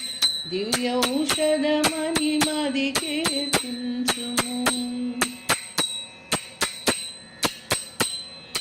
పదములు కొలువుము శిరమును కొలువుము అతీతుడనంతుడాతని కొలువుము పదములు కొలువుము శిరమును కొలువుము అతీతుడనంతుడాతని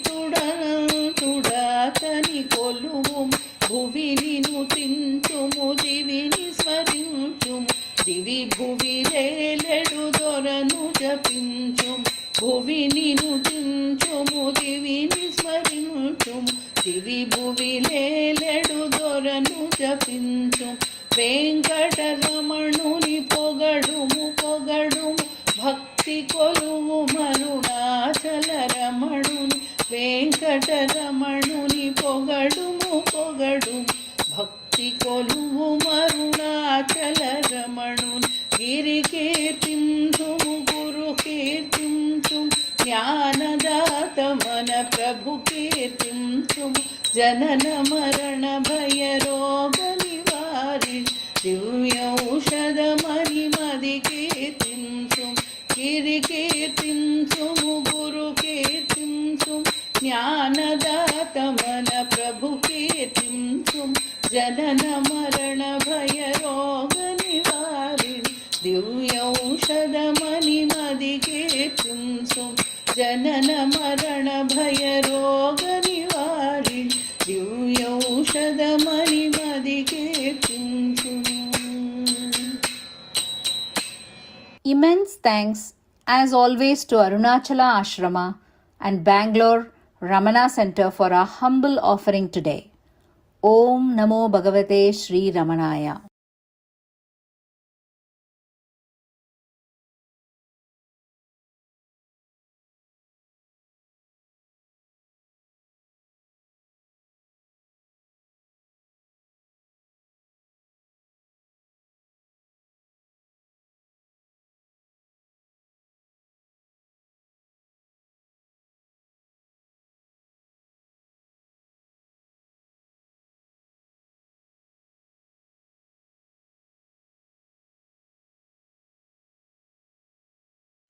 Om Namo Bhagavate Sri Ramanaya. Welcome to the San Francisco Bay Area segment of the celebrations.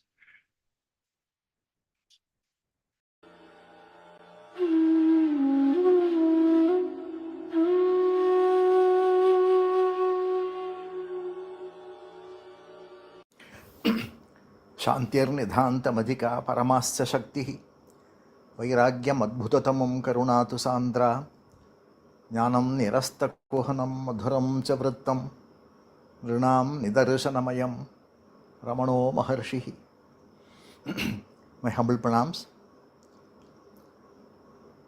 I feel very fortunate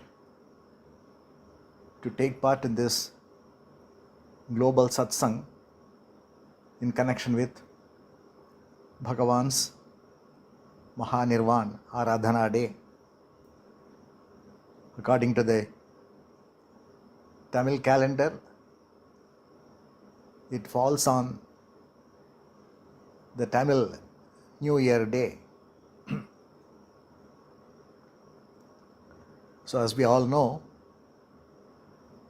at 8:47 in the night, Bhagavan left his body and merged with Arunachala.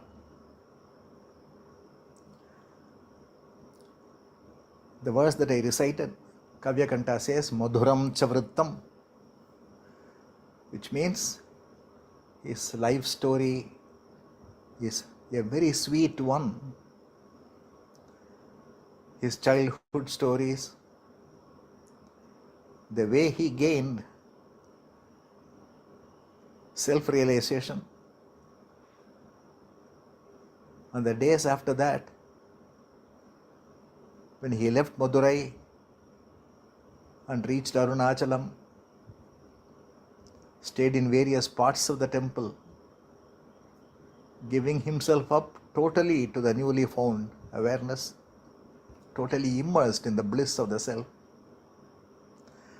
and how he slowly got back to the normal life around him, but without leaving that full awareness at any time, in Sahaja Samadhi. And slowly how he started talking from a period of great silence. And then later on, the story begins in the new ashram premises.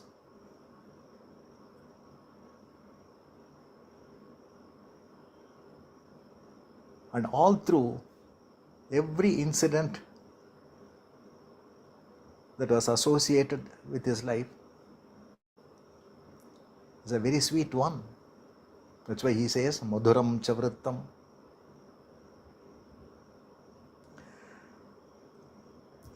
But of all periods in his life, the last few months, 18 months or so, when he suffered this cruel disease of cancer, the incidents that happened during that time, they are the sweetest. They move you. You feel overwhelmed at times. Can there be a life like this? Can anyone accept this disease fully without fighting it, without making any complaint about it? and go through the pain. He was very careful to say that there is pain but no suffering. This is something that we cannot understand. Because for suffering to take place, there must be a mind, and he had no mind at all. Pain is body's reaction, but the pain gets processed by the mind through the fears that it had accumulated. And then the suffering begins. Sometimes even when the pain is not there, there can be suffering. So mind is the mischief. And he had no mind. So he bore it all. 18 long months of bearing this cross. He did it without any complaint. And what is more significant is the fact that when in the earlier periods, his compassion was, grace and compassion were quite controlled, very regulated. Towards the last few months of his life, earthly life, compassion was something that was an outpouring. It drenched everybody. The previous part was like a controlled tap opening for the water to flow. The last period of his life was like a big sluice gate of a dam opening and then pouring out. His grace and compassion was of that nature. That's why whoever experienced this grace in the last few months of his earthly life, they never forgot that. And they kept on remembering those periods in their lives, those fortunate devotees, which gave them life, which made them bear the agonizing life.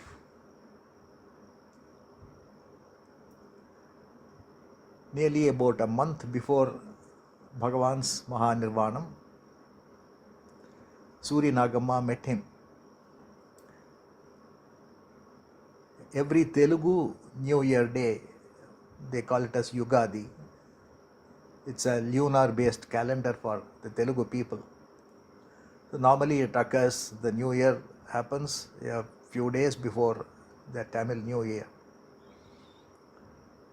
In that year, it was on the 19th of March, the Yugadi was there, and she went and presented, as was her custom, fresh towels and kaupinams, card pieces to Bhagavan. She was doing it for several years earlier. She did not want to stop the custom. She went to Bhagavan and presented them. Bhagavan opened his eyes. He was in much pain during that period. He opened his eyes, and when he recognized what she was doing, he exclaimed, "Has Yugadi already come? Has Vikriti come?" The name of the year was Vikriti. Has Vikriti come? The way he said it, the perplexing tone in which he uttered these words, shocked Suri Nagamma. She immediately felt that something was not right. She had a foreboding of a disaster waiting to happen. She said yes. And as in the previous occasions, whenever she met him, she used to plead with him to cure his disease. She repeated the same appeal, and at that time Bhagavan said, "Cure? Where is the cure for this at this time?" The way he said it, she broke down, she says. She wept bitterly. All along, he had been giving some kind of a hope to everybody. Everything will be all right in due course, he used to say. But then he decided to finally break the news that the end is inevitable and the devotees have to be prepared for it. All these 18 months was a long preparation time. he conditioned everybody around him, knowing that they are going to be totally broken when he left the body. He conditioned them slowly, prepared them slowly. These 18 months were, as I said, one long period of bearing the cross for the sake of others. But then the question that comes to our minds is, how can he get such a disease, such an incurable, such a dreadful disease?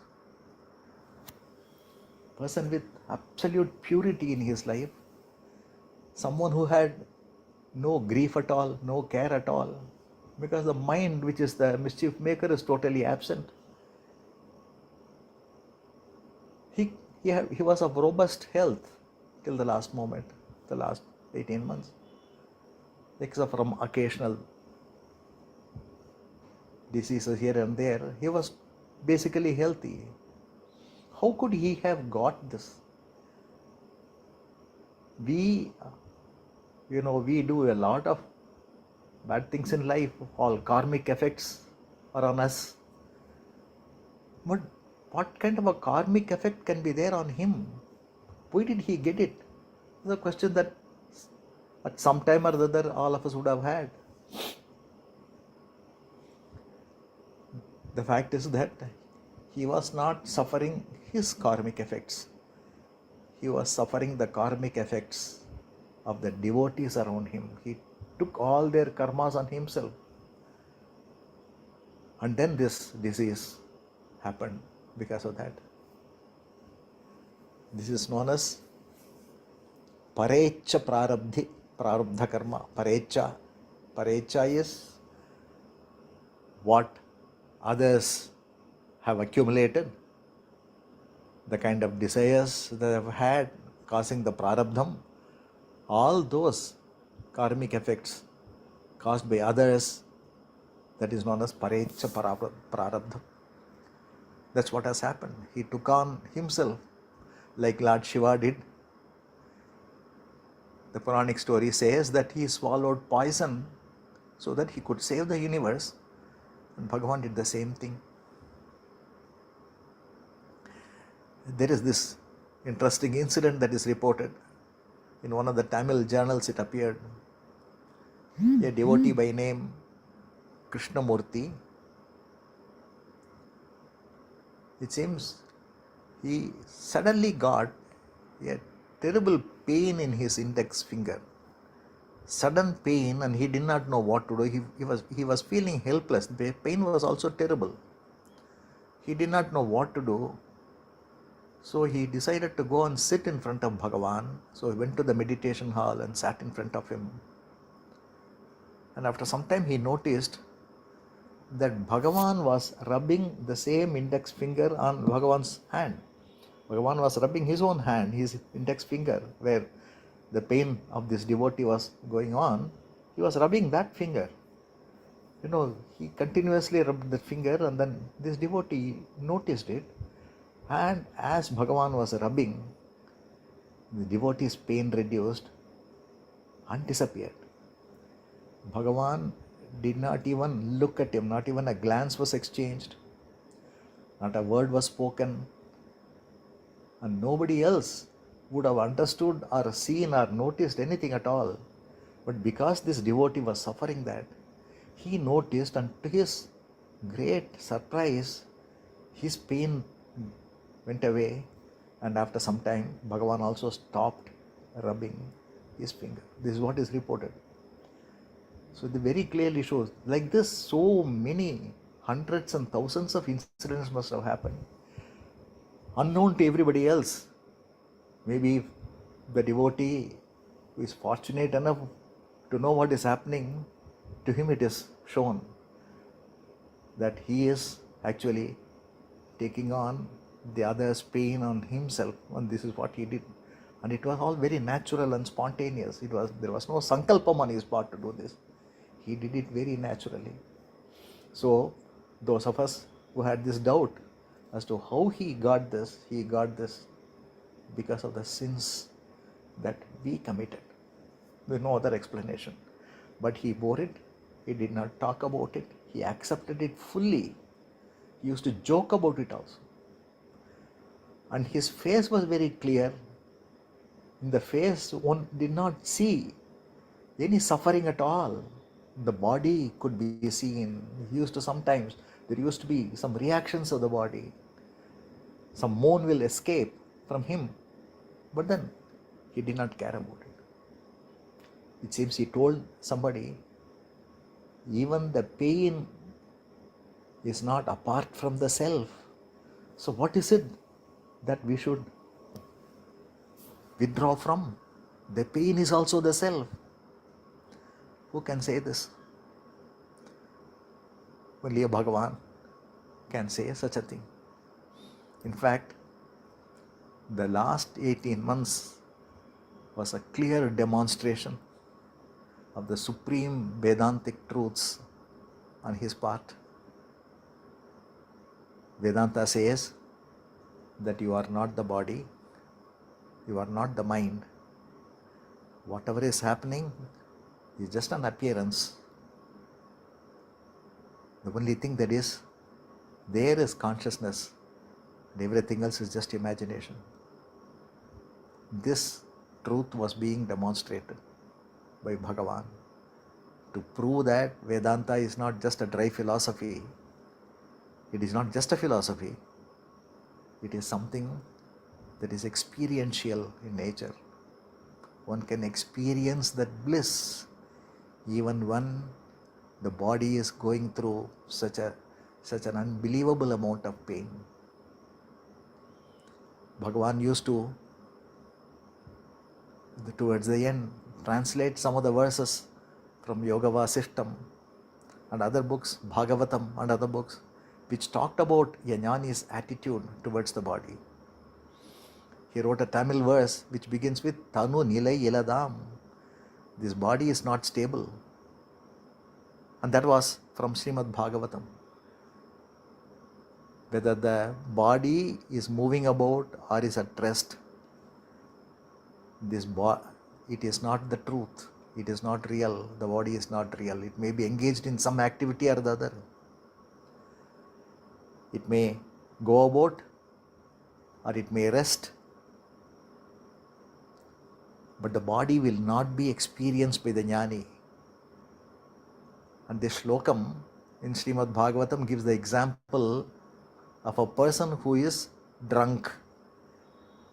In a drunken condition, the drunkard does not even notice whether there is a dress covering up his body or not, whether the dress has slipped off, whether he is naked or not, he does not realize because of his drunken condition.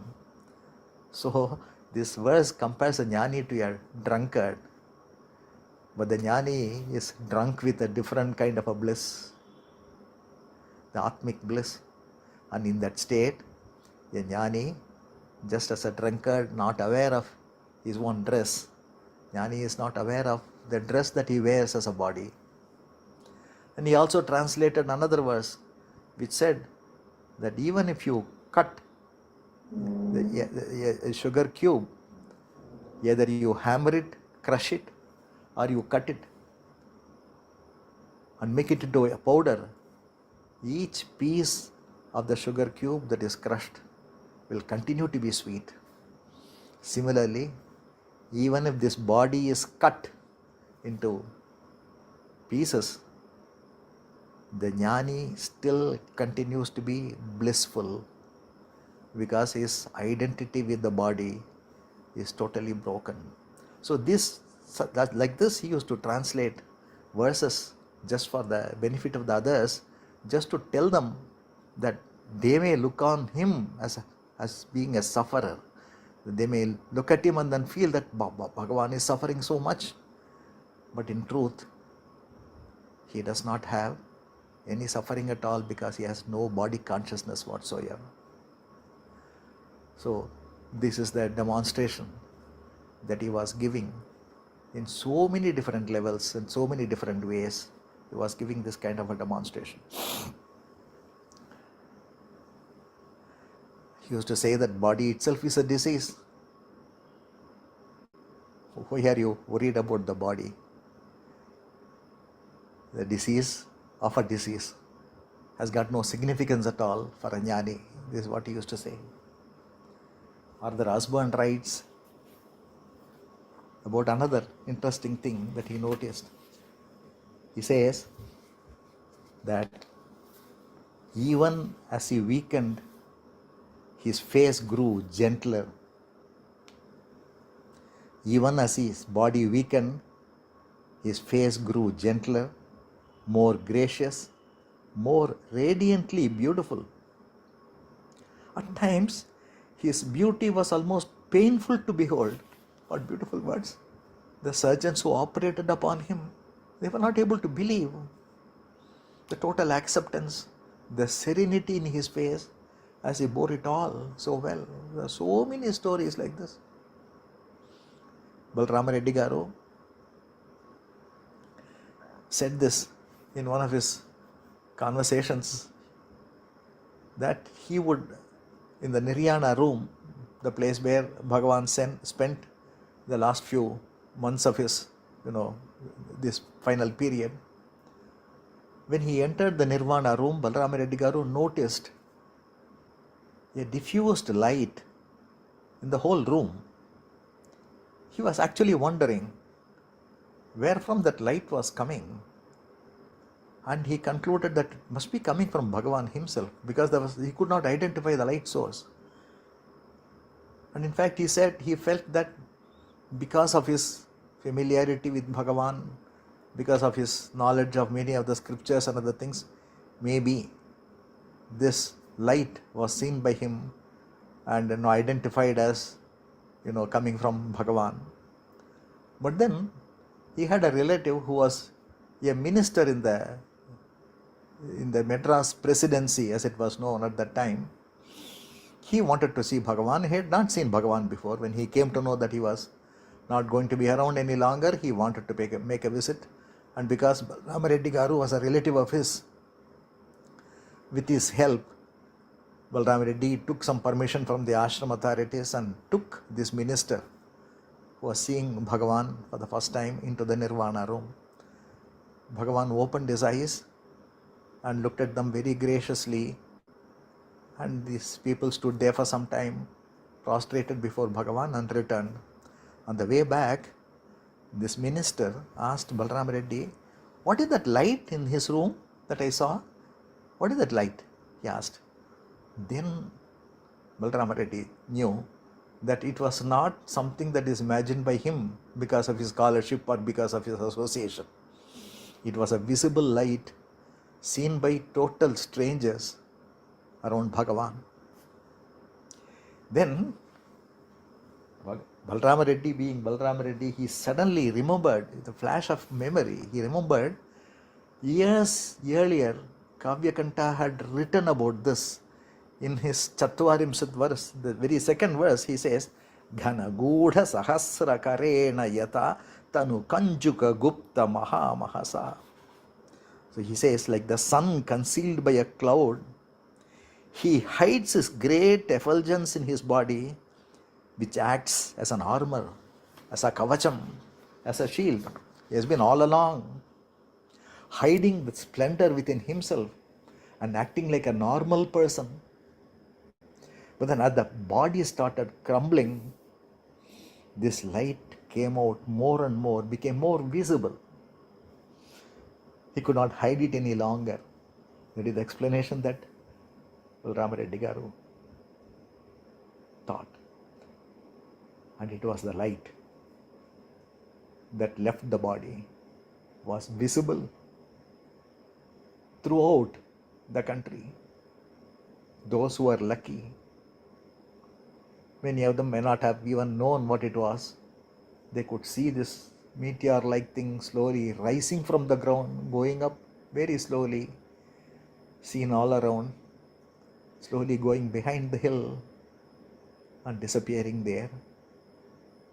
So Bhagavan merged in Arunachala in this manner. After he left the body, just before the time when everybody who gathered around him knew that the end was near, Then they all broke out into singing Aksharamana Malai spontaneously. Till the time Bhagavan had kept his eyes closed, and when this singing started, it seems he opened his eyes and there was a brilliance in his face. There was a luster in his eyes. And with the help of his attendants, he sat up. In that condition, he sat up. And there were tears of bliss from his eyes when he heard Aksharamana Malai sung. There is especially this verse towards the end where Bhagavan had sung this years earlier. Vittidir Kashtamam, Vittida Adonai Uyir, Vittida Arul Puri Arunachala. Arunachala. At the time when the life leaves the body, please grant me this wish that I should remember your name. And now that was happening. People broke out into that song spontaneously, and there were tears of bliss in his face. The light left the body. But people who were there at that time, assembled at that time, they all felt, except for a few, a great peace descending on them. Very strange. People who could not have borne this separation, they were granted this great blessing of the peace that descended on them. Everyone felt very peaceful. Annamalai Swami says, who was outside the ashram, he had not visited the ashram for a very long time. He had a terrible disease in his stomach, and he knew that Bhagavan was leaving his body, so unable to bear the pain on that day, he used to get information from the ashram occasionally, but he did not know what was happening inside. So he says that he went up the terrace just to get some fresh air because the pain in his stomach was terrible. He saw the star at that time rising up, and he knew that Bhagavan left his body. And he says, as he saw the light, the terrible pain in his body also left. He did not get it again. So the suffering, the physical suffering of this devotee also went, and there was great peace all around. That's what everybody say. Those who saw the body, they realized how terrible the pain must have been. The yogis say that the body of a yogi would be fresh and it will not, crumble and, have the usual signs of death. But then Bhagavan said that there is absolutely no such condition, that the body of a yogi or a jnani should not be like an ordinary body. Because the jnani had already abandoned the body. The moment he realized, there was no connection with the body. So whether the body, merges in, disappears totally, leaving no trace behind, or goes through a terrible disease and crumbles, it does not matter to the jnani. It is all to the onlookers. So we were all looking at him as a person having a body, but he was an ashariri. He was a bodiless person. So this is how the final moments came. But then the body was never his true form. This is what he was telling everybody all the time. Body is not made true form. His form was formlessness. This was something that people could not realize, people could not understand. And even now we cannot understand what it is. He was never the body. But even though he is not with the body now, the presence is is as usual so very strong as before. In fact, even stronger. Because his original form, which is Arunachala, is standing there. That is his form. For a brief period of time, that Arunachala took a manifestation in the form of this body, we called as Ramana Maharshi, and taught what needs to be taught, and then went back, withdrew itself, and then went back into the... So, all the stories, every single story during that time, everybody had some experience of the other as they walked past that Samadhi hall, Samadhi Nirvana room. Each one had some experience of the other, and they were all so very precious. In Srimad Bhagavatam, there is this beautiful verse. It is called as the Gopika Geetam. In that, this verse occurs. Tava katha amritam tapta jivanam kavibhiriditam kalmashapaham Shravana Mangalam Srimadatam Bhuvi Grinanti Te Bhurida Janaha. The Gopikas are dancing with Krishna, and each one of them had a Krishna to dance with. And each one of them started feeling proud that Krishna is with me. So when he sensed their pride, Krishna withdrew his form and disappeared. And not able to bear that separation, they all gather together, they realize their mistake, and they start singing. And this is one of the verses in that. Tava kathamritam.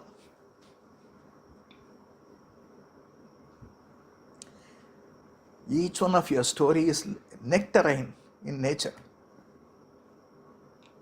Tapta jivanam. In our parched life, burnt by this samsaric burden, you are like fresh water pouring onto us, like Amrita Varsham. And we are illiterate people. What is it that we can talk about you? These stories are to be handled by great kavis, great poets. Kavibhiriditam, kalmashapaham.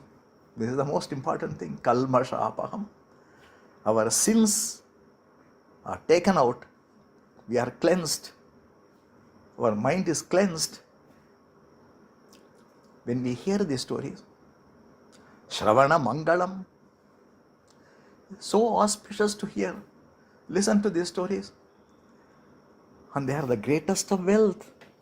Each one story is a great wealth for us.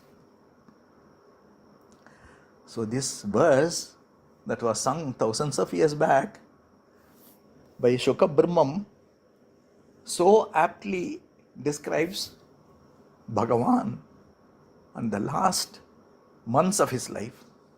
Shravana Mangalam.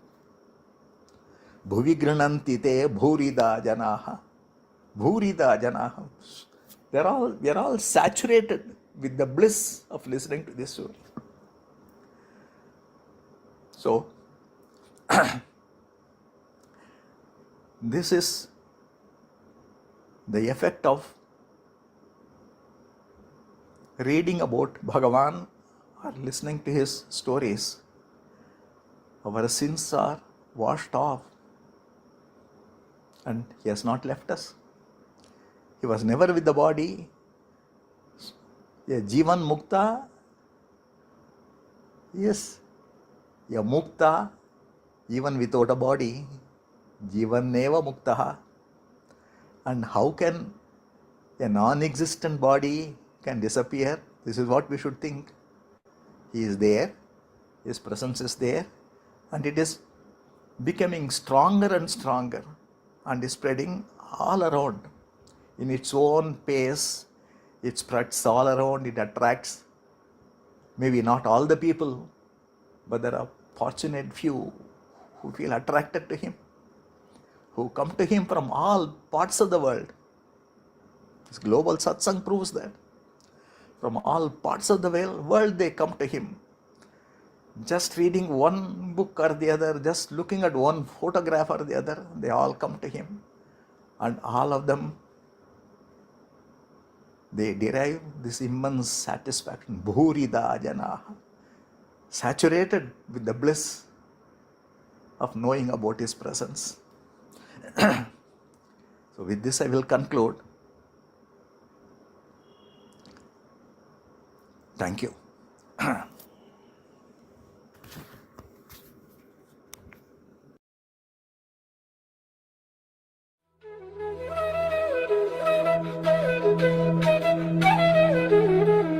Namo Bhagavane Sri Ramanaya. A cow called Lakshmi. Many imagine that moksha occurs only in humans, but in June 1948, cow Lakshmi attained liberation in the arms of her master, Bhagavan Sri Ramana Maharshi. Loved by all for her abiding devotion, she was acknowledged by Bhagavan and devotees even in her own time. Gentle, charming and lovable, Lakshmi is in her personality. One cannot help but to adore. Her life story is both endearing and inspiring. We now present to you how she came to her feet of her Guru and how she was named by him. In 1926, a certain Arunachala Pillai presented a cow and a calf to Sri Ramana as a token of his devotion. Bhagavan tried to dissuade him as the Aruna ashram did not have the necessary facilities for the animals to be cared for properly. But Arunachala Pillai was very adamant. Namaskar, Bhagavan. Please accept this common menu as an offering. How can we? There isn't enough space for humans, much less for animals. Bhagavan, surely there's space somewhere in a small corner of the ashram?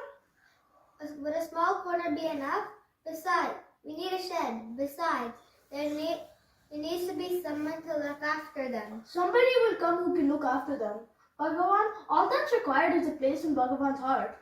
Why all this for us? For a long time, I wanted to present Bhagavan with a cow, and now I'm in a position to do so. I bought them by boat and train after a good deal of trouble. Please keep them, Swami. You've done your duty in presenting them to us.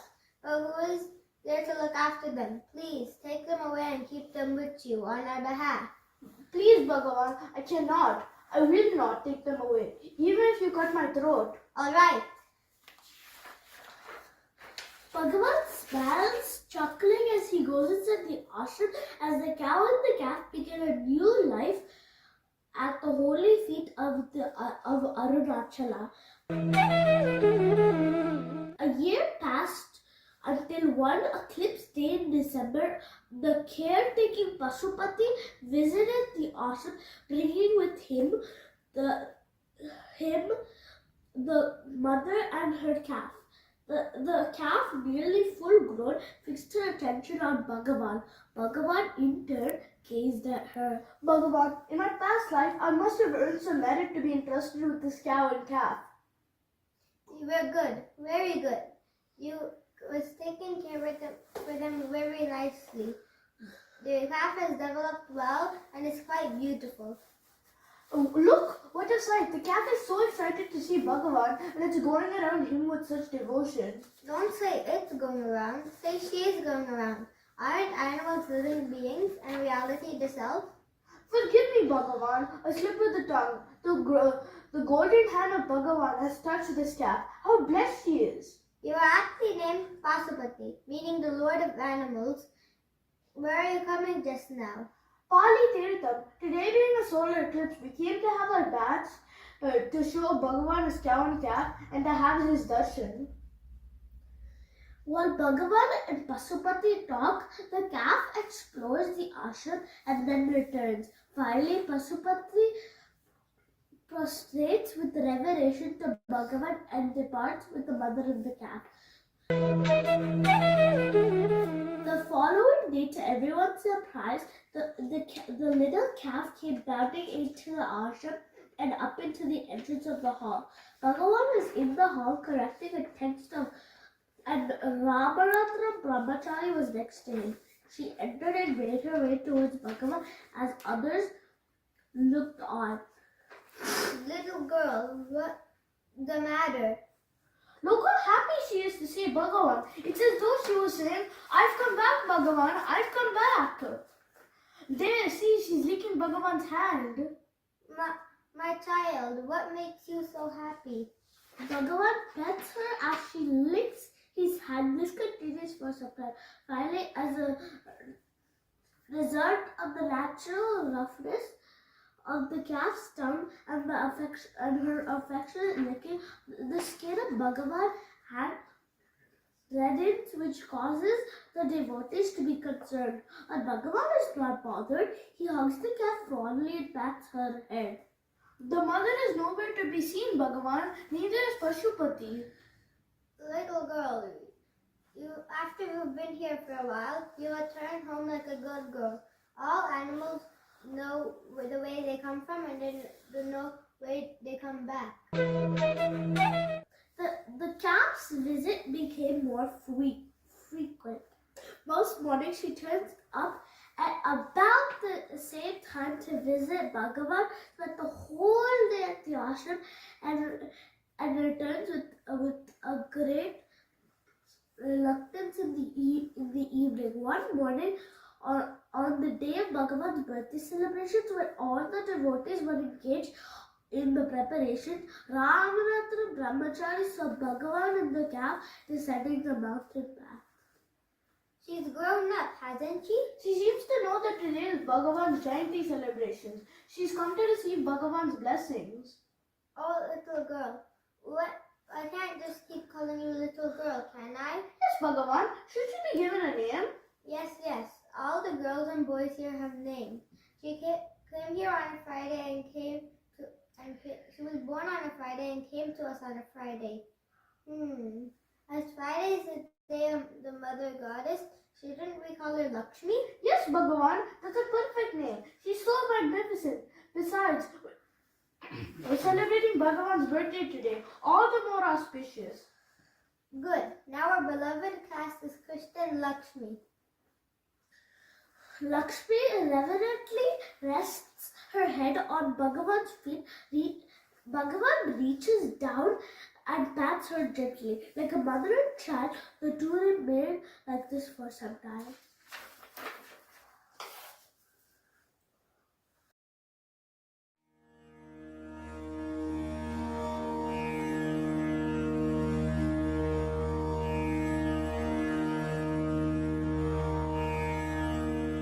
Seeking Grace.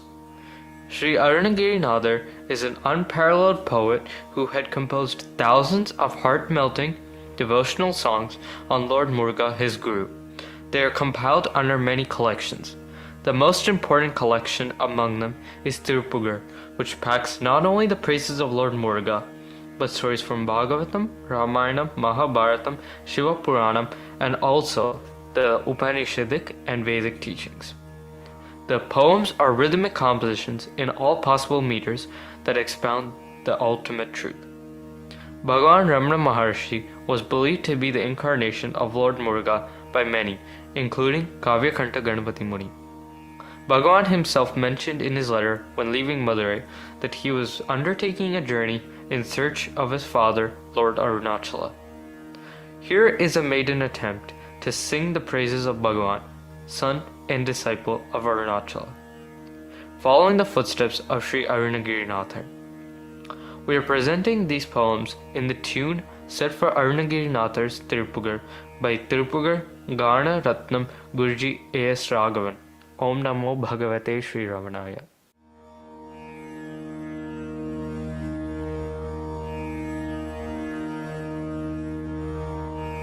Arunaya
முத்தாய் தோன்றினை Ramana முத்தாய் தோன்றினை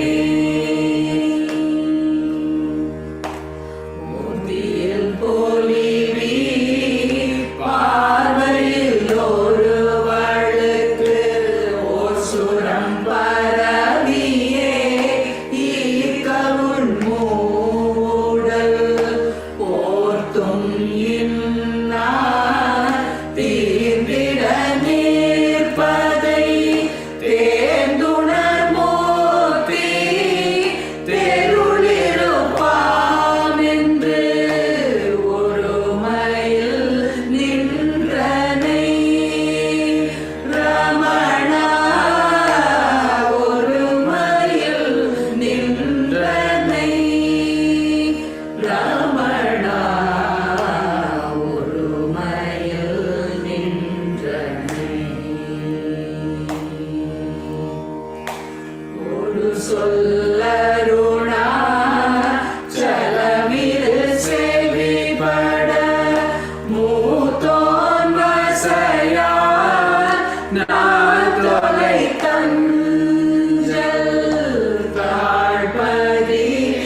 Sadhguru M நலம் பயந்தருளே ஞான Sadhguru M நலம் பயந்தருளே ஞான Sadhguru M நலம் பயந்தருளே ஞான Sadhguru M நலம் பயந்தருளே ஞான Sadhguru M நலம் பயந்தருளே Ramana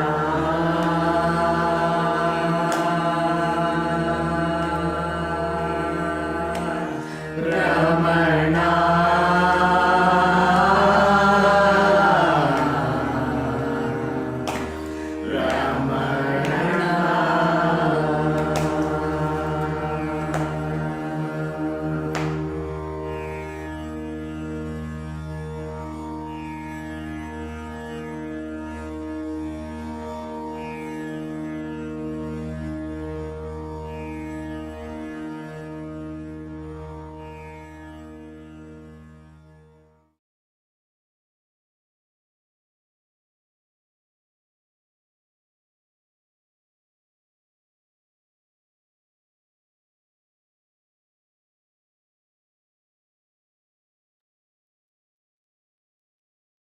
Thank you, Satya and Bala, for the wonderful satsang.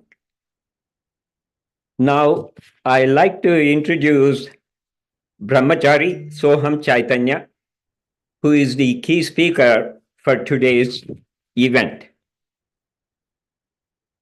Brahmachari Soham Chaitanya was born in a spiritual family devoted to Chinmaya mission.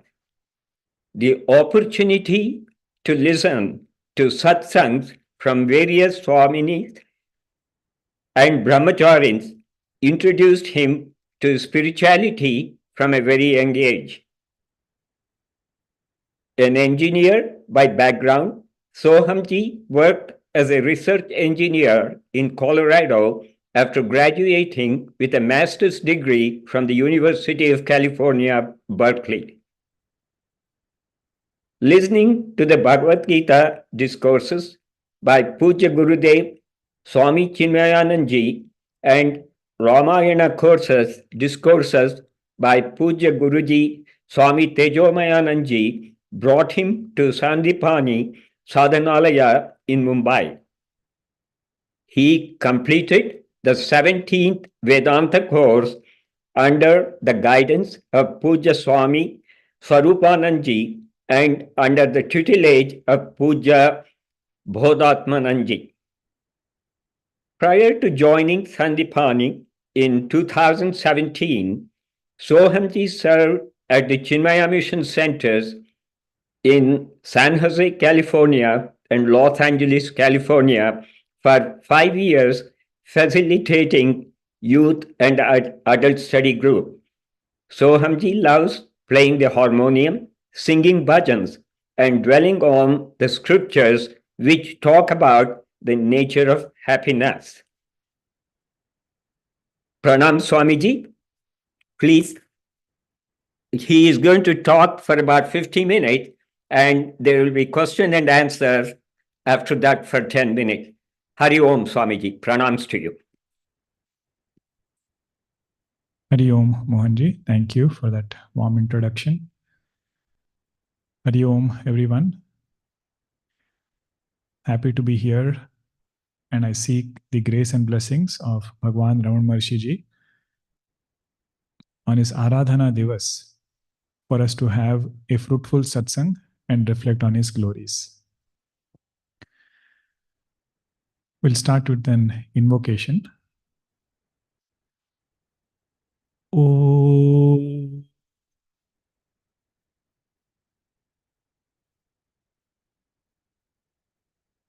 Om.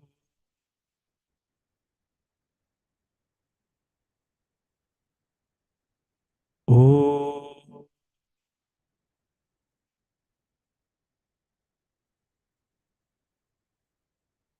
Om Sahana Vavatu Sahanau Bhunaktu सह वीर्यं करवावहै तेजस्विनावधीतमस्तु मा विद्विषावहै ॐ शान्तिः शान्तिः शान्तिः समस्तजनकल्याणे निरतं करुणामयं नमामि चिन्मयं देवं सद्गुरुं ब्रह्मविद्वरम्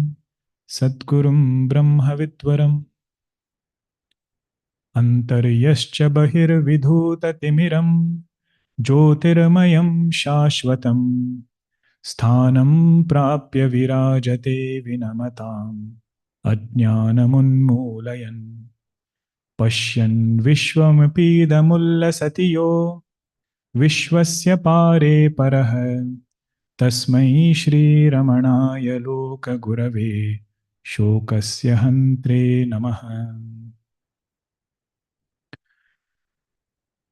Our scriptures mention that all saints and sages, they are Nitya Avatara of the Lord. Avatara means incarnation. Saints and sages who manifest upon this world are God's incarnation upon this world to bless all devotees so that we can do our sadhana and find our way towards the truth. Truth by itself is without attributes. The same truth out of compassion, when it takes attributes, that is called as avatar. And all saints and sages are the Nitya Avatara, eternal Avatara of Bhagavan, who make sure that those who are seekers of the truth, they find the right guidance and they are led to that eternal source of bliss. When human beings are born, the prompter of their birth is karma. What pushes them into being born is karma. But when Mahatmas, they are born, they take avatara, the prompter of their avatara is compassion. Ramakrishna Paramahamsa calls all Mahatmas as Nitya Siddha. Nitya Siddha, or he says it is Jata Siddha. Right from birth, they are liberated. They never get bound to begin with. There is a nice example he gives. There is one bird in Vedas called as Homa bird. And it is believed that this bird lives high up in the sky. So high that when the egg starts dropping, once the mother lays the eggs and the egg starts dropping, the distance is so much that it hatches in between. And after it hatches, it is coming down, and it sees that it will come down and hit the earth. And before it hits the earth, it has already developed wings and it is strong enough to fly back. Although it came from the sky, without hitting the earth, it is going back. Ramakrishna Paramahamsa says, this is how Mahatmas are born. They are like that Homa bird, although they are born in samsara. Without getting caught up in samsara, they are able to return back to that same state of bliss. Such is their compassion, and that is a remembrance that we as sadhakas can do and be grateful that they were here to guide us. One such great saint, the embodiment of truth itself, was Bhagavan Ramana Maharshi ji, whose teachings were a great blessing to all sadhakas. What was mentioned, or what is mentioned in Vedas, what is mentioned in Vedanta, to give precision of how to study Vedanta, how to benefit from the study of Vedanta, that one can get from the teachings of Bhagavan Ramana Maharshi ji. I had read a nice statement about Bhagavan, where this author said, Bhagavan's whole life was a rediscovery of a lost technique of self-inquiry. Bhagavan's presence was a rediscovery of a lost technique of self-enquiry. That was the greatness of his teaching, and also how he took sadhakas towards the self.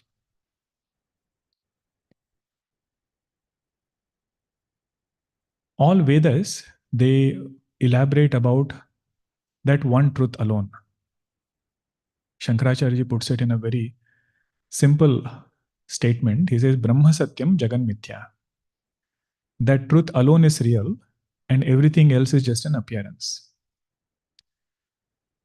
And Jiva is nothing other than that reality. What I call as I, what I call as Aham, in essential nature, that is infinite consciousness. Because of ignorance, I come to understand myself as this ego. That is the first result of ignorance, identification with ahankara or ego. Second, identification happens with body. Then this ego, mind, body complex starts looking for happiness in the world. So what is the path towards moksha? Turning attention away from the world, getting sufficient dispassion from the world, such that it can help me turn within. That is the teaching in different texts of Vedanta, Bhagavad Gita, Upanishads. Avrutta Chakshuhu. Time and again, Upanishads say, turn the attention of the mind within. Puja Gurudev, Swami Chinmayananji, he would say, whenever the mind is able to turn within, it is like a river turning to its source. A river is flowing. The moment it turns towards its source, that place is called as a pilgrimage. This is true in many parts of the Ganges River. Whichever place is worshipped as a holy place. In most places, it is a place where the river turns towards Gaumukh. Like that, when our mind gets this resolve that I have to seek the truth and I will not find it in the world, I have to find it within. That is a direction, that is a teaching of all Vedas and Bhagavad Gita.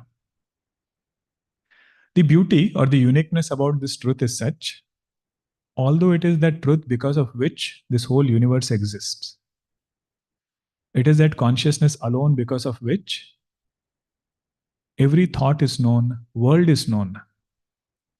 But yet, if we don't have a compassionate teacher to point us out to that truth, it is very easy to miss. Many times it happens, whatever is always there, we fail to notice. For example, if somebody asks us, what is there over here? Now we will start counting objects. We will say there is a mic, there is a harmonium, there is an asan, floor is there, desks are there, chair is there. But all these things are appearing in space.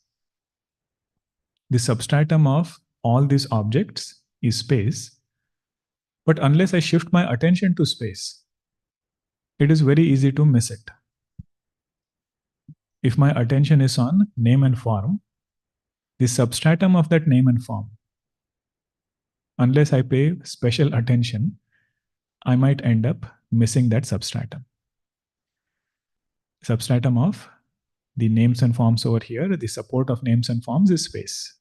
So just like I miss space while counting objects, like that I might miss consciousness while paying attention to world.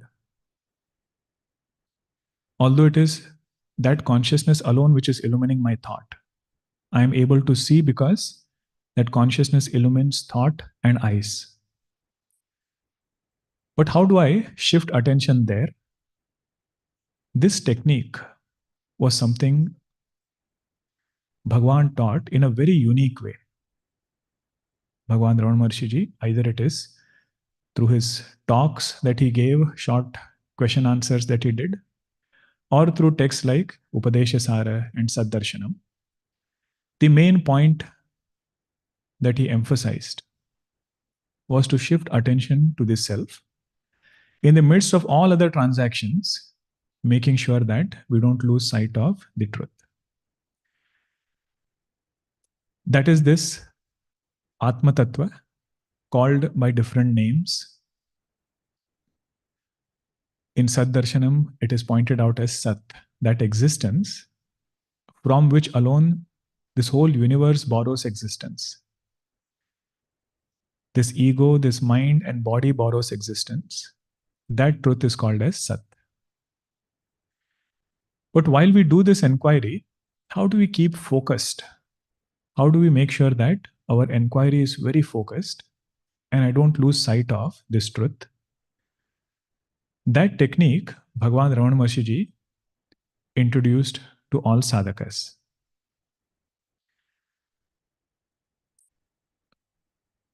Although this truth is ever present, it is understood through Vedanta Shravanam. And intellectually, we come to appreciate that this is how the truth is. But there is one small entity which will stop us from abiding in this truth. Although that entity is a very small part of creation. If you have studied texts like Tattva Bodha or any text which elaborates creation, there we will see, they say from the consciousness and Maya, 5 elements have come. From those 5 elements, from Sattvic aspect, certain things have come. Rajasic aspect, certain things have come. Tamasic aspect, certain things have come. Amongst all of that, the total Sattvic aspect of all 5 elements, Antakarana has emerged. Antakarana means inner instrument, which is comprised of 4 faculties. The mind, the ego, memory, and intellect. Mana, Buddhi, Chitta, Ahankara. Mana means mind, Buddhi means intellect, Chitta means memory, Ahankara means ego. The feeling of finitude, that is called as Ahankara. But this little Ahankara, which is a small fraction of this whole creation, it is powerful enough to cover the truth for me. The ignorance or the notion that I am this person, being identified with mind, being identified with body, that Ahankara is sufficient to keep the blissful self away from me. And it will keep me busy with several things in this world, which is connected to this Ahankara. So one of Bhagavan's technique was to bring attention first to this Ahankara and question whether reality is Ahankara or reality is Atma. Once I've heard about this, that I am not Ahankara, I am not mind, I am not body, what I need to shift attention to Atma is constant reminders. And one of the way of reminding myself is by asking a question. And that was a question about who is the one going through that experience. Any experience it is of this world, first I can bring it to the experiencer. And then question whether that experiencer is the absolute truth or there is a substratum in which even this experiencer rises and experiencer dissolves. That substratum is Sat.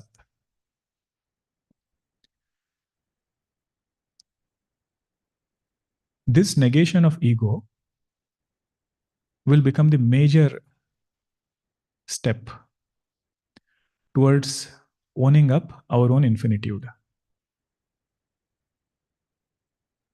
There was one anecdote that I had read in the life of Lord Buddha. There is a great king who comes with a lot of jewels in one tray, exquisite flowers in the other tray, lotuses, beautiful lilies and lotuses in the other tray. And he comes and meets one renunciate monk who is sitting. And that happens to be Lord Buddha. He is sitting there and this king comes to him. Lord Buddha looks at him and he says, drop it. The king comes to learn from Lord Buddha, get self-realization from Lord Buddha. And before he can say anything, Lord Buddha tells him, drop it. So he's confused. What should I drop? So he had 2 trays with him. He thought maybe he's telling me to drop this tray of gems and jewels. So he drops it. Another hand, he had the flowers, exquisite flowers. So he goes forward with it. Lord Buddha again says, drop it. Now he thinks he's telling me to drop the other tray. So he drops it. Then he comes himself. But third time again he says, drop it.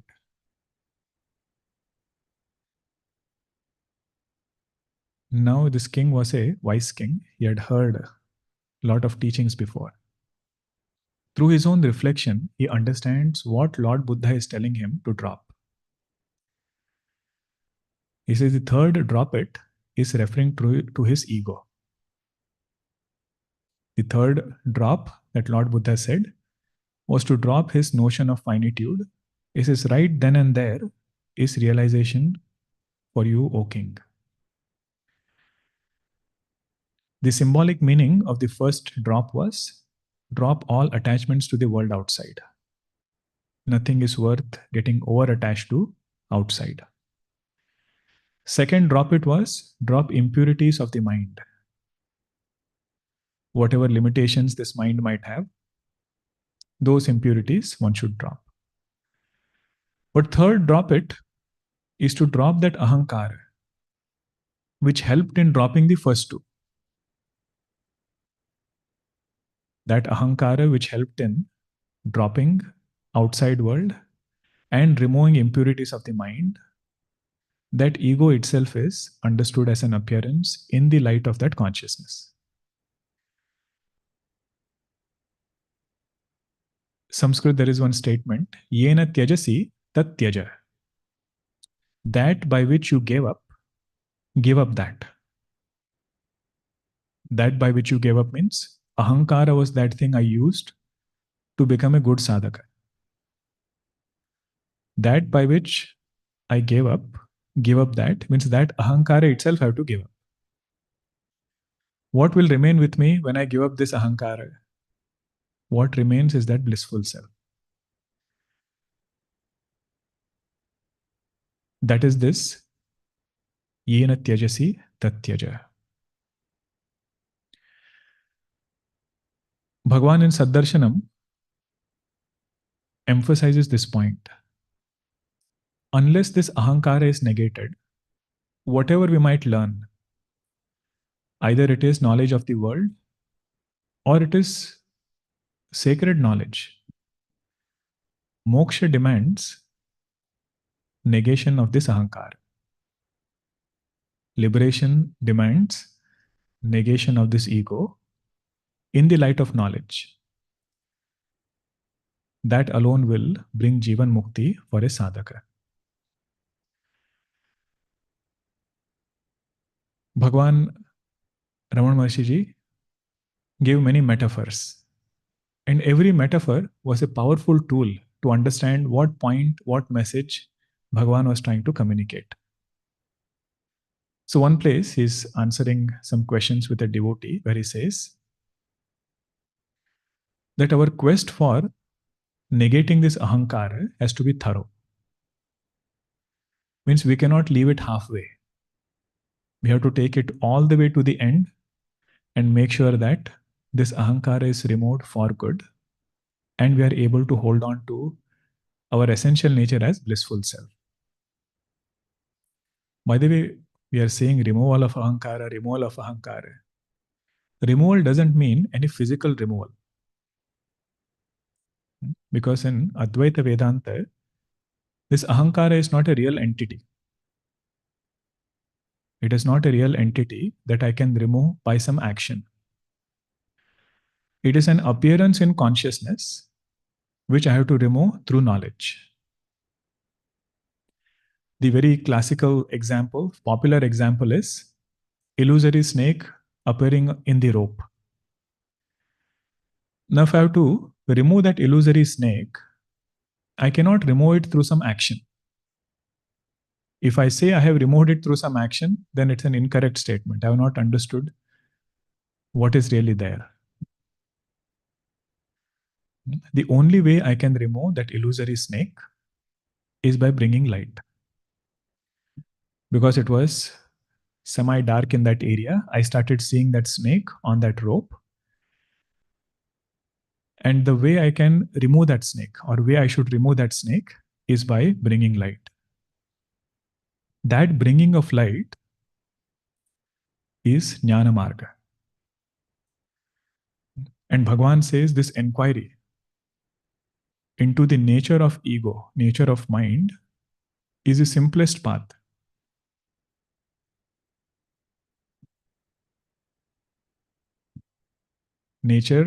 Inquiry into nature of mind, nature of ego, he says that is the simplest part. That is the Raja Marga towards the truth. Because if I understand there is no entity called as Ahankara, no entity called as mind, that itself is an insight. So I don't have to struggle with Ahankara to remove it. I have to focus on knowing the nature of truth. In the light of that, Ahankara is understood to be an appearance. Many times when we go to some temple, there is a lion outside, the stone marble carved lion carved in marble, that lion is there. Now, if a small child looks at it, he might feel afraid. He might step back, start crying, there is a lion here. But somebody who knows there is no lion, and they can nicely put their hand next to that lion, take pictures, and do whatever they want to do around that lion. Now, how did we negate the thought that this is a lion? Not by physically destroying the form of that lion. I understood that the substratum of this name and form is stone. What is really there is stone. What is appearing to be a lion is only name and form. There is no real entity called as lion. Otherwise, I could take the lion with me and keep the stone there. They are not two things. It is one appearing as two. So just like I negated lion name and form in the marble, I have to negate Ahankara, which is also a name and form in consciousness. The notion of individuality, that is erased in the light of knowledge. So Bhagavan was telling that devotee that this particular quest, we should take it all the way to the end. Don't leave that Ahankara halfway. Means until I get this conviction that I am not Ahankara, I am consciousness. He said, don't stop journey halfway. And he gives a nice example of the elephant and its keeper, Mahut, who is there, who holds this elephant. He said there was this Mahut, and the elephant, was very rough, very strong elephant. So one day, this Mahut, he was planning to catch that elephant and take it somewhere. So he made all plan, everything he did, and he hid himself above a tree. He hid himself above a tree so that when the elephant comes, he will jump on that elephant. They have a small cord with which they can control the ear of that elephant, and the whole elephant can be controlled. But while he was ready to jump, he missed his timing and he fell right in front of that elephant. But this elephant felt a lot of pity on that Mahut. So he did not do anything, just went away. But later on, that same Mahut came, plotted a better plan, and caught hold of that elephant. He did something else by which this elephant got trapped and it was taken away wherever it was supposed to be taken. So Bhagavan said that Mahut is Ahankara. When it had that opportunity, this elephant should have taken it all the way to the end. That is just a metaphor. That Ahankara should have been removed for good. If it was left halfway, it will come back to bind that sadhaka. Meaning the commitment to self-abidance, Bhagavan was mentioning there, it has to be 100%. There is no room for 50% self-abidance, 50% thinking, I am ahankara. He says, take it all the way to the end. And the uniqueness of this journey is, it looks very simple. We feel that's all we have to do, negate ahankara, and truth is right here.